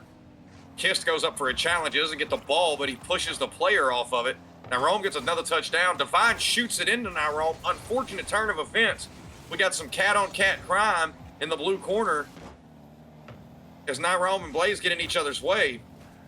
Now Nyrome taking it up in the corner, trying to work it around. Gets that touch around R9. Blue, sensing that he's a little bit kerfuffled, goes up to take it. Nyrome with a demo on Kist again as he goes back. Crazy Cat's bullying Kist here in Game 7. Several demos on the same player, like he's being singled out. He has hit some banger shots, though. If you got to pick one of them to take off the field, thus far it seemed like Kiss is the answer. Blaze now going to control, passes up to Nyrome. That shot's going to be high. Oh, and the guy flying in missed and kissed fake. So we have a series of unfortunate events that leads to Blue with another open net. And just like that, with 2 minutes remaining left, Deep Zero will take a 3-0 lead.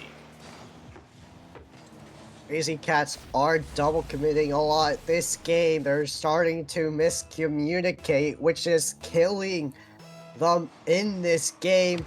They have 2 minutes left to stop doing that and even score 3 goals, which is a really hard task in threes.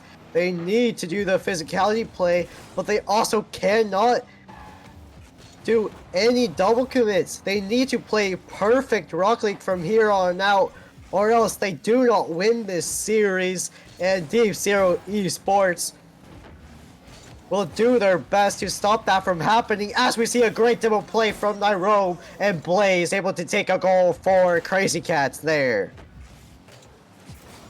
The Crazy Cats here playing like lips in their comms. Every time he calls for them to pull out a demo and score a goal, they've been answering on command, and just like that, they cut the lead to 2. Still got a lot of work to do, and only 90 seconds to do it, but showing a little life here late in Game 7. This touch by Blue goes forward, but Orange will be to it first. Nyrome going to take it. That is a nice touch in the end, and oh, just like that, in the span of about 10 seconds, they cut the lead to 1, and we got a game. Blue with an unfortunate leave right there, can't do anything else with it. Now Rome being super advantageous, rushes for the challenge, taps it over. He's the first one to it when it bounces off the wall, shoots it around R9, puts that in the net, and it'll be 3-2 now. Deep Zero. Fine, gonna slow play this. Tries to get it out of the corner. Can R9 takes it from him. Now Rome, nice soft touch. So what do you think is going to be You've been dialing them up pretty good in this series. What do you think they got to dial up to tie this thing in the last minute, Lep? The Crazy Cats. Just continue on with their momentum. They have a minute left to only score one goal now. And I roam over to Divine, and that's a tie game. Number 7. Crazy Cats are definitely back in the series. The momentum is on their side now. The defense for Deep Zero Esports is now panicking. The ties have now switched. Now, Crazy Cats, with under a minute remaining, have a chance to take this game away from Deep Zero Esports. Yeah, so they come out, they go up 3-0, they have all the momentum, then they decide to squander it all to let them tie it, and so now they're on the back foot in the final 30 seconds. Plays with the shot, and it's in, and it is complete meltdown. They've given up 3 goals since the minute 33 mark when it was 3-1, and they find themselves now with 31 seconds staring up at 3 matches to get into the bread tomorrow. Does Deep Zero. That is an unfortunate turn of events, but a heads up play by Crazy Cats to take the lead here. Now they're just going to try to waste a little time, as we've seen them do a few times in different games here. They got the lead, not in any rush to make any mistake, just trying to hit the ball around, make sure they don't leave anything dangerous, no opportunities for Deep Zero to get shots and waste time they have. We're in the final 10. Tyrone going to leave this for Divine. Divine going for the reset. I think he faked them there, but that touch will get under the defender, and they go up by 2 with 4 seconds. That's going to do it for us here, Crazy Cats. Moving on to the semifinals, Lep. We don't need to give up hope quite yet. There's still a kickoff strat could happen here, and we do not see one. Now we can call it. Crazy Cats win this match in 7 games, 4-3, and now they take away the game 7 that should have been on the side of Deep Zero Esports after that 3-0 lead. And now we see Crazy Cats in the semifinals. Deep Zero Esports goes against Mafia Vendetta tomorrow. Yeah, Crazy Cats doing a great job here. After squandering the first game, they come back and win the second game with a dominant performance by Nyrome in the ones. Then they're able to parlay that into being up going into game 6, where they finally dropped a game we thought they would win. Uncharacteristic play coming out from them in the 2s. Then they look shaky going into game 7, able to find their footing inside the last 2 minutes with a 5-goal barrage. Deep Zero looking for answers after totally squandering a 3-goal lead. And Crazy Cats, 2 games tomorrow to win it all. And for their efforts, Deep Zero will see Mafia in our second match tomorrow evening. And that was the night of day number 1. We saw some amazing series. That last one proved to be the best one of the night as it went to a full 7 games. And we will transition here. What a night it has been. I thought we were never going to see a long series there. But that last series, you said it proved to be exciting in a full 7-game matchup. The Crazy Cats off to the semifinals to win over Deep Zero. So, you know, Tesla, I think I followed you here. I couldn't get any of my upper bracket matches correct here, but you got the correct prediction on both of them. So things just somehow turned out well here. But what a bracket we have for tomorrow here. It is an insane bracket that we have. 6 teams remained. Crazy Cats and Wyffoffs got an advantage in that semifinals, but there's a couple teams as well waiting in that lower quarterfinals. Before we end off the night, because it's been a long night, it's been a long day, I know a lot of these teams are going to go to sleep, prepared to play here tomorrow, starting at 7 p.m. Eastern Time, with that Wyffindor QC Phantom Gaming matchup. To just kind of end things off here, to give some last remarks, tell me, before we go into tomorrow, what really surprised you today here, Tesla? What really was the storyline today? Through all these matches, there were so many different important matches. What was the storyline today? Honestly, you know, I came into this. We all turned our prediction brackets in early this morning, and I had Wyffoffs winning theirs 4-0. I actually didn't realize Lep was part of that org, but after talking to y'all in the lead up to the match, I kind of felt like the Wyffoffs would win. But out of all of them, I thought that was going to be the one I was the most wrong about. But they came out, especially with the little knowledge about them being down many games and scrims. They came out and absolutely dominated. And the other surprise, Sporty, is um, Housen. On paper, they look like they should have easily been a top 14 here, but they just looked out of sorts in their match, and they never really put up any resistance against Phantom. Lepid, for all the teams here today, what do you think is the storyline today? Do you think there's a storyline that continues into tomorrow? Do you think there's players that we talk about tomorrow? Do you think there's teams we talk about tomorrow? What do you think people can take from today? It's been a 4.5 hour stream. Not everybody has been here for the whole thing. What can people take from today, going into tomorrow, to watch the last 6 teams compete? All the teams that are left in it, they are all well worth of seeing play through and try to win this tournament tomorrow. All the teams played really good tonight, and they have every single chance that is left has a chance of winning it all. I think, yeah, the simple thing is we're not done just yet here. There's still a lot more to go, a lot more matches, and a lot more teams still left, and a lot of players and who are still competing for that MVP award at the end of the tournament that will also be part of tomorrow. But what a night it has been. For all of you out there, the message to all of you is join us again tomorrow, 7 p.m. Eastern Time, for more action. Tomorrow is the final bracket, the top 6, and our last champions of the ATS Paradise Cup 3. Again, shout out to our sponsors, Team Evo, Sporty FC, as well as Kyle G. Again, I'm Sporty FC. Joining me here was Lepid and WaTesla. To all of you out there from the Ascent Tournament Series staff, thank you so much. Join us tomorrow when we crown a champion. For now, take care. Have a great night. Sleep well. We'll see you again tomorrow evening.